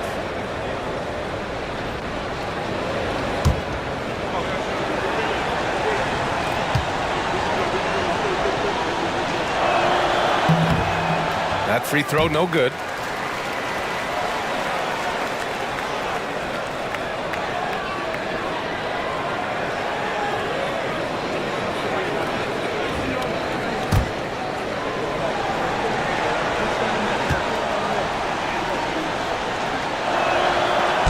He hits the second from the line. Finally getting himself to the free throw line. He was sitting back in the first half with no free throws to show for it. Pass to Wells. Back to Maxey. Oh, and Turner with a block. Miles Turner with that length sends it back twice on the pipes. Miles. Oh, got that one up quick. And they're really rolling right now. That lead keeps getting bigger and bigger. And one of the things that's helped that is they're getting it done on both ends. Terrific focus on offense, and they're locked in defensively. Embiid finds Maxey. Here's Wells, defended by Kuzma. Wells, the pass to Hart to end the run. Sharp grabs the miss. Sharp's got 5 rebounds in the game.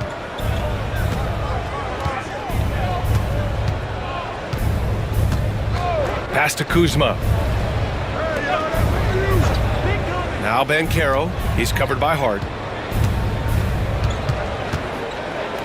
Banchero against Hart. And the foul is called. He missed it, so he's got a couple of free throws coming his way. Yeah, some aggressive play from Banchero, putting the defender into a bad spot with that pump fake.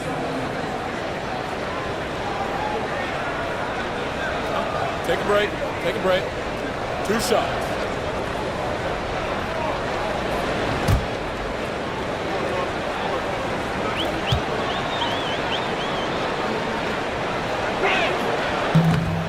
And he makes the first.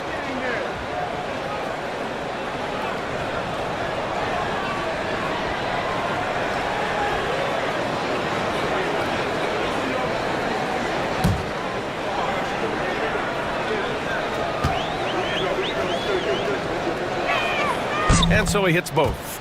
Now that we have a few years of reference, it's safe to say the NBA play-in tournament has been a roaring success, Grant. Yeah, I agree, BA. And people forget it was created in the peak of the pandemic.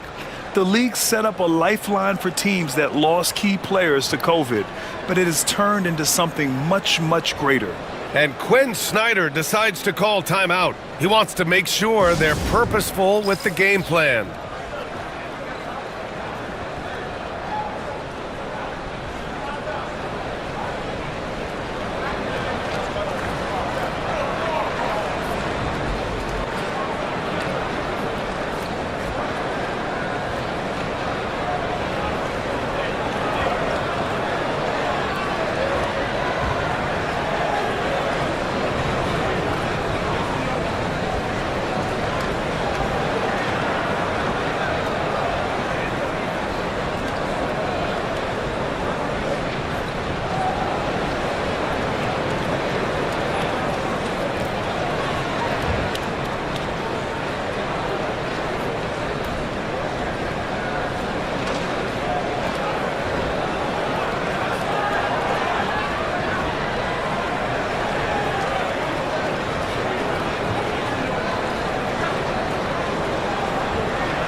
And Carroll against Hart. And Grant with the 65 games rule for player awards. It did seem there was a real reduction in load management. Yeah, BA, and I liked it. The stars played more early on, but we also saw a lot of them get banged up by the playoffs. So it seems there's still a balance to be struck.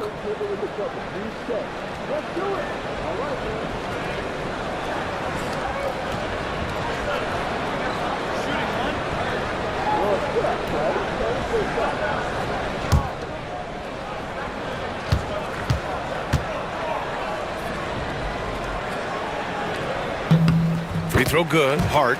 Now the intensity, the toughness, the absolute ability to play bigger than your size. That is Josh Hart. And timeout is called by Brian Keefe. He's looking to make some very important adjustments here. He recognized his players were fatigued and needed time to catch their breath.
And now let's take a look at the New Balance player of the game, Josh Giddey. It's almost beyond belief what he's done in this game. He's been impossible to cool off, hitting just about everything he looks at. It doesn't matter who's guarding him. He's had an answer for just about everyone. I'll tell you, this team depends on him to lead them, and he did just that tonight. He doesn't take this responsibility lightly. You could tell it was important for him to grab a win here.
And we've got a timeout.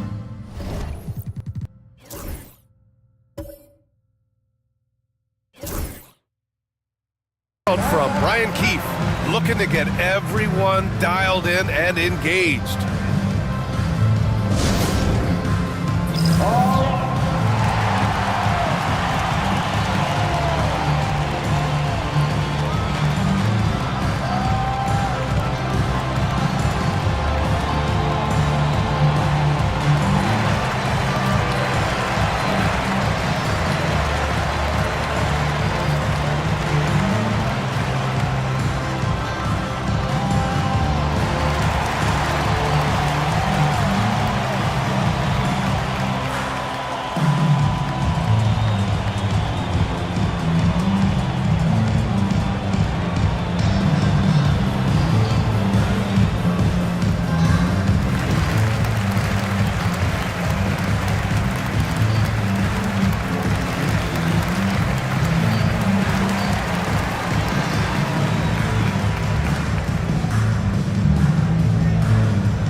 Here's Sharp.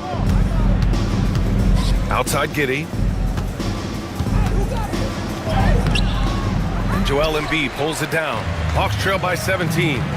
Allen outside. Fires from deep. It's rebounded by Banchero. Banchero's got his 7th rebound here tonight.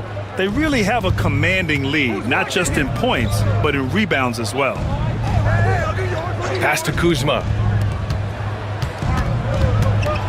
Here's Giddey. And he was fouled in the act of shooting. Opportunity for a three-point play here. Now that's a guy who's willing to mix it up offensively and draw the contact and get that opportunity for the old-fashioned N1. We see you, Josh Giddey.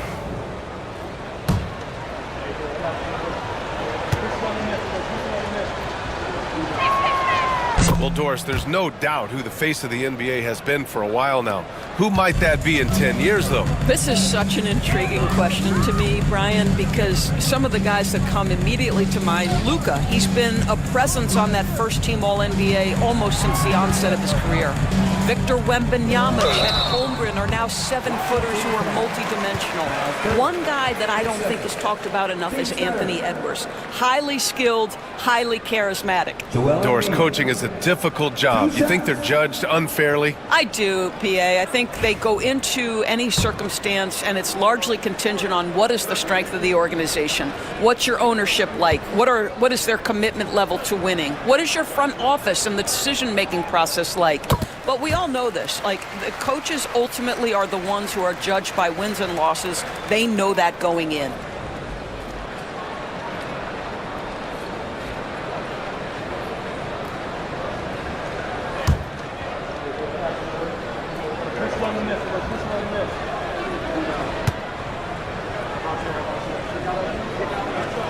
And Embiid drops them both. They're one of the most well-rounded players in the game. Embiid is also a top-notch trash talker, too. I mean, he knows how to get under the skin of his opponents. Banchero in the post. He's covered by Hart. Banchero no good. Maxey against Banchero. Allen outside. Embiid inside. Hits it from about 6 feet out. That gives him a double-double in this one. I love the confidence Embiid plays with, especially this close to the rim. Banchero outside. Kuzma outside. This one for three. Washington again can't hit. Hawks trail by 16. And here's Allen.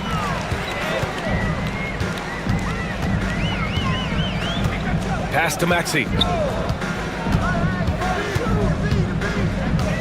Clock at 6. Three-pointer. Nails it from beyond the arc. Maxey's got 7 points here in the quarter. Ooh, the range of Maxey is pretty impressive. He is consistent from beyond the arc. Sharp passes to Giddey. On the wing, Kuzma. Pass to Turner. And here's Giddey. Maxey covering. There's a screen by Turner. Giddey passes to Kuzma. That one falls. Nice feed that time from Giddey. And the Wizards lead by 16. Wow, Kyle Kuzma confidently steps into that three-point opportunity. That's beautiful. Maxey passes to Embiid. There's a minute 26 left to play in the fourth. Goes up at the elbow. Oh, and Turner with a block. And the distance between the point totals for these teams tells the whole story. Just a fantastic effort, and you have to give it up for the Wizards. Well, Grant, I don't know if there was one deciding factor in this game, but I'd say shooting accuracy if I had to choose. Agreed, B.A. They really went after quality looks and shot the ball with confidence. And this will give them their 7th win of the year. And boy, did they need to win this game after dropping the first 2 matchups against this squad. Now they can go into the final game of the season series with a ton of confidence. And no question this was a team effort, but you have to love how big a night this was for Josh Giddey. Boy, forget about his stats for a second, right? What impressed me most was his stamina. It seemed like he was involved in every play. And with that kind of activity, I don't know how you don't wear down. Uh-oh, now it looks like we've got an injury here, guys. We'll likely see him come out of the game. Oh, man, that's tough. You just never like to see this in sports. No, obviously something that, every player fears. The NBA has made player safety a priority, but injuries continue to happen. There's a screen by Turner. Down low. And then Turner with the dunk. Stepping up and nailing an important shot to put this away. Yeah, playing with great energy and great effort. And as a coach, you'd love to see this from your team every single night. 7-second difference between the shot clock and the game clock. Wells misses. And Giddey has got the ball here for the Washington Wizards. They led the game at 1 point by 20.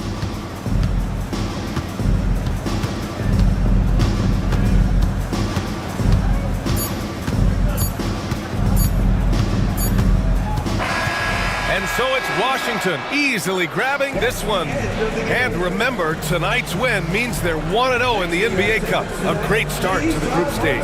Well, getting that first win under your belt is huge. They still have 3 games left, but they're in a great position going forward. All right, Allie's ready to go. She's courtside. Hey, Allie.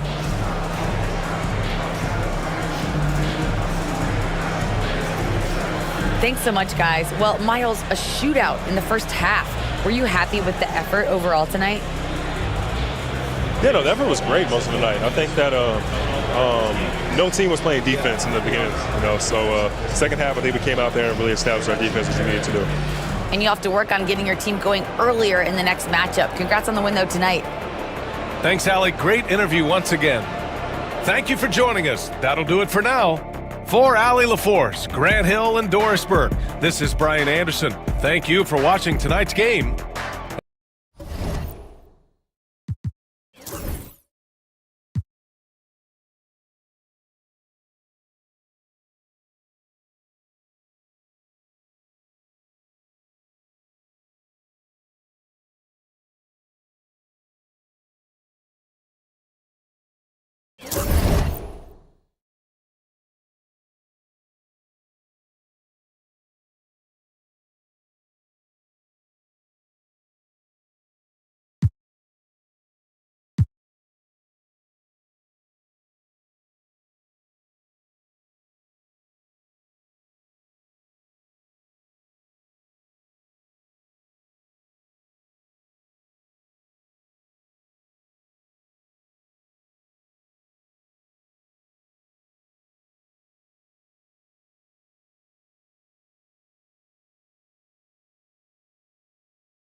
Hi, everyone. Welcome to the first matchup of the NBA Cup. There is a lot of excitement in this building tonight. And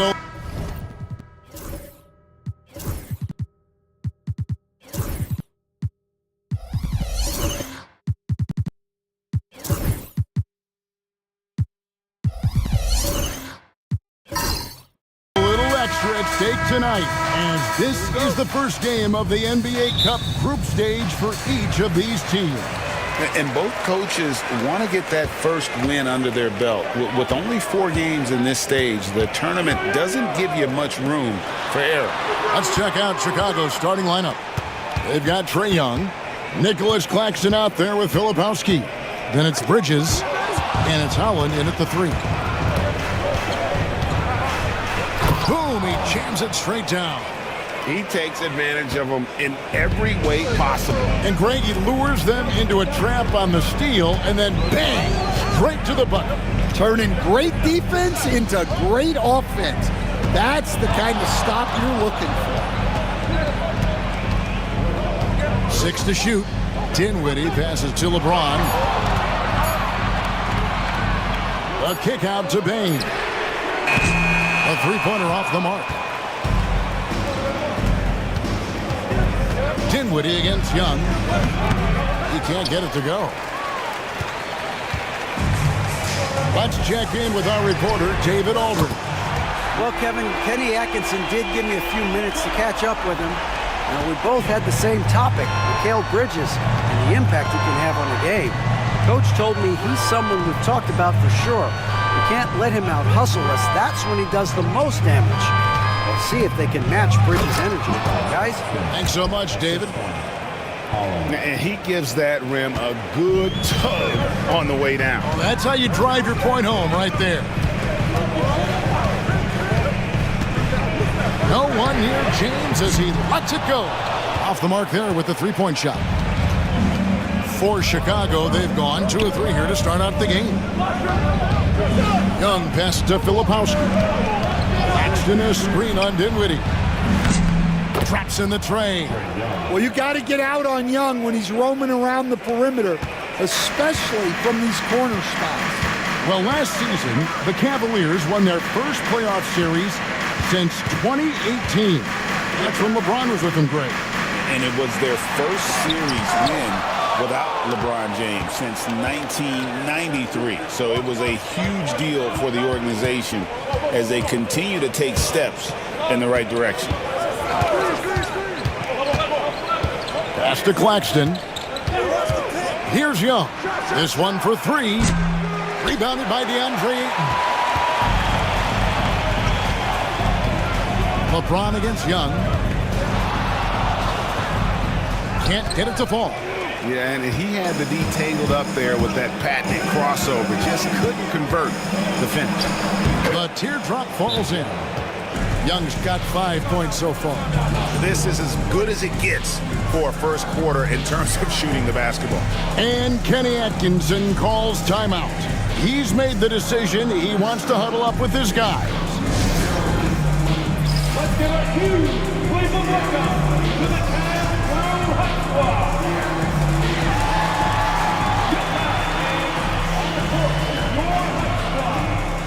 It's time for some team service.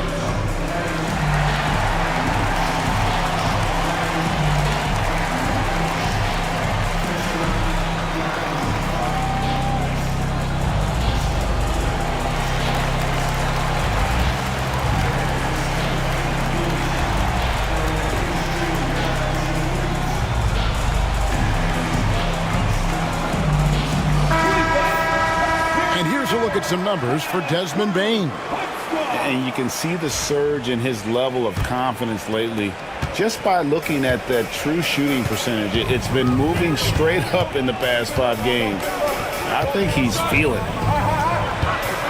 LeBron dishes to Ayton.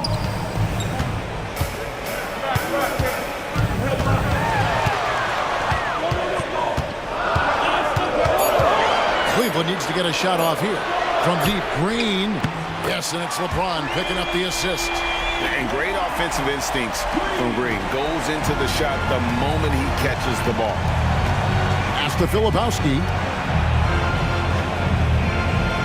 To the paint. Here's Holland. The Cavaliers pull it in. They're coming off that win against Philadelphia. Yeah, they were able to maintain focus in a hostile environment, and that led to taking shots that made sense. Well, and it's one thing to get the shots you want. It's another to make them. They've got good scorers on this team. And James gets it to go. And making it look easy, LeBron overwhelms the defense inside. How Young. A 23-point game for him in the win against New York. Well, and he was also doing a great job feeding his teammates, racking up the assists. So important to team chemistry. LeBron passes to Ayton. The drive by James. Basket is good. He'll get a chance for one more at the line. He's so quick and graceful at around 270 pounds. James, he's a wrecking ball. You know, it's inevitable that a player's physical abilities diminish over the course of a career. But the thing that stands out to me about LeBron James is that he never lost his insatiable drive to win. Guys, if anything, he's gotten stronger. Claxton the pass to Holland. Over LeBron. Second shot opportunity, and Claxton with the layup. Claxton's got his second bucket of the game to go. And they've scored several times already here in the first quarter on the inside. Pass to Ayton. Over Claxton. And the rejection by Claxton. Young drives in. Bridges outside. And some nice ball movement here by Chicago. Filipowski passes to Holland. Lets it go with a three. And the rejection by LeBron. Merciless swat by LeBron, not wasting the chance to make a statement with his defense. Outside, Green. Pass to Bane. Now, Dinwiddie. Once again off the mark by Cleveland. Bridges passes to Filipowski. Oh, taking it to the rack with power. Hammering down the two-hand slam. And Kenny Atkinson calls timeout here. He wants to talk to his guys. In this early bit of the season, Greg, how important are team goals? Well, Kevin, you have to be working towards something, whether it's a specific rank or a record. Early goals help you define your team for the season ahead.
a completely new group on the floor for the Cavaliers.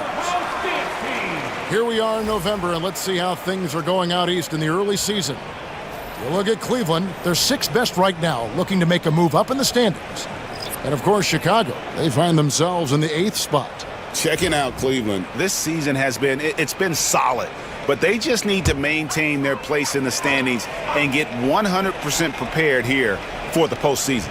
Well, look, they've performed to expectations, but I think this team could take it to another level if they get rolling.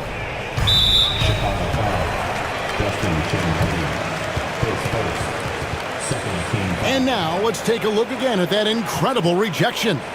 And guys, that is lockdown defense at its finest, going right at the shot and then able to knock it away. And the wide open shot from Abdia. In building this lead, they've done a terrific job finishing their defensive sequences with the backboard. That has been key. On the wing, Bridges. He's defended by Bay. Down to 5 on the shot clock. Here's Bridges. 2 free throws coming up, and they call the shooting foul. Hey, Greg, since getting traded in 2023, Mikal Bridges' scoring numbers have exploded. Yeah, Bridges, the main piece of that deal, sending Kevin Durant to the Suns. Mikal scored 26 a game down the stretch for Brooklyn that year, taking his game to another level.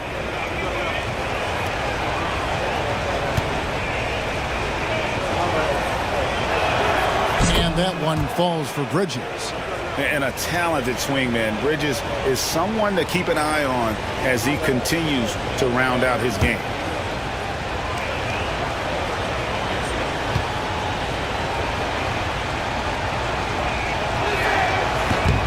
Both free throws good from Bridges. So, Stan, let me take you back to the 95-96 NBA season. It was your first year as an NBA assistant. And, of course, the Bulls winning 72 games in that season. Unbelievable. They were incredible, but one of my great memories in that season, the day of the trade deadline, we sent out 5 guys, brought in 5 new guys. We had to play the Bulls that night.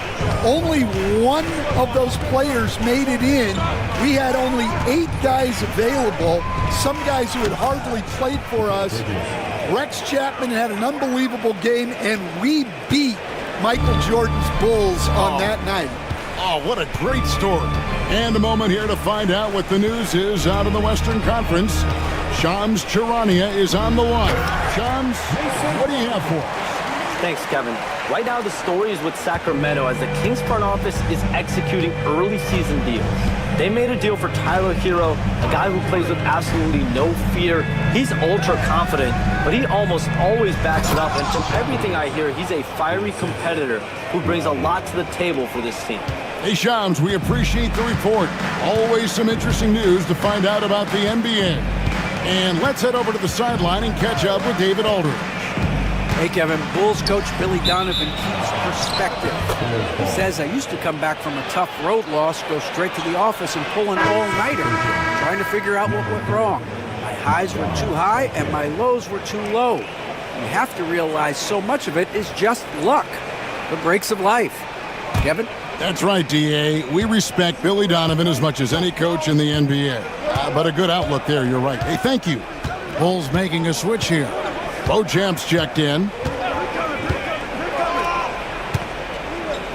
Roddy the pass to Champagnie.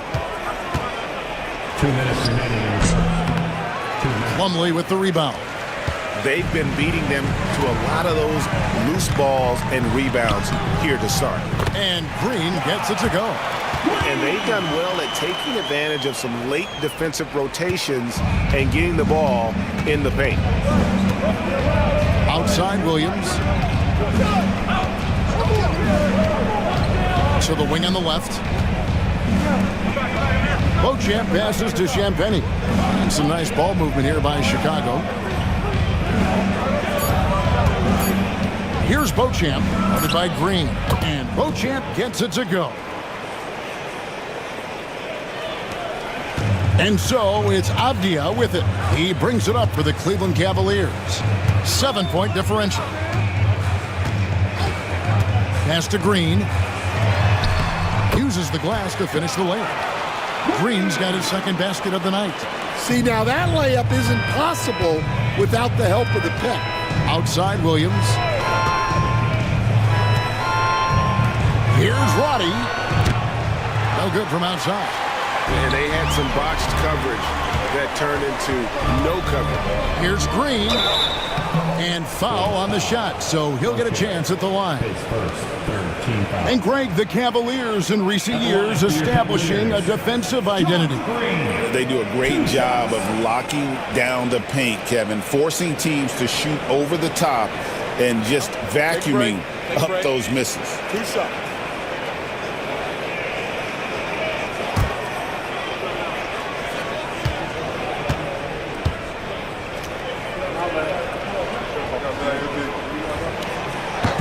The first free throw is good. And when you talk to people about the Bulls, GA, Michael Jordan's shadow still looms large over this team and organization. And Kevin, they haven't won a championship before or since he was in Chicago.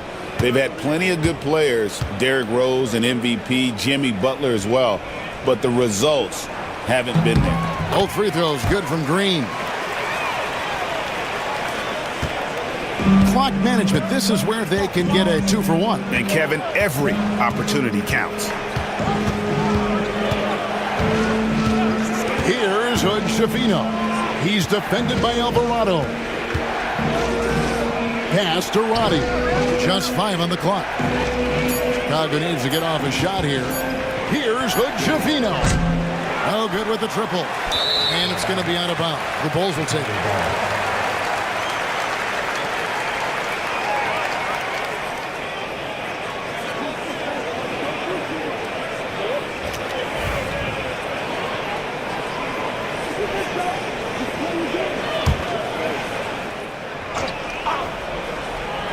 The Bulls leading by 3. Here's Beauchamp. An 11-point game for him in the win against New York. There's the pick. A 3-ball. Trains the 3-pointer. Beauchamp's got 5 now. No shortage of scoring here at the end of the first quarter. Bulls out front, up by 6. And back in a moment as we'll get underway with quarter number 2.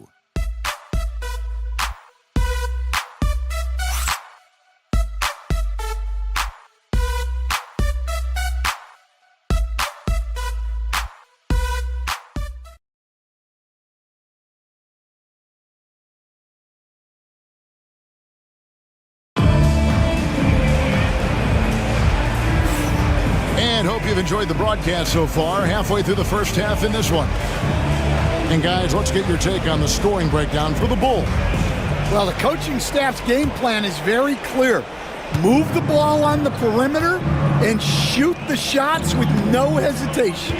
And they are also just outworking the opposition in transition. When the break is on, they've continued to find ways to score. So the Bulls 5 right now. They've got Holland. Filipowski's out there with Nicholas Claxton. And it's Young, and it's Beauchamp in at shooting guard. Now here's James. He's tightly guarded. And he gets the whistle. 2 free throws coming up.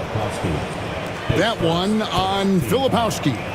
The feel LeBron has for the game, unreal. Whatever situation he finds himself in, he always seems to have an answer.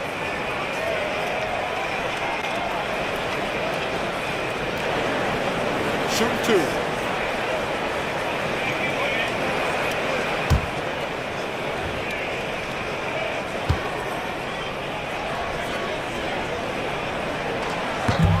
The first one falls. Hey, Stan, as a coach, what was the most difficult part when transitioning from college to the pros? That's a great question, Kevin, and I think 2 things. Number 1, the length and the pace of the season. You just didn't have the time to prepare for the next game. Everything was sped up. And then, obviously, the talent of the players. So you're trying to game plan and come up with a way to stop guys who are essentially unstoppable. He's gone 2 for 2 at the line so far.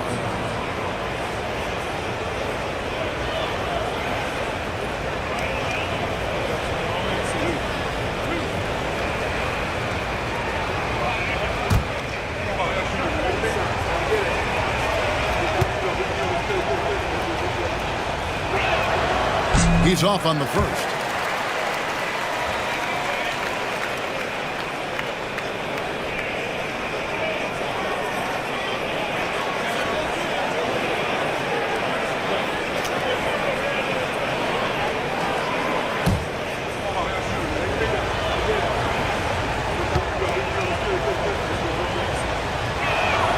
He hits the second from the line. The Cavaliers trail by 6. Ayton sets the pick for James. James connects from deep. LeBron won't hesitate if he finds a spot he likes behind the arc. Pass to Holland. And here is Bridges. Got it. Good job in the low post. Bridges has got 9 points. Well, when you have a scorer as skilled as he is, you do everything you can to get him the looks he needs. Bain passes to Alvarado. Ayton sets the pick for James. Beyond the arc. It's hauled in by Claxton. Claxton's got his 5th rebound right now in the game. There's Holland, covered by LeBron. Lets it fly from 18. And the shot no good, a bit short. Well, the defense just dared him to take that one. Poor execution on their part, but they got lucky. Alvarado with it. Picked up by Claxton. Alvarado passes to Ayton. And Ayton gets double teamed. Count the basket. Yeah, how about the toughness on that finish? Ayton refusing to be pushed around. Loads of expectations come with going number 1 overall, Stan. We all know that. Just ask DeAndre Ayton. Yeah, Kevin, I think he's become one of the more underrated players in this league. He was the top pick in 2018. People will always measure him against that standard. But look, he's averaged a double-double every season in the league. It's not easy to be that consistent. Ayton against Claxton. Pass to Filipowski. Here's Holland. Fires the 3. Does not score again. That's his 4th miss against one mate. Bain kicks to LeBron. James jackhammers it down. And the total package, James, is so much fun to watch. And Billy Donovan decides to call timeout. He's made the decision. He wants to huddle up with his guys.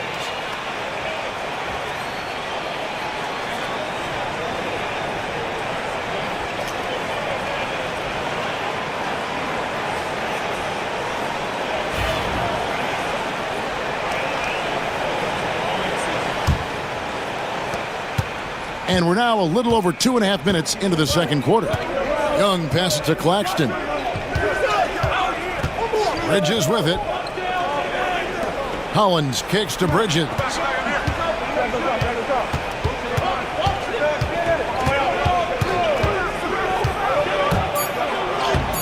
The putback.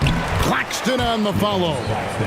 Oh, what terrific hustle. He's got a nose for the rebound. Craig, he's ferocious when the ball goes up. Green with a screen for James.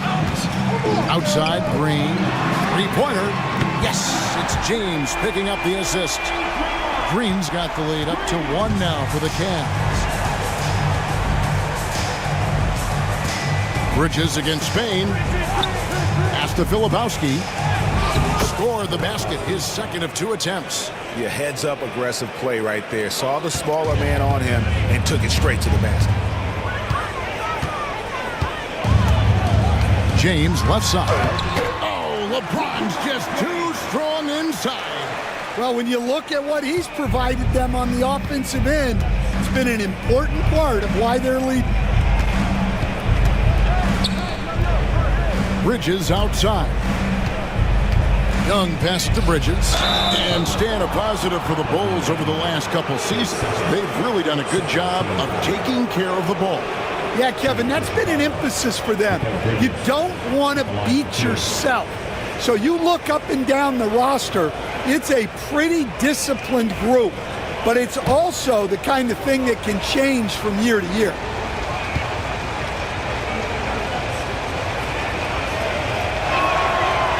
That free throw, no good. And Stan, we seem to be in the midst of a big man renaissance in the NBA. And I love it. So that being said, which of these big stars do you like the most? Well, that's a tough question because there's so much talent and they're all different. You've got Embiid, who is unstoppable offensively. You've got Wembanyama with his combination of size and length, skill and agility. You've got guys who can shoot the ball. But the guy that combines the most of those things that I would take, Nikola Jokic. And it goes out of bounds. Last touch by Green. That's a careless pass and a wasted possession. That's just unnecessary. For Chicago, they've gone 50% from the floor in the second quarter, 3 of 6. Here's the teardrop. Young's shot is off. Not really what we expected. You know he wants that one back. Outside, James. Pass to Ayton. Dinwiddie surveying the floor. Now Green. James. Oh, LeBron does it again. And what an explosive finisher LeBron is, rocking the rim whenever he goes up like that. Nice job capturing the moment on the AT&T 5G Slam Cam. Here's Holland. Last game he had 13. Young outside. Teardrop shot. It's rebounded by Cleveland. Ayton's got 5 rebounds tonight. Dinwiddie against Claxton. Here's Ayton. Shooting foul as the whistle blows. He'll shoot 2 free throws. Yeah, he has so much size. Ayton forcing the defense to collapse on him and gets to the line. Take a break. Take a break. 2 shots.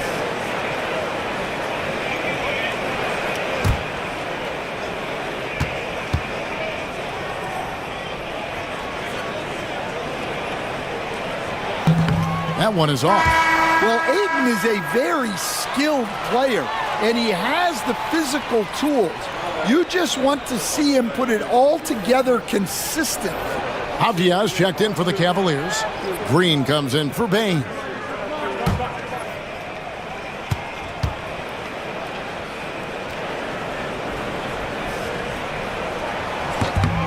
Good on the second free throw.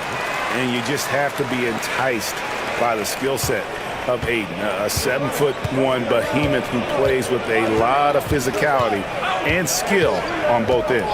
Pass to Holland. Bridges outside. Looks good, is good. Bucket number 4 from the field. He's taken only 6 shots. Nimble inside play by Bridges, working his way to a close-range shot. And Kenny Atkinson calls timeout here. He's ready to talk things through with the team.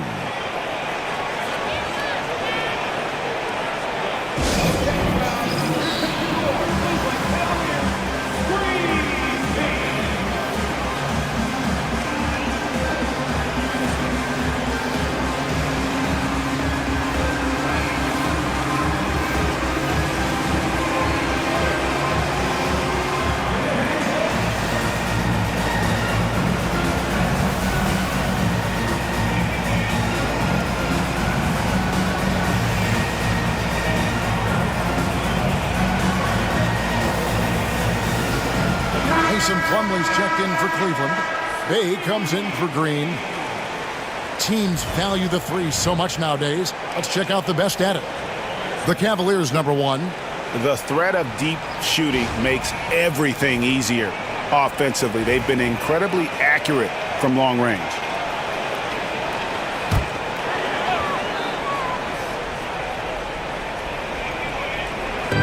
Outside, Avdia. Pass to Bay.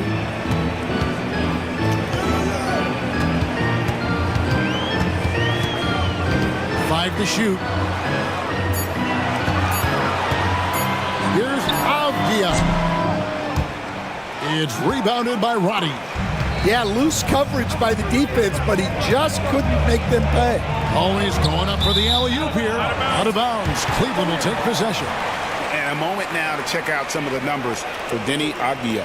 Averaging 5 points per game, 4 rebounds, and 2 assists. But you look at the rebound totals, and it's a big part of what he does for this team. Everybody has their strengths. Easy to see that rebounding is his, and he is honed in on it.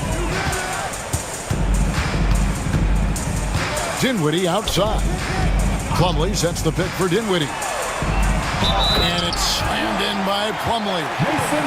Well, Dinwiddie is a clever playmaker, using the pick there to create an opening for his teammate. And a look at how the offensive approach has been going here so far for the Cavaliers. Well, I like how they're going right at the defense, creating high-quality looks with that penetration. And they've also been effective from beyond the arc tonight. And if that continues, guys, it can really open up the rest of their offense. That's good from Plumlee. Stan, I've always admired you. Come from a coaching family. Was there a point growing up you knew you wanted to be a coach? Yeah, look, I loved being around the game. And so 2 things happened that drove me into coaching. Number one, I loved baseball and I couldn't hit one. So that was out. And I wasn't a good enough basketball player to go on that way. So if I wanted to stay involved in the game, that's when I knew I wanted to be a coach. But your dad had a little bit of that in his background. I say in a little kind of tongue-in-cheek, right? He was a guy that led the way in your interest there. Yeah, my dad coached for over 40 years, and I think he had a great passion for it and always used to tell us that he never actually felt like he worked a day in his life. He loved it so much. Following in his footsteps. Terrific story.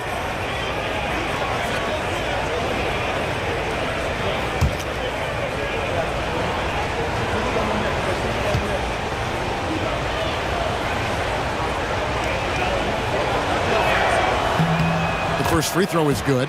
And working, Kevin, themselves to the line here in the second. A nice way to get your offense going.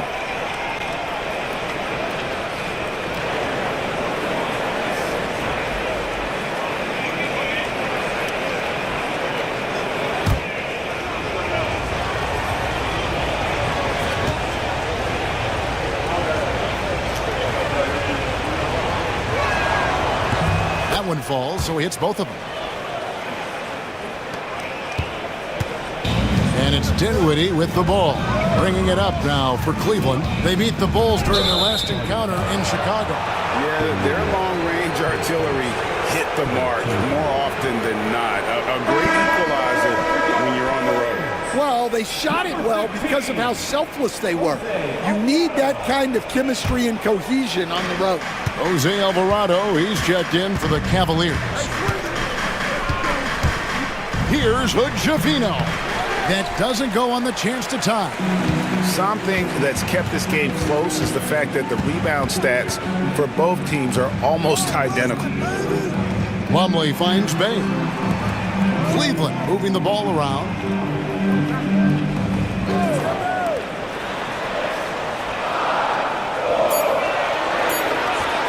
From deep.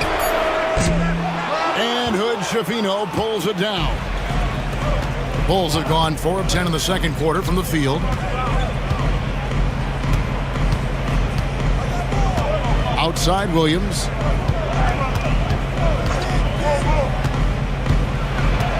Over Plumlee. And the Bulls with another miss. Yeah, that's a missed opportunity. Great look. Just couldn't finish. Count it. Avdia's got the lead up to 4 now for Cleveland. Playing with high energy, outworking the defense up the floor. Yeah, the commitment to run is paying great dividends on the break. Pass to Champagny. Here's Hood-Schifino. Here's the screen to the middle. Roddy. Nice pass, nice catch, and a resounding dunk.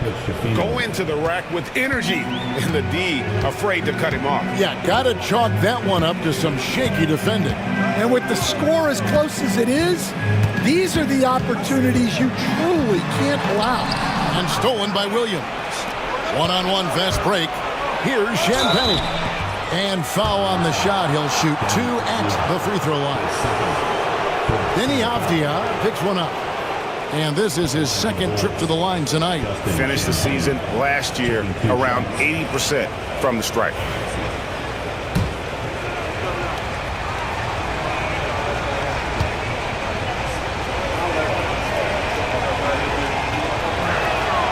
First one falls for him.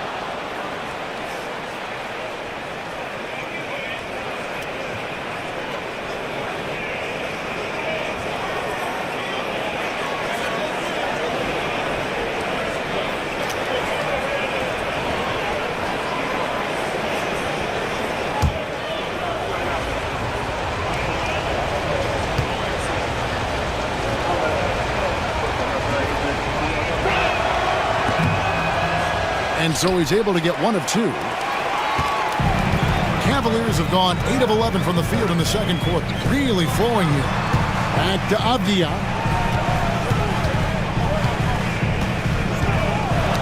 Ball's knocked loose, and that's out of bounds. Cleveland will retain possession.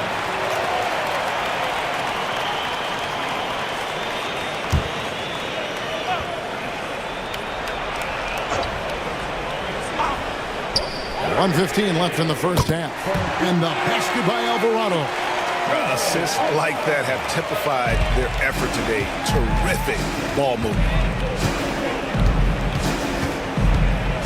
Here's Beauchamp. He's got 5. The tray. Avdia with the rebound.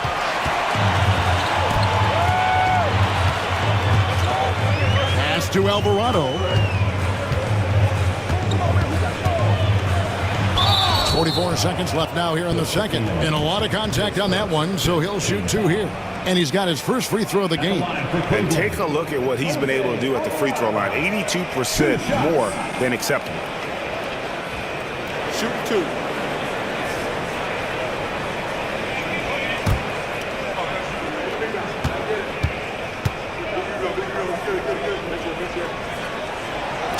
And he can't get the first one.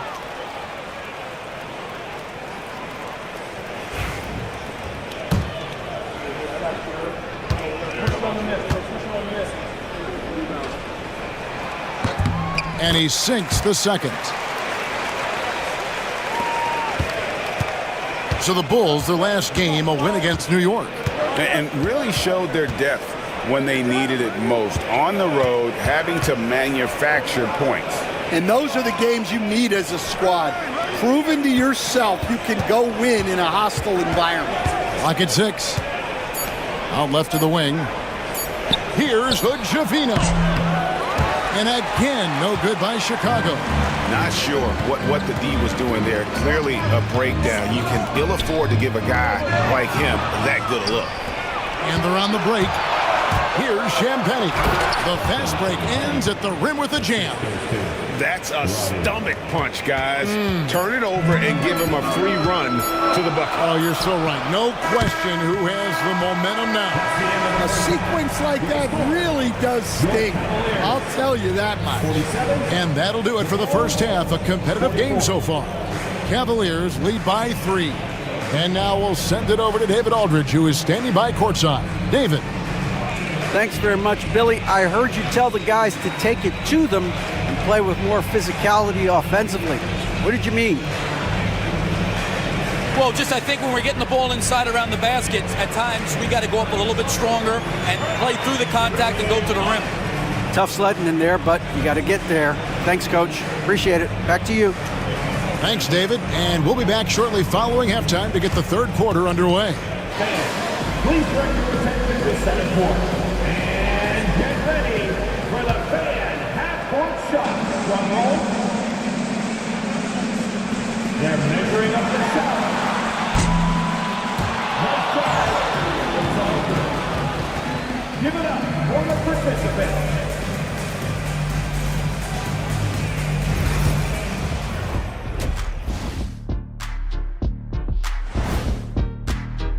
They're hitting at a high clip. Some shots have been wide open, some tightly contested. And as the ball continued to fall through the net, you could see their confidence growing. And now let's see what the NBA power rankings are starting to look like. I think for Cleveland, they are. And that's all for us. Now it's time to send it back to Kevin Harlan for the beginning of the third quarter.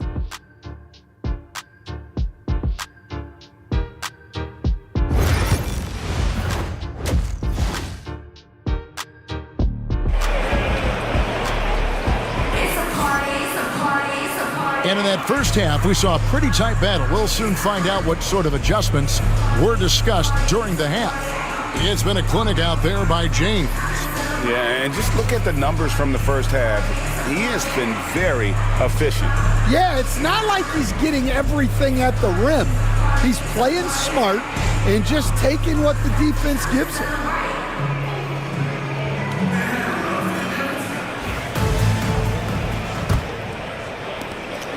Bulls trail by 3. Spencer Dinwiddie out there with Desmond Bane. Then it's DeAndre Ayton, and it's Green, and it's James in at the 3 spot. That's the 5 for Cleveland right now. For the tie, and Holland gets it to go. Holland's got 5. And that pick takes the D totally out of the equation. Yeah, you've got to lock and trail hard. You can't allow him a clean look. LeBron dishes to Dinwiddie.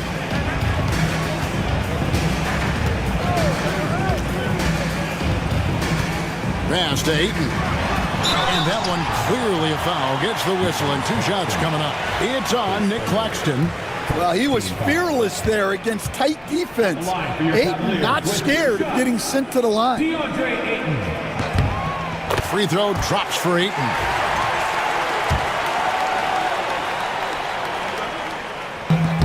He's off on the second. Well, not a perfect trip to the line, but he gets the one he needed to put them in the driver's seat. Here's Holland, and the Bulls tack on 2 more. Well, we've seen that movie a few times, haven't we? An easy bucket in the paint. LeBron passes to Ayton. Ayton, a screen. From the arc. It's hauled in by Claxton. Claxton's got rebound number 8 now on the night. The alley-oop layup, very well done. And now a 3-point Bulls lead. That's a nice find by Trae Young. We're talking about Trae Young here, GA. What stands out most about him to you? Well, Kevin, I'd say just how confident he is, right? He plays with that unique energy and swagger. You love him if he's on your team and can't stand him if he's playing against you. With a short break in the action, gives us a chance now to send it over to David Aldridge.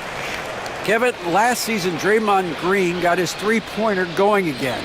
He said, over the years, my shot took a dive. It was in large part because I couldn't get in and out of my hips. They were messed up. It was getting my movement patterns right. Kevin, my hips haven't been the same in years, but Draymond's are good, and now they've made him tough to deal with. Back to you. Your hips are pretty good, David. I've always said your hip. Floor spacing, always critical. Good point, D.A. Here's Holland. And it's off from 3-point range. Yeah, he hasn't had the best night from the field, but his teammates have had his back. Dinwiddie kicks to LeBron. No good on the triple. And so it's Young who brings it up for Chicago. Since the second half started, they've only given up 3 points. Lets it go from deep. Cavaliers with the rebound. Ayton's got his 7th rebound of the game with that last one. Bane passes to Dinwiddie. Looking for Ayton, he gets it in there. An emphatic alley-oop jam. Great execution of the alley-oop. Of course, having Ayton to throw it to makes it much easier. Pass to Filipowski. Back to Young. And he drops in the layup off the glass. Young's got 10. And they're forcing the ball inside, and it's working like a charm. And Kenny Atkinson calls timeout. Looking for a breather and maybe just one or two things to talk about. And a chance here to look at the numbers for Young. And he sits in the top 15 in points per game. An absolute powerhouse offensively. And his floor awareness is undeniable. As you pointed out, top 10 in assists, and he's great at drawing the defense and making the perfect pass in stride.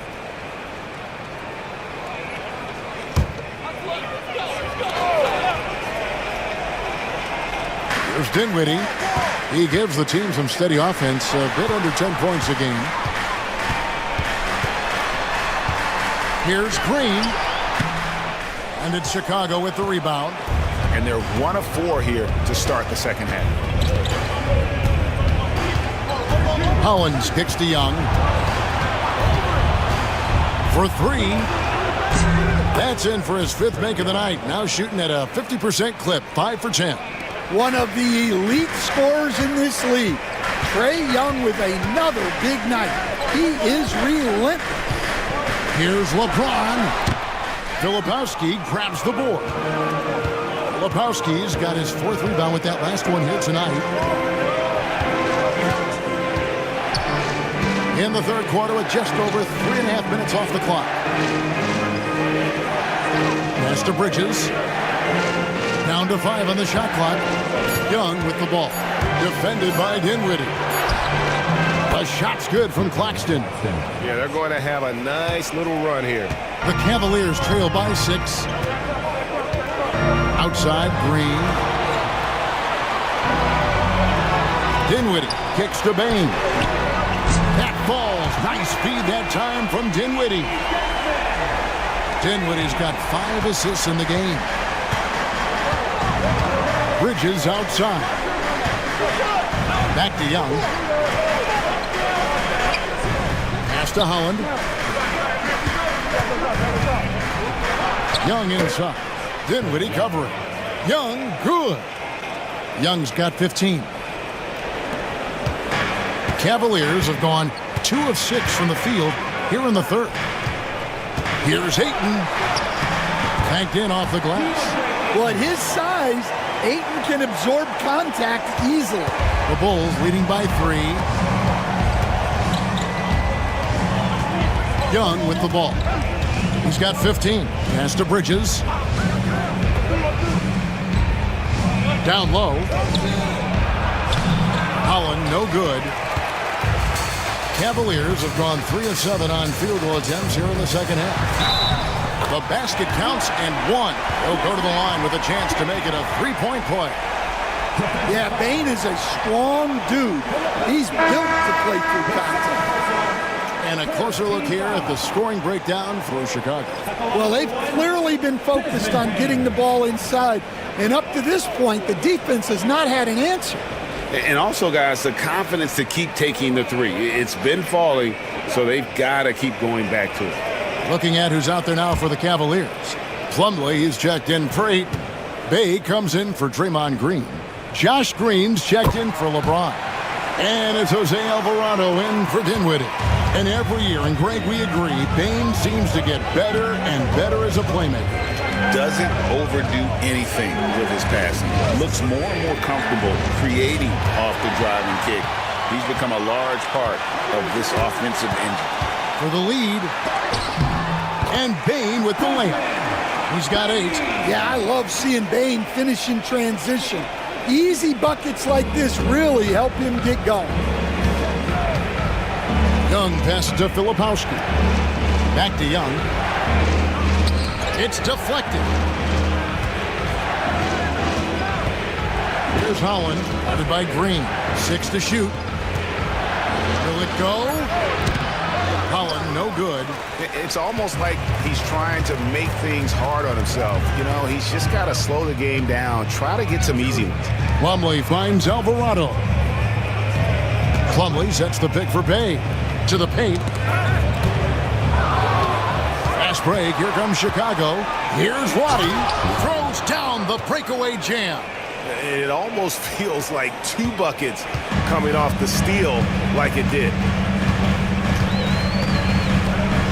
Alvarado passes to Bain. Back to Alvarado. And the layup is good after a nice lead pass. Alvarado's got 6 points. That's a great pass. Offensively, Bain's the total package. Chicago has gone into the three-point range 4 times since halftime and buried 2 of them. Here's Young. Goes to the reverse layup and drops it in.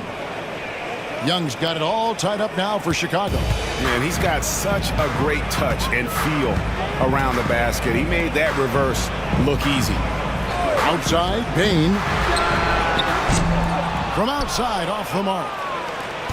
And so it's Young who brings it up for Chicago. Following this one, they get to host the Rockets. That game will be a quick pit stop before hitting the road again.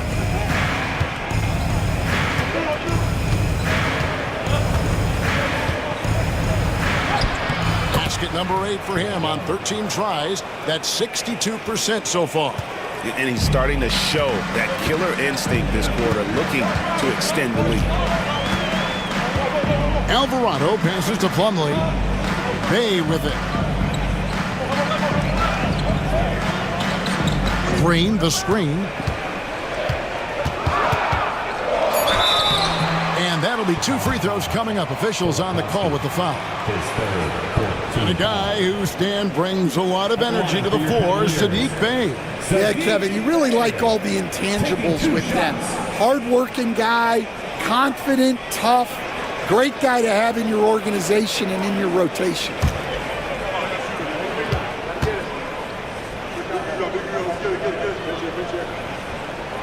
And the first one drops.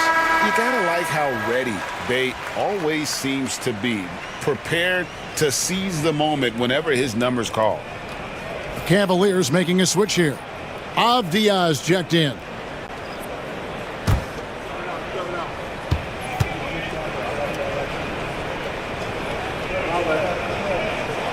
And so he makes both from the line. And here are the Bulls now. And the timeout called here by Billy Donovan. He wants to check in with his team and regroup.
Here, Green's checked in.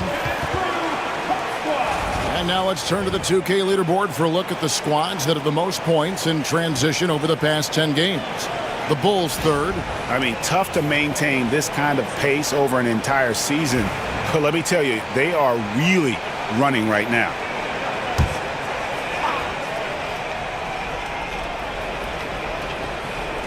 Here's Beauchamp. 5 points in the game. 2 minutes remaining in the game. 2 minutes. 1:58 left here in the third quarter. Here's Champagnie. Good, and it's Williams who picks up the assist. Champagnie's got 7 points. That's the kind of aggressive and assertive play they need as we get closer and closer to crunch time. Avdia finds Bain.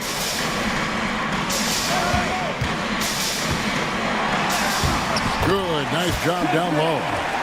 Bain's got the game tied up here for the Cavs. Just look at the body of Bain. He's so strong, and that helps him down low. Pass to Beauchamp. There's the screen. Shoots the three. It's rebounded by Cleveland. Plumlee's got his 7th rebound here tonight. We've got 1:08 left to play here in the third.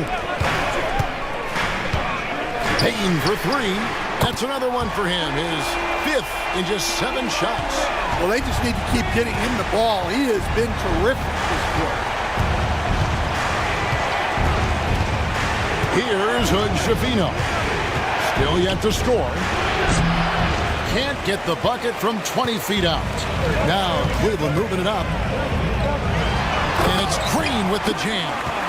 How about the execution inside by Green? He's excellent at knowing when to attack down low. Here's Hood Schifino. He's defended by Alvarado. Williams passes to Beauchamp. Bulls moving the ball around. 4 on the shot clock. And again, Chicago, no good. The drive by Bain. They get it back, and Plumlee kicks to Avdia. A three-pointer is right on target. Avdia's got the lead up to 8 now for the Cavs. That shot misses. The third quarter comes to a close. Cavaliers on top. They lead by 8. And when we return, we'll get the fourth quarter rolling right here on 2K Sports.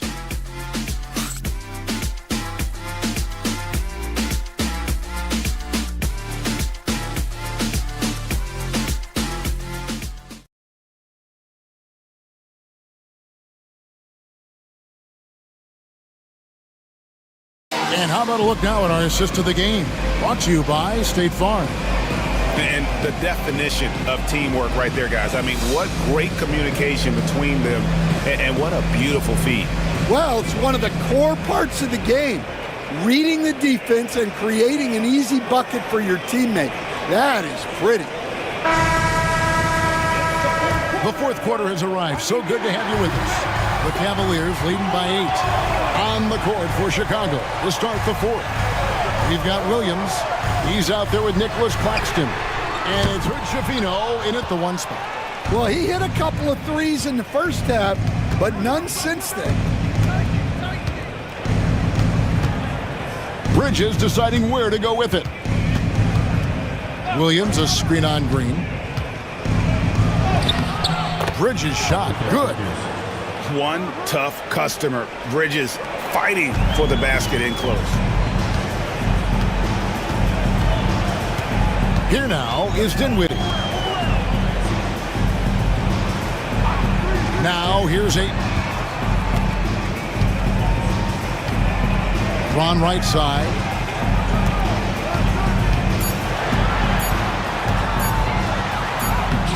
It's a hand on it. James on the follow. James has got 20 points. Oh, big night for LeBron. I mean, what's new? Here's Hood Schifino. Dinwiddie covering. Williams passes to Bridges. And Bridges is a crafty player. Knows how to draw whistles and get to that line. And guys, what do you think about the offensive approach we've seen so far from Cleveland? Well, their passing has been just exceptional, and it's opened up the floor for them on numerous occasions. And also, guys, they've been showing how dangerous they are in the open floor. When they see a chance to get easy points, boy, they just jump at it. And that one falls for Bridges.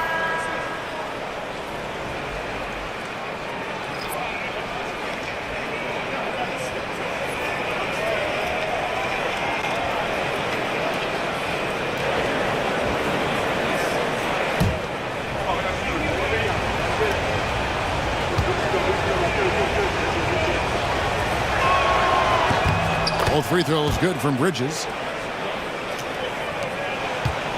And so it's Dinwiddie who brings up the ball for the Cleveland Cavaliers. 6-point lead. Here he goes. Drops in the layup for 2. And great decision from Dinwiddie there. Looking comfortable and confident in these pick and roll situations. Here's Young. And the basket is good, and he's got a chance here for one more at the line. And giving up some inches inside, but makes up for it with an aggressive style. Yeah, you got to love that kind of effort. Getting in there and fighting through the defense. And making his third All-Star appearance last season, Trae Young, a guy who is filled with so much skill in elite play. Well, look, Trae Young may be as much fun to watch, Kevin, as any player in this league. With his quickness, with his shooting range, and he is as creative a passer as anyone I have ever seen. He is fun to watch, isn't he? He really is. Dinwiddie kicks to Green. Off target from outside. Bulls trail by 5. Young looking around. Filipowski passes to Young. Payne against Claxton. And Claxton throws it down. That's why you never quit battling on the offensive glass. And that's a nice reward for his effort. The flush. Perfect. Well, that's what he does. He makes an impact with his activity on the board. Pass to Holland. To the inside. Here's Filipowski. And talk about putting some extra on it. That dunk was way over the top. Close game or not, he's going to finish firm when he gets the space. On our AT&T 5G Slam Cam, you just saw an explosive highlight.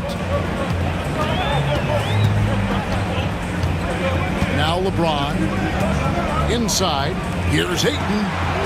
And the rejection by Claxton.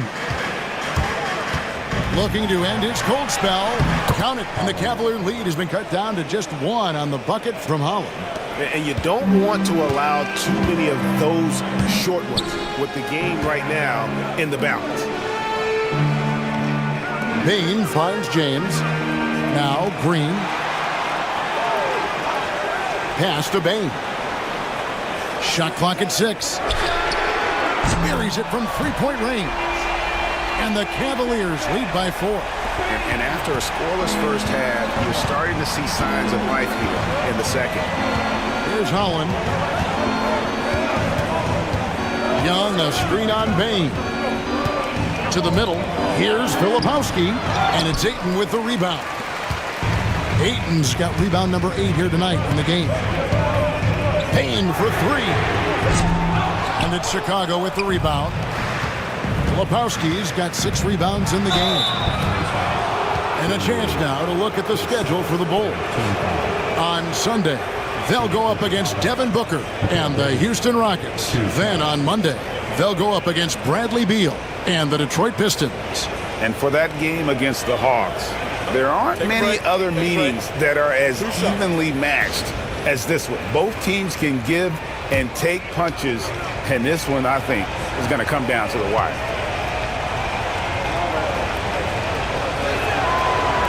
No good on the free throw. And he's letting a lot of points get away at the free throw line tonight. It's got to be frustrating to have all that hard work not pay off.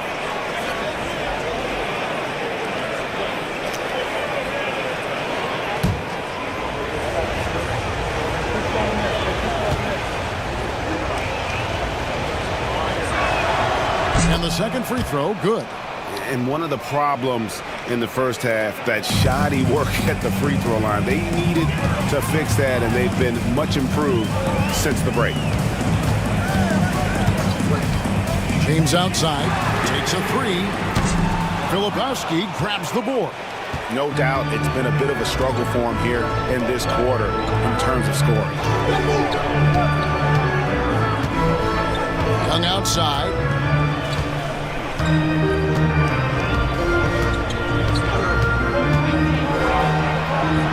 Count that one. Young's got 16 here in the second half. and all quarter long he's been zeroed in and knocks down big shot after big shot here in the fourth. Ayton kicks to Dinwiddie. Pass to Bain. LeBron outside. LeBron playing like a big man inside. As he's gotten older, LeBron has changed his body, relying a little more on that power. Dinwiddie against Young. To the paint.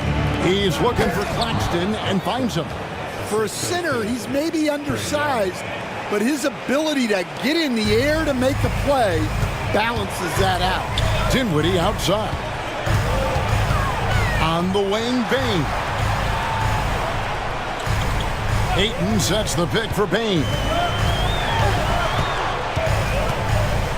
Down low, and Ayton throws it down. Well, this is what they want from Ayton. Play big. And so Young will bring it up for the Chicago Bulls. To tie it up. Nailed from three-point land. Young's got it all tied up now for the Bulls. And with that three, his second of the half, he's equaled his total from before the break. Ayton against Claxton. Ayton kicks to James. Lets it go with the three. LeBron with the response from three-point range. Well, that's now his third triple of the game. First here in this second half. Bulls trailed by 3. Pass to Claxton. Bain against Bridges.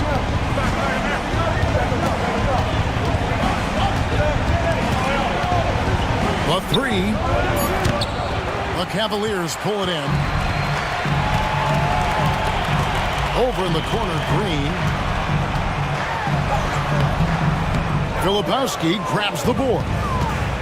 Filipowski's got rebound number 8 now on the night. The 11-footer. Here's Holland. Fires from deep. Claxton. And Claxton throws it down. Well, something you never like to see, but guys, he definitely looks hurt. And I feel like we see this all too often. Injuries, they play such a big part of the game. Yeah, these kind of things really test your depth. Hopefully it's not too serious. Jose Alvarado, he's checked in for DeAndre Ayton. LeBron against Claxton. And James throws it down hard. And when you need a big score, you want LeBron to get the ball, and that's why. Bridges outside. Back to Young. Pass to Filipowski. Some nice ball movement here by Chicago. Young in the corner. 6 on the shot clock. Gets it to go from beyond the arc. Young's got a couple of three-pointers now in the fourth for Chicago. LeBron against Claxton. James in the post. It's all in by the Bulls. Here's Bridges. And he gets the whistle. 2 free throws coming up. It's going to be on Desmond Bain. Physical play from Bridges under the hoop, making sure to win that foul ball. So the first one drops, and that gives them the lead.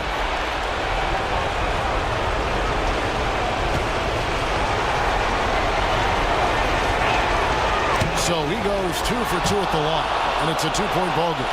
Well, make no mistake, this is exactly who they want at the line in this situation. Claxton against James. Over Claxton. A shot by LeBron, no good. Chicago's gone 2 or 3 in the fourth quarter from long range. Good shooting so far. against Bain. Young passes to Claxton. Back to Young. Oh, Claxton in position. Bain with it. Pass to Dinwiddie. Back to Bain. James against Claxton. And James gets it to go on the assist by Bain. Was there ever any doubt who they were going to go to? LeBron James is clutch. That is world class. Yeah, and I can say from experience, his coach just breathed a huge sigh of relief. And Kenny Atkinson calls timeout. And he knows there's no room for mistakes and wants everyone on the same page. And the latest now from our sideline reporter, David Aldridge. David, it's all yours. Take it away. Thanks, Kevin. Kenny Atkinson had some words for his team during the break. He asked his team to dig deep. He said, I know you're tired, but they're tired too. It's about who can give more than the other guy at this point. Show me what you can give. Back to you. Okay, David, much appreciated. Claxton against James. LeBron gathering speed. Oh, he jams it right over Nick Claxton. And James has made so many big shots throughout his career. This is nothing new. And the timeout called here by Billy Donovan. No doubt he is feeling the importance of this moment right now.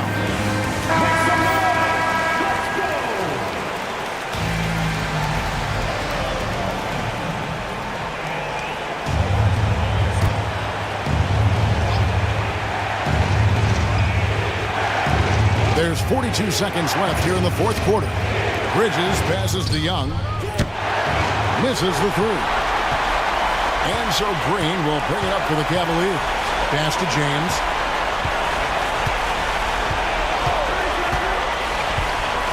Dinwiddie outside.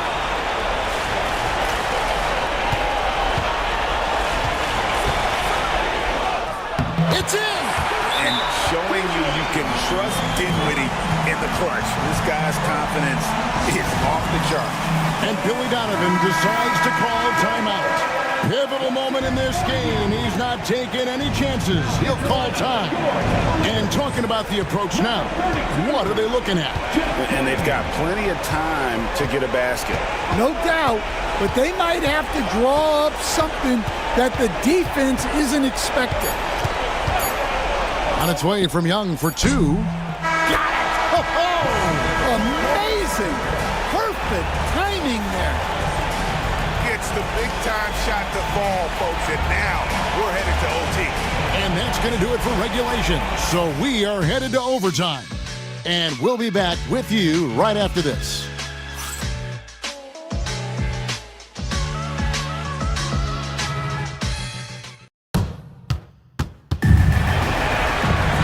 These teams have battled tooth and nail for 4 quarters, and now we head to overtime. Should be a blast.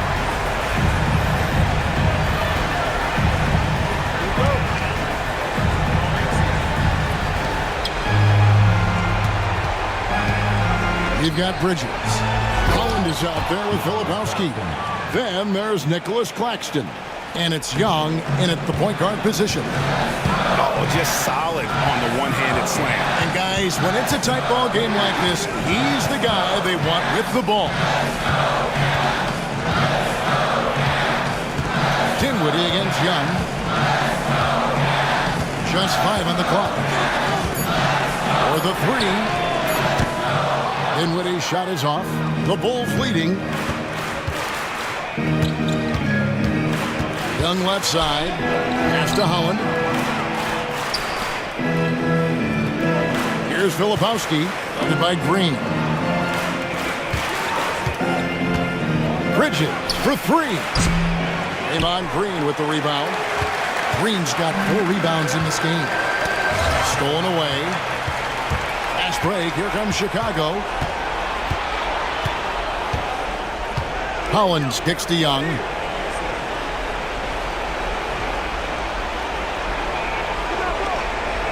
Claxton a screen on Dinwiddie. Clock at 6. Here's Young. And 2 free throws coming up. Unable to get that one to go with all the contact. Yeah, and when he gets inside, Trae Young is an expert at finding contact and getting to the free throw line.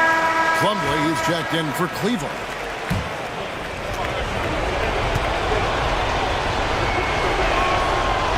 And he's good on the second. The Cavaliers trail by 3.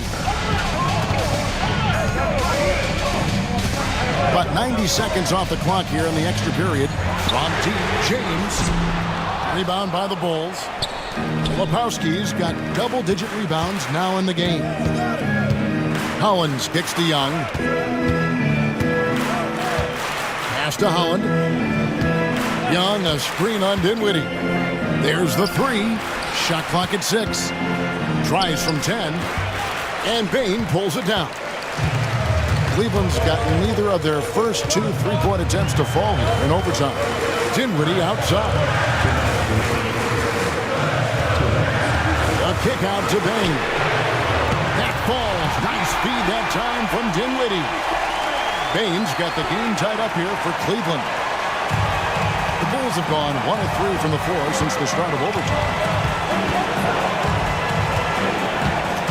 Young against Dinwiddie. Axton a screen on Dinwiddie. Young for 3. Knocks down the 3 ball. Young's got 4 points this quarter. This is why people are just so high on Young, because he comes through with big shots in the game. Yep, that one goes. I mean, he is tearing the defense apart, and let's face it, they have not brought their A game on that side of the ball. Dinwiddie against Young. The bucket is good. He'll have a chance for one more. It goes on Spencer Dinwiddie. Well, Young invites the contact. He's so good at finishing through the fouls.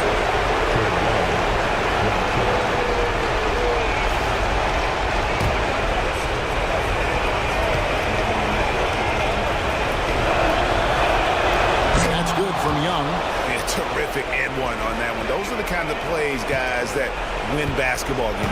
The Cavaliers trail by 4. Here's James. And the rejection by Claxton. And such a physical player inside. LeBron doesn't fear contact on the way up.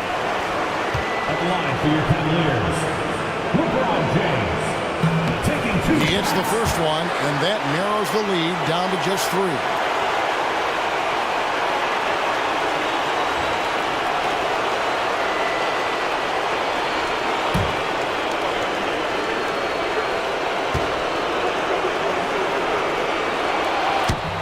Tough break is his second attempt at the line. No good.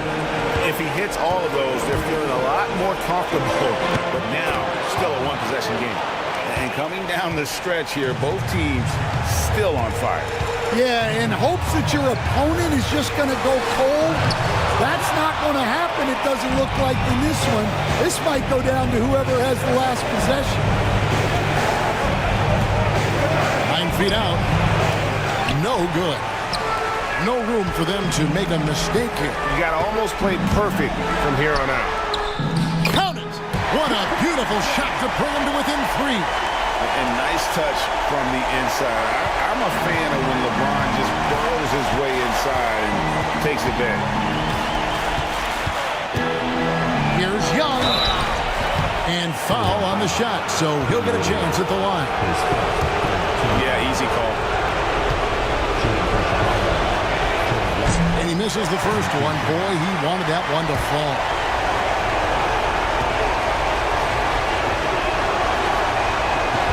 And he does get the second one.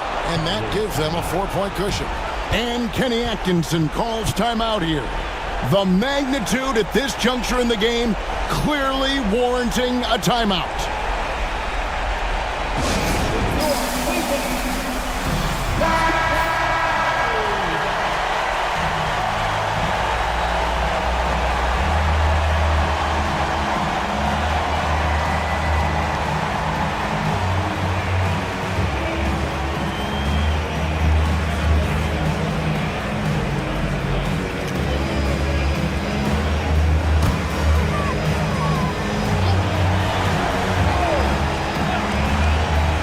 Here's LeBron.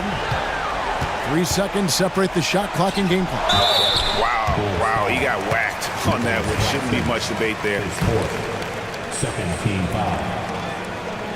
At the line for Cleveland, Mason Plumlee. 2 shots.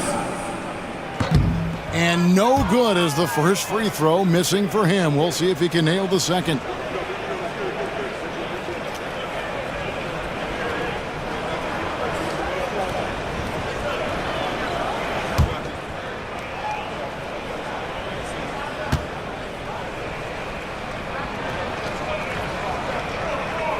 And he ends up making the second, and that narrows the lead down to just 3.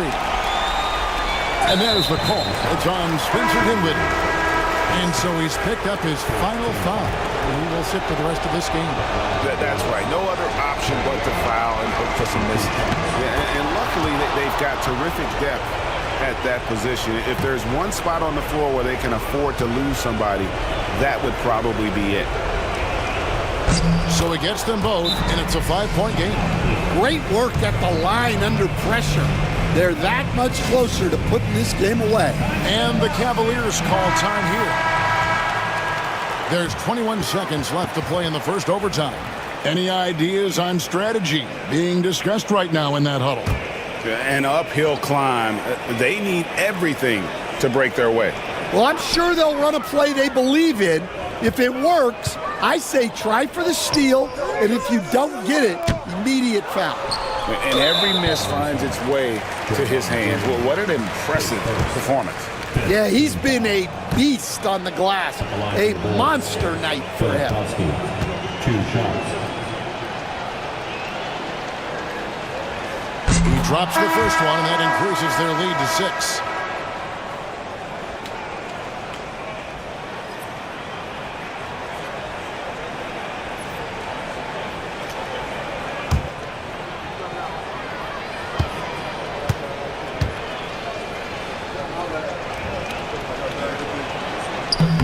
And so both free throws are good, and it's a 7-point game. Taking care of business at the line, and he adds some cushion to their lead. Bain with the bucket. And they stop the clock as soon as they can with the intentional foul. His 4th. Teams in the penalty. At the line for the Bulls, Mikal Bridges. 2 shots. Gets the first, and that puts them up by 5.